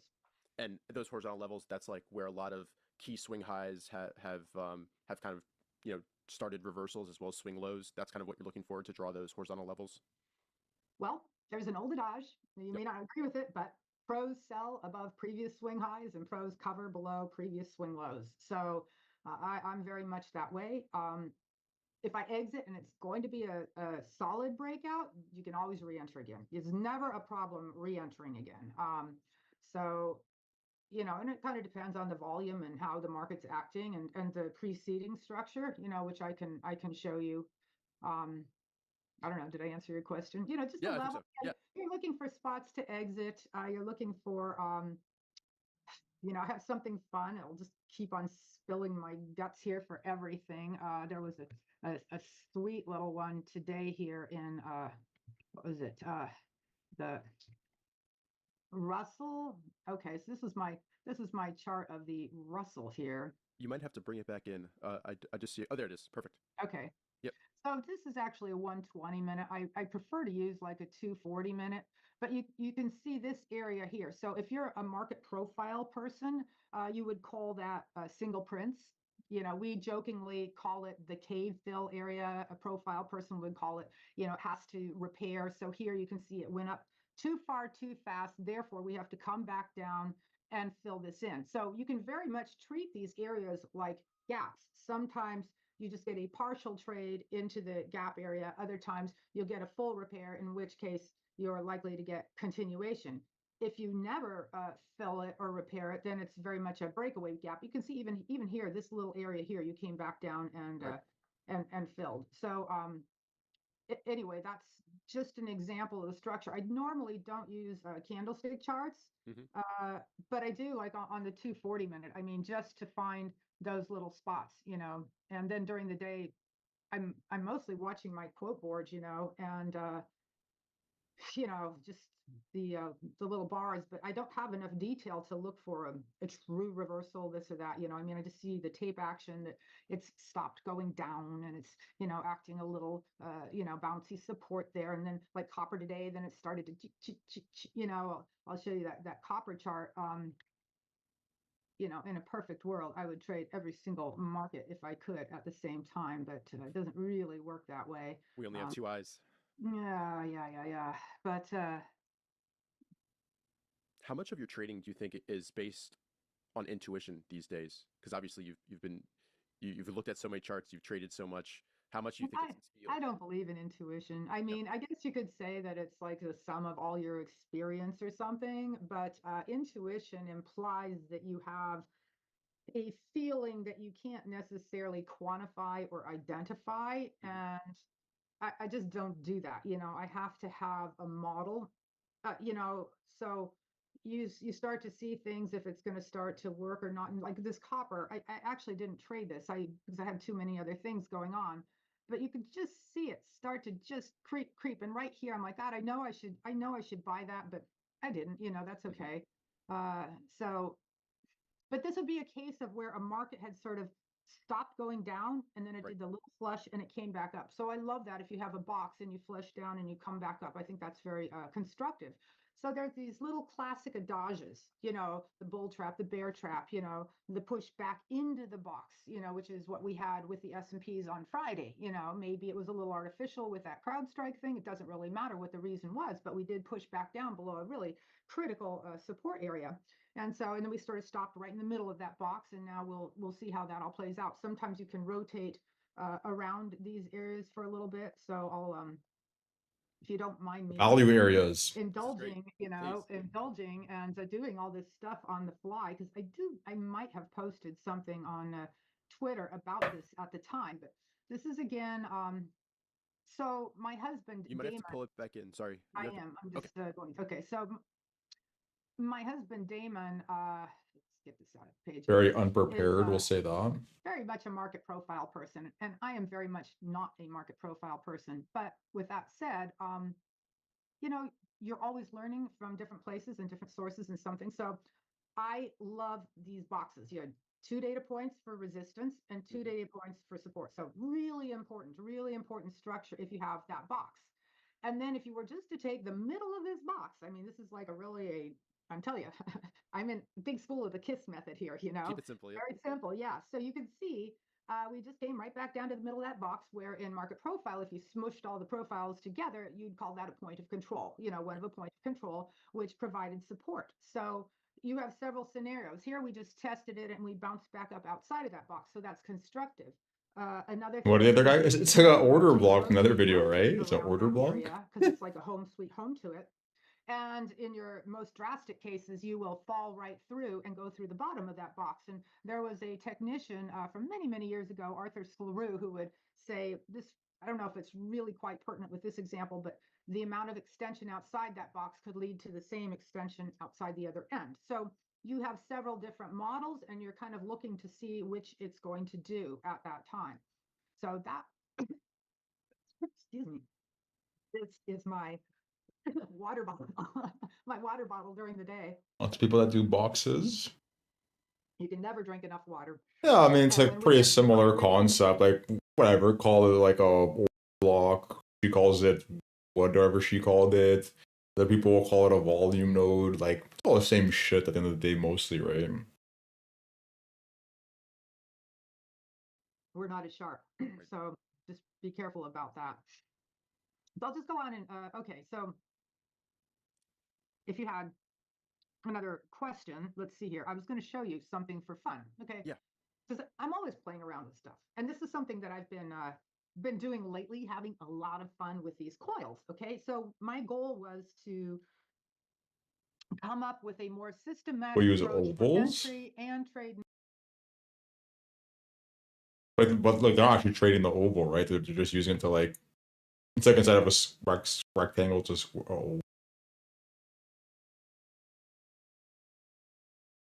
Actually, maybe they do. Actually, interesting. Maybe they do.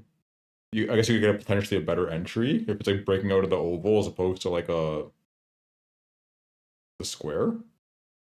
Interesting. Like, I never thought of that. I mean, I don't know. You'd have to like back us that a lot. I don't know how reliable that would be. More of a trend line type of thing. Yeah, I mean, like, I use ARCs sometimes as well. Which one is it? like this thing. Like when you see like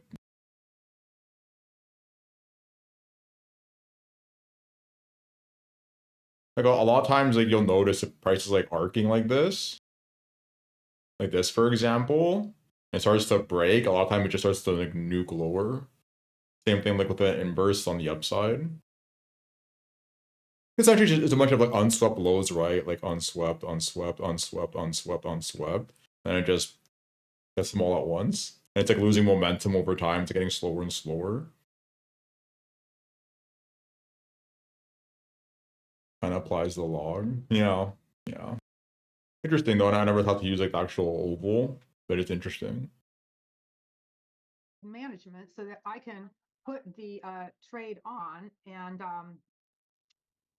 go out of the office and play tennis. There you go. And not have to watch the markets, right? Very dependent on our homework at night. So that's a big part of trading. I don't think people quite understand the importance of, doing a game plan at night and your preparation every night, night after night after night. But I love these coils where you get this back and forth, and I like seeing them on a line chart. And for example, if I took a program like TradeStation, you can take something like a parabolic or a volatility stop, and you can do a stop in reverse, and you'll see it go into a drawdown at that point. So that should also be a The warning. parabolic Stop SAR. coil building, because it'll always be a drawdown when you start to do that stop and reverse type of thing, and that's usually when it's ready for a bigger move. So the moves out of these coils, you can see I've just got a simple Wells Wilder average true range volatility stop, real old school here. I can attach this with CQG.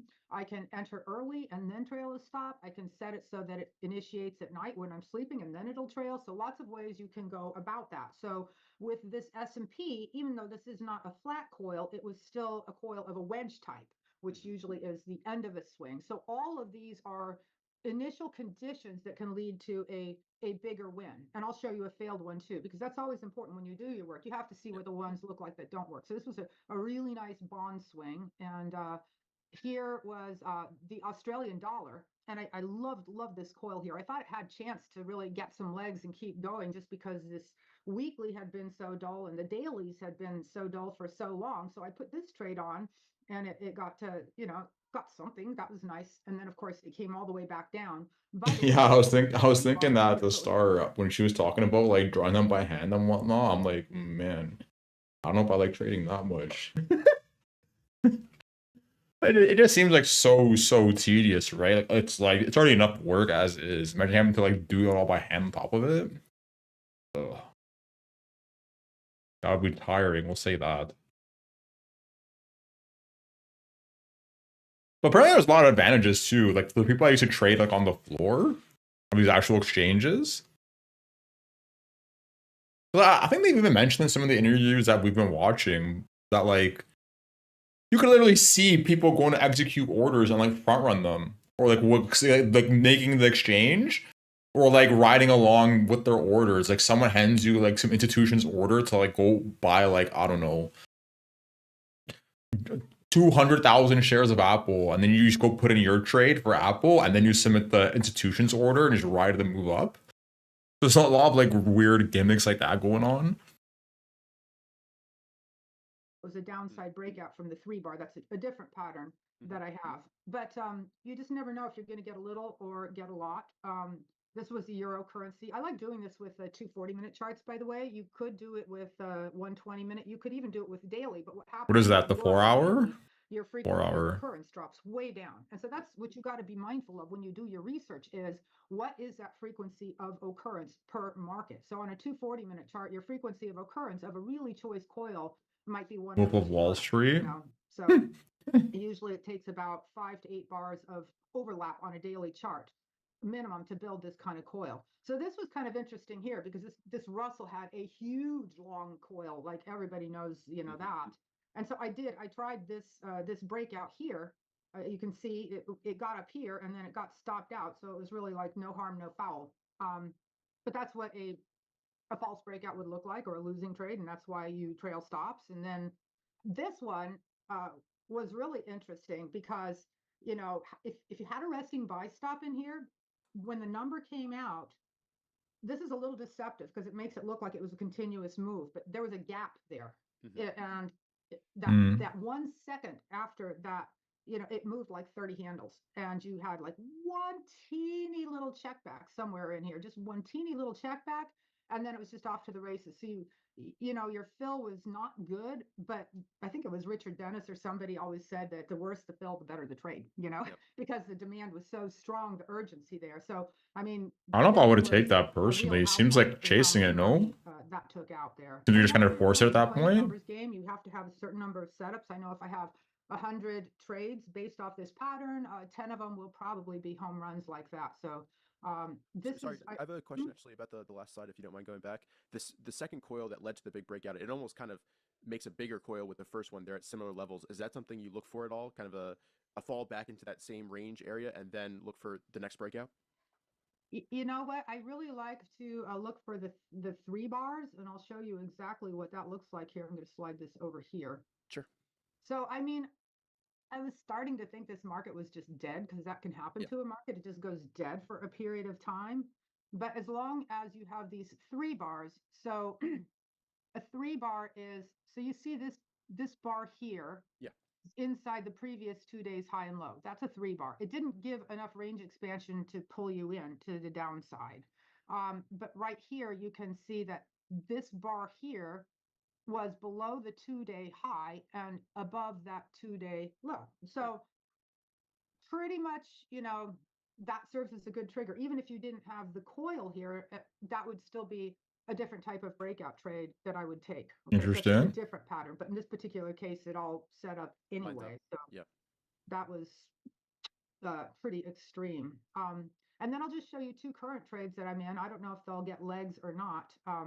This is the soybeans here. So you can see they had a nice little coil. Actually, usually on the grains, I'll use like a 120-minute chart, because they just not the same hours. But so the beans are coming out the upside. And at this point, I actually initiated them on the opening last night. I went long, and I didn't wait to get triggered in. And I actually sold, I shouldn't have done that, but I sold most of the position at the close, just because I'm deviating from my methodology, And then here's the corn, just, trying to get some legs. It didn't quite, that's another reason I took off most of the position. I left one on, but, I was like hoping that it would push up a little bit more, but they're coming to life. So that's pretty good.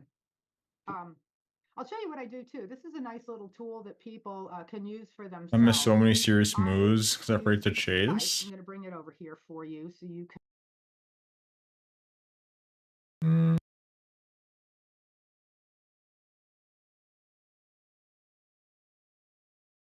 I don't know. For me, it depends. Like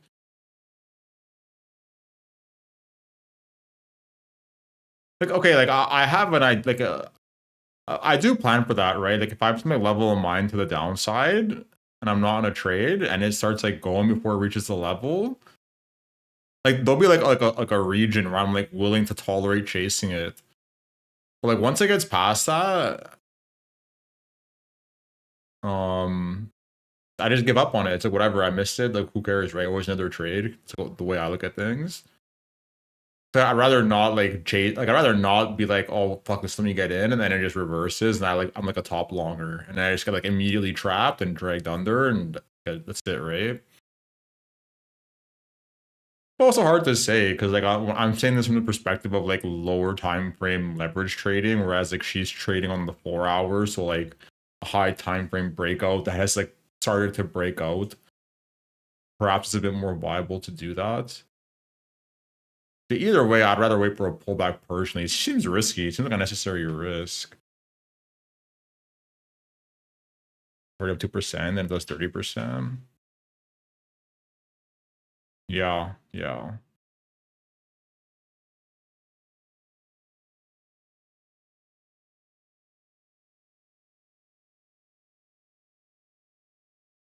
It would really depend on the setup. I think it's like very textual doing that. Because I can see some worlds where like you're willing to do it on the higher time frames if like let's say this thing had been consolidating like this for like months on end. And it's like finally starting to go. And you didn't enter like right away, then like okay, maybe you're willing to chase it a bit because you're about to get like a pretty big leg up probably. But if it was like another chart where like, hmm,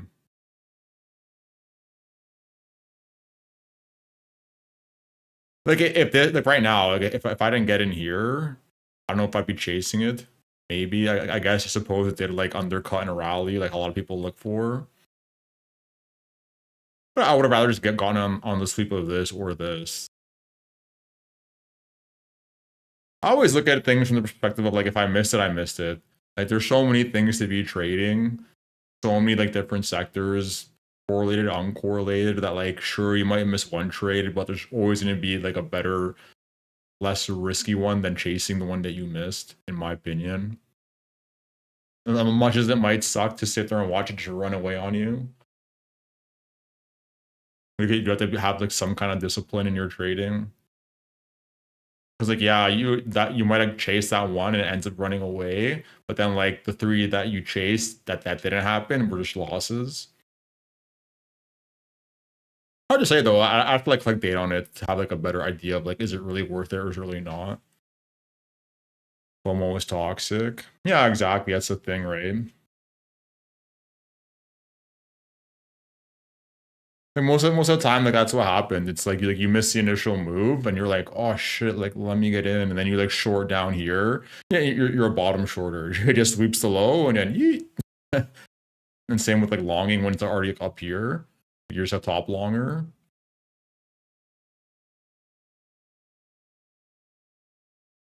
And like realistically, more often than not, like it is gonna have some pullback, right? Like how often does a chart like literally just do this without ever pulling back? Pretty unlikely, right? Sure, in like the most hardcore bullish trending environment that happens, but it's usually an exception to the rule.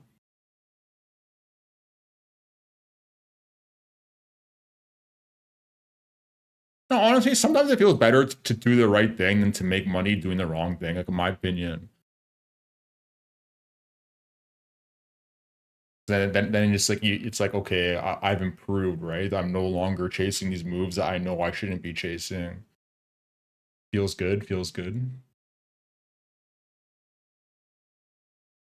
Can see, and I have like 3 different Skype IDs, and I can make notes to myself. So if I'm on my phone, I can type with, or I can send something that I want to research later to my Skype ID to myself. Mhm. And so this is one of my chart libraries, Oh, nice. Very cool. Yeah, so you can I do this what too. kind of catalogs That's they're funny. using on this, and you can see here, this was the work from the coils. I let my assistant on there. This is work from the coils. Another pattern. Let's see. This was another pattern, that I do. I try to look at the average holding time, the frequency of occurrence, and stuff. And this is really work on the trail stop methodology, where I can trail that volatility stop and reverse function, because I would say that maybe only 25% of initial conditions demand that you trail a stop. Okay. Usually you're better just, exit end of day, exit on the next, morning on the previous day's high, or sell into a rally, or, that type of rhythm. It's rare that you get the runs where you can hold it for a period. So these are all had to start a different library. So this is like what I'll do is I'll detail it out on a 240-minute chart. You can see this is just a simple ABC here, right? Pretty basic. And then the trail stop got tagged there, but then it re-entered. And then I'll go and show what the daily candlestick chart looked like. So we had some range expansion here and a close outside the Keltner channel. So that's another pattern that I'll do, looking for a. Also weird, right? How often do you see reaction people back using down. Keltner channels? Definitely like an oddity. Come across these like a handful of times. Interesting. Also, I find it so odd that she calls the 4-hour chart a 240-minute. It just, it's a little biclimax stuff. And then I have one thing, it's these little dots here are called PF3s, and it's for when the slope of the 2-period rate of change is going down, the slope of the 310 oscillator is going down, and they just highlight really nifty. And you can see this was poised to flip up again. So this was a pretty strong buy pattern. But that's what I'll Wait, what do they do? I'll just buy pattern, nifty. And you can see just going down, the dots here are called PF3s, and it's for when the slope of the 2-period rate of change is going down, the slope of the 310 oscillator is going down, and they just highlight really nifty. And you can see this was poised to flip up again. So this was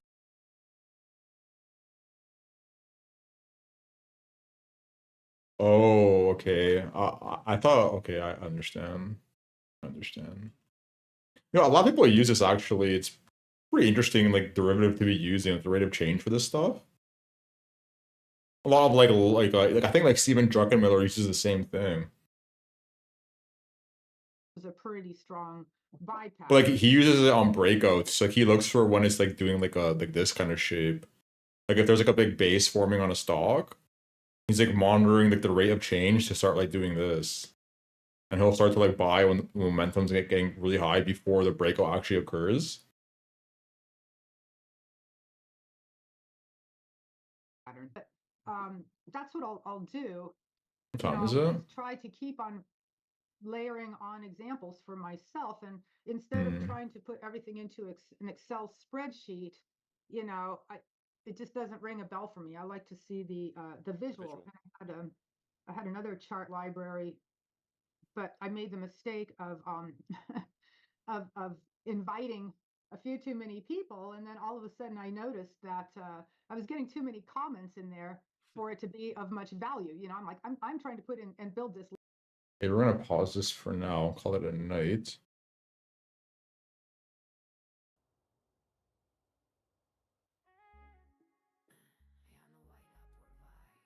We will do the juice box though.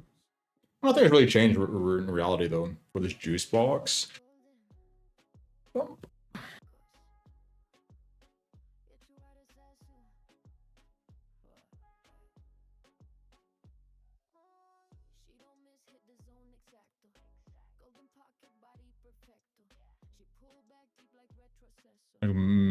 NVIDIA opens 200. Stay with you.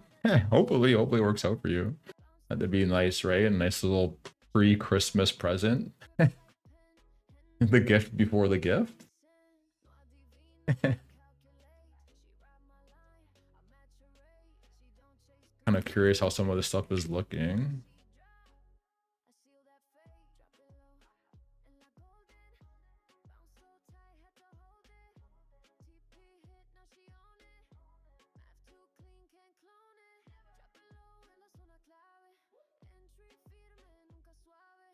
I mean, even hear him up 4 grand. Don't get too excited yet. It's unrealized, right? Could like nuke on you. Yeah, hopefully it works out, right? That'd be quite nice. We can all sit here celebrating our juice. Hopefully Bitcoin can join on the party. Because it hasn't been quite uncorrelated lately, right? For the past like 2 months, basically. Just doing its own thing.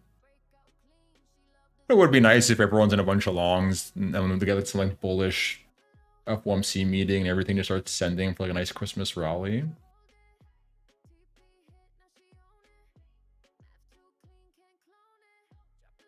Probably not gonna happen, right? Whenever we want something, we usually don't get it. The game is very cruel in that regard. 8, 8,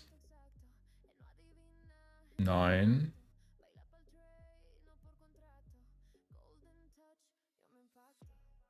Yeah. It's that Thursday dump.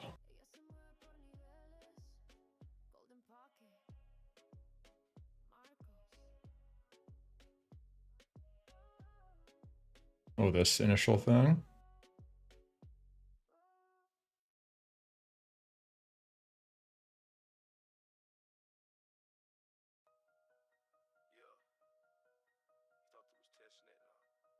There was like a big gap, wasn't there, to the upside? Isn't it like getting near that gap now?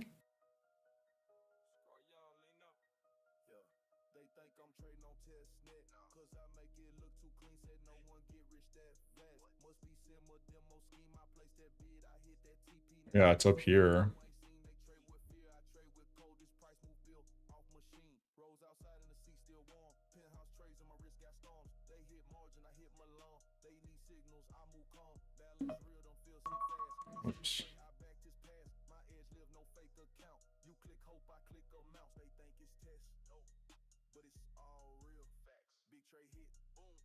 Then I sign deals, stress on chalk still. I'm just chill. They can't believe it. Why? The math In terms of this juice box, honestly, not really a whole lot to talk about. It's gonna be a pretty quick one, honestly. stuck in beta. I'm out here scheming. Woke up clear 5 figures. Didn't even leave that villa.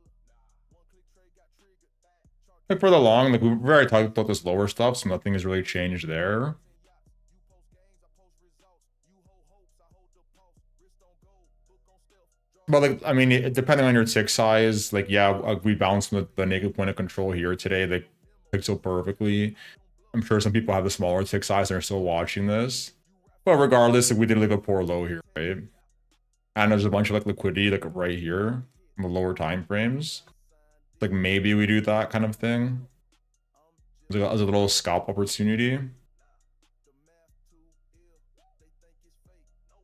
But it's getting a bit trickier and trickier, right? We're kind of getting into like a tightening range. There's like not the ideal like kind of trading scenarios. Like less and less edge. Which is like, this is what we see like how many times if we go back to the old FOMC streams, it's the same thing every single time. Every single FOMC ends up just becoming like a triangle going into the Wednesday. So like, it gets harder and harder to position the closer it gets. This is why we always try and get position like a week in advance, if not more, to avoid this crap. So like, yeah, you might get a scalp down here. Gotta be careful, right? We did talk about how there's some like pretty interesting levels of interest down here with a lot more liquidity than this one. But whatever, if they give you it and something's forming here in terms of like the price action along with like other confluence and order flow, then take it, right? The data supports it, you can take it. I'm just gonna write down like clean the poor low at 89.1. No, nothing has changed. Nothing has changed. Literally, everything from yesterday's applies. Rest of the previous plans still apply. For a short,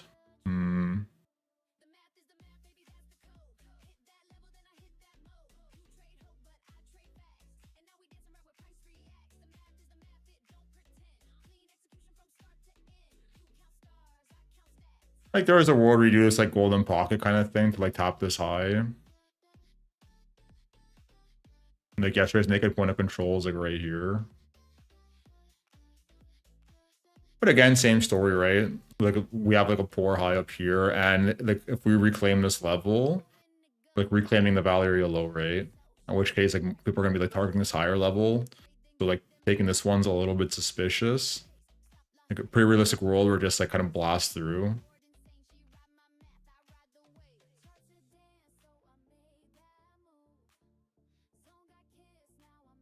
But we'll leave it written, right, as a potential trade, because that's only one. Like these higher levels we've already talked about, so we're just kind of like the naked point of control at like 91.5.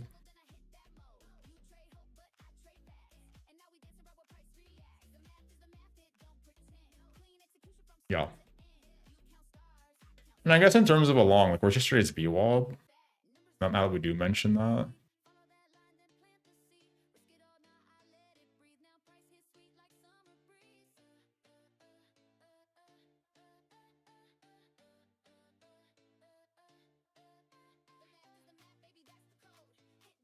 Normally, if this is like a really solid low, like if it had like a nice big wick here and then we did like the retest, like I would say like, yeah, you can try and get on this like bullish retest, the value area low and the VWAP to like target the highs.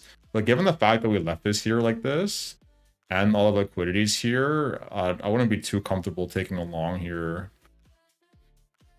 personally.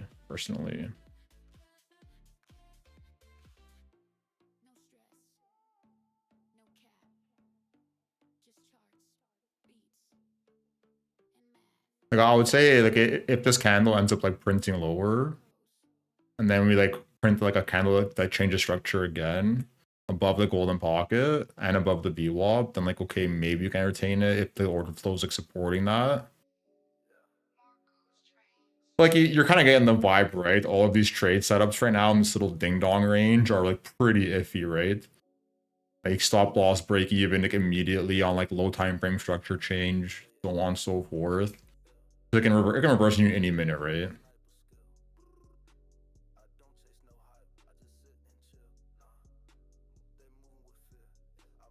Like ideally, if you were in the long from here from the weekend, and the shorts from like previous higher levels, maybe even this sweep earlier today. I think the red box is around here, right? If I recall, one of the red boxes from yesterday.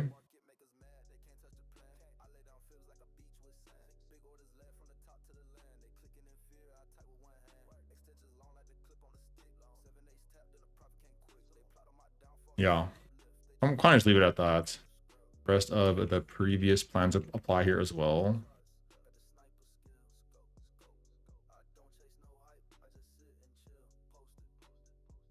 Not the greatest of juice boxes, but kind of typical pre-FOMC stuff.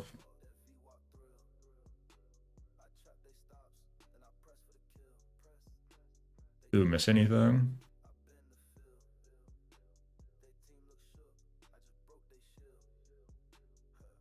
I guess we do have the gap fill to the upside too, right? And I think to consider. How are the indexes looking?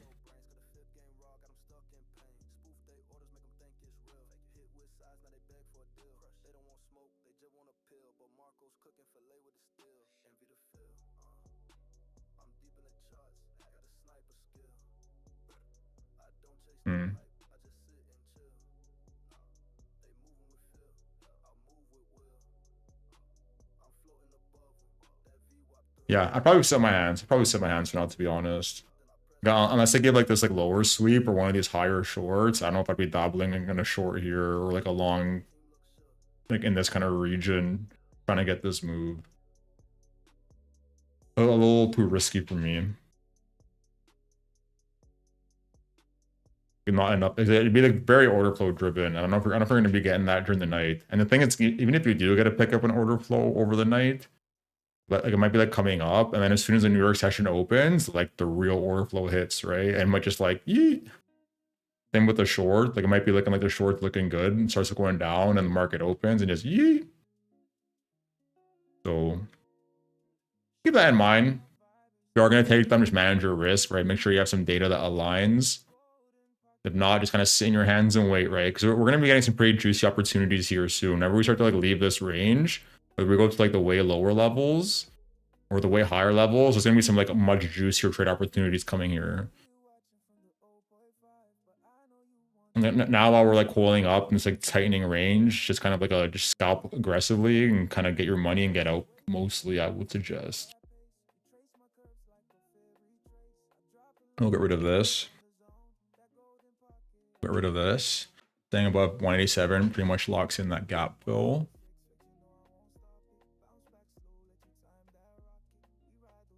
What was this? I don't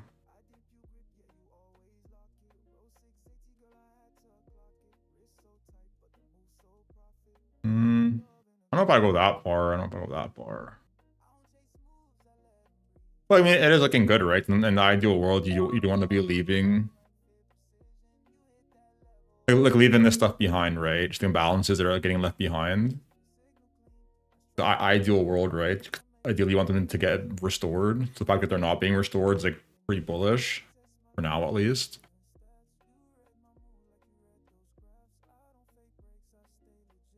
And we're kind of like breaking out of this volume node. Essentially, like we're doing like a bullish retest of it right now.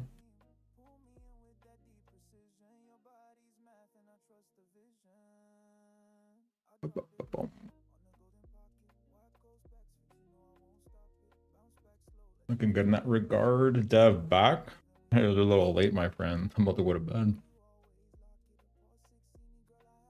We just paused another video and we're calling it a night. NVIDIA breakout, is it?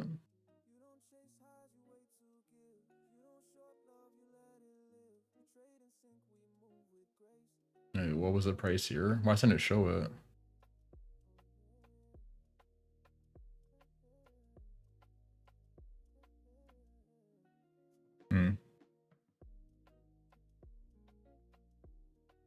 No worries. I'm about to go to bed too. Watching another stream on a video gives me stock picks. Yeah, we've been watching some. We've been paying attention, tracking a couple of things on here.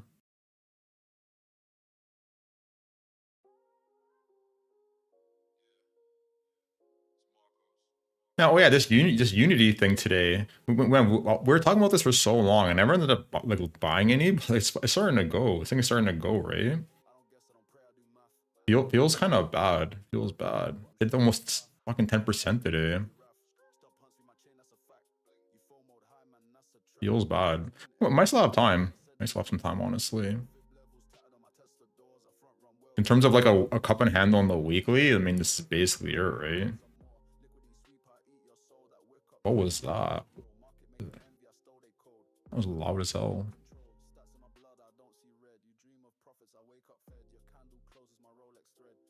Yeah, things I never ended up like looking up this thing enough.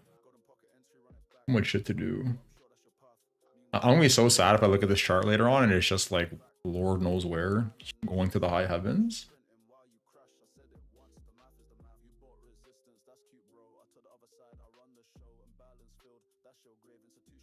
Yeah, there's tons of I mean, I don't know if you use X, but there's some pretty good accounts on X too that like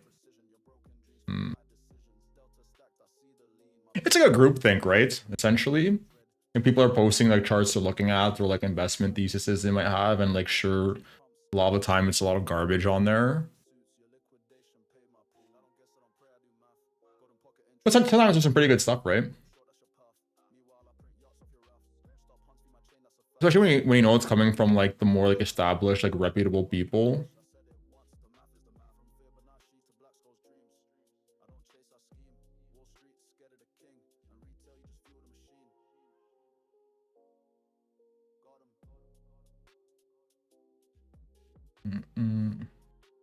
Yeah. Anyways, we're getting out of here. So quick chat shout out. Call it a night. We can get some good sleep. Come back tomorrow strong. Shout out to Lyle.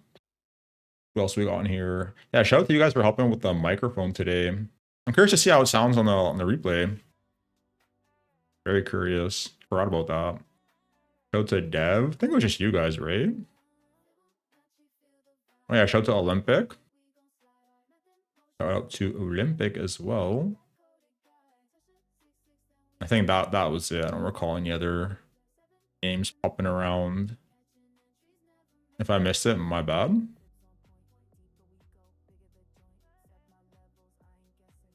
Definitely fills you in on sentiment. Iffy. I think you're way better off collecting sentiment data because the algorithm. Like if you're clicking on things that have like bullish sentiment, for example, on like a certain stock, like it'll start giving you the feed of like only bullish things on that, like that align with that tweet essentially, right? So kind of like skews your timeline in a way that's like not good.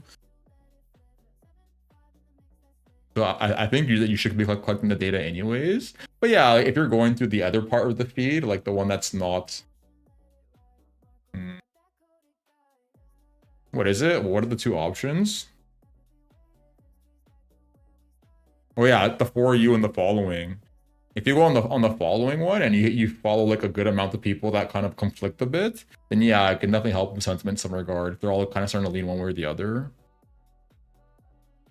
And maybe I've made groups as well. Like I made groups of like accounts that I follow that I know are like this is the group of like people that don't know what they're doing, right? Like the noobs. So I wonder what the noobs are doing. And like the same with like people that I know are like competent. But it's like quite funny when you see these two like conflicting with one another.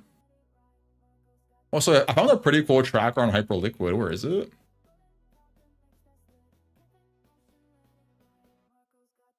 In my Discord somewhere.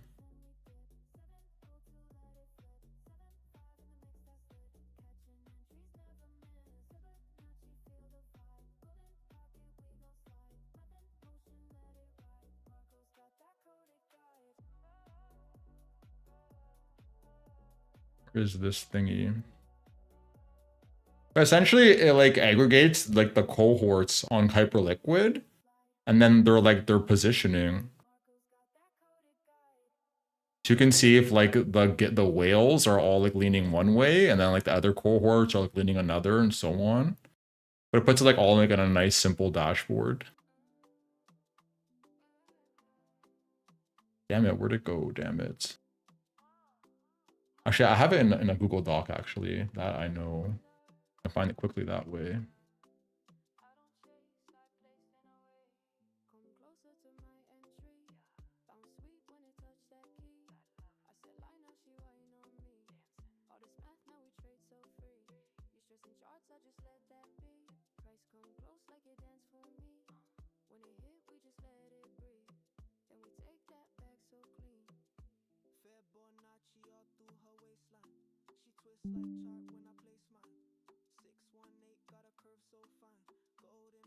So like one of the trackers is like based on like the size of the wallet, and one of them is based on like their trading P&L.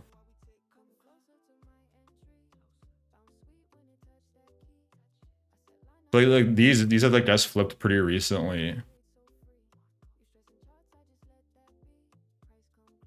Like when we were nuking on the way down, it was like pretty funny. Like these like moves down, and like all of the smaller entities were like all bullish, and these ones were like hella bearish. Hella bearish.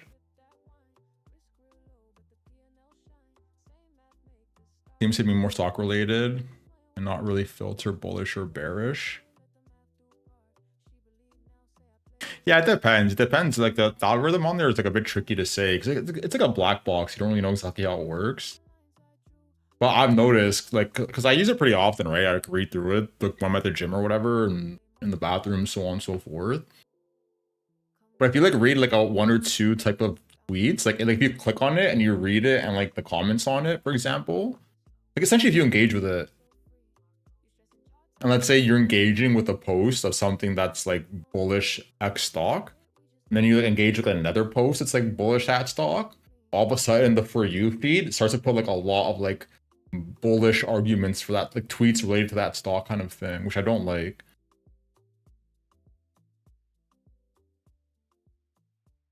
So I am mindful of that. But I do collect data as well. Like I use like sentiment, and I also collect it like manually myself. At least for crypto. Okay, anyways, I gotta go do this stuff. God damn, I'm out here. Shout out to you guys. Gonna be back tomorrow at the usual time. Then it's FOMC. Until then, let's get some rest. We will be back soon. Later. Later.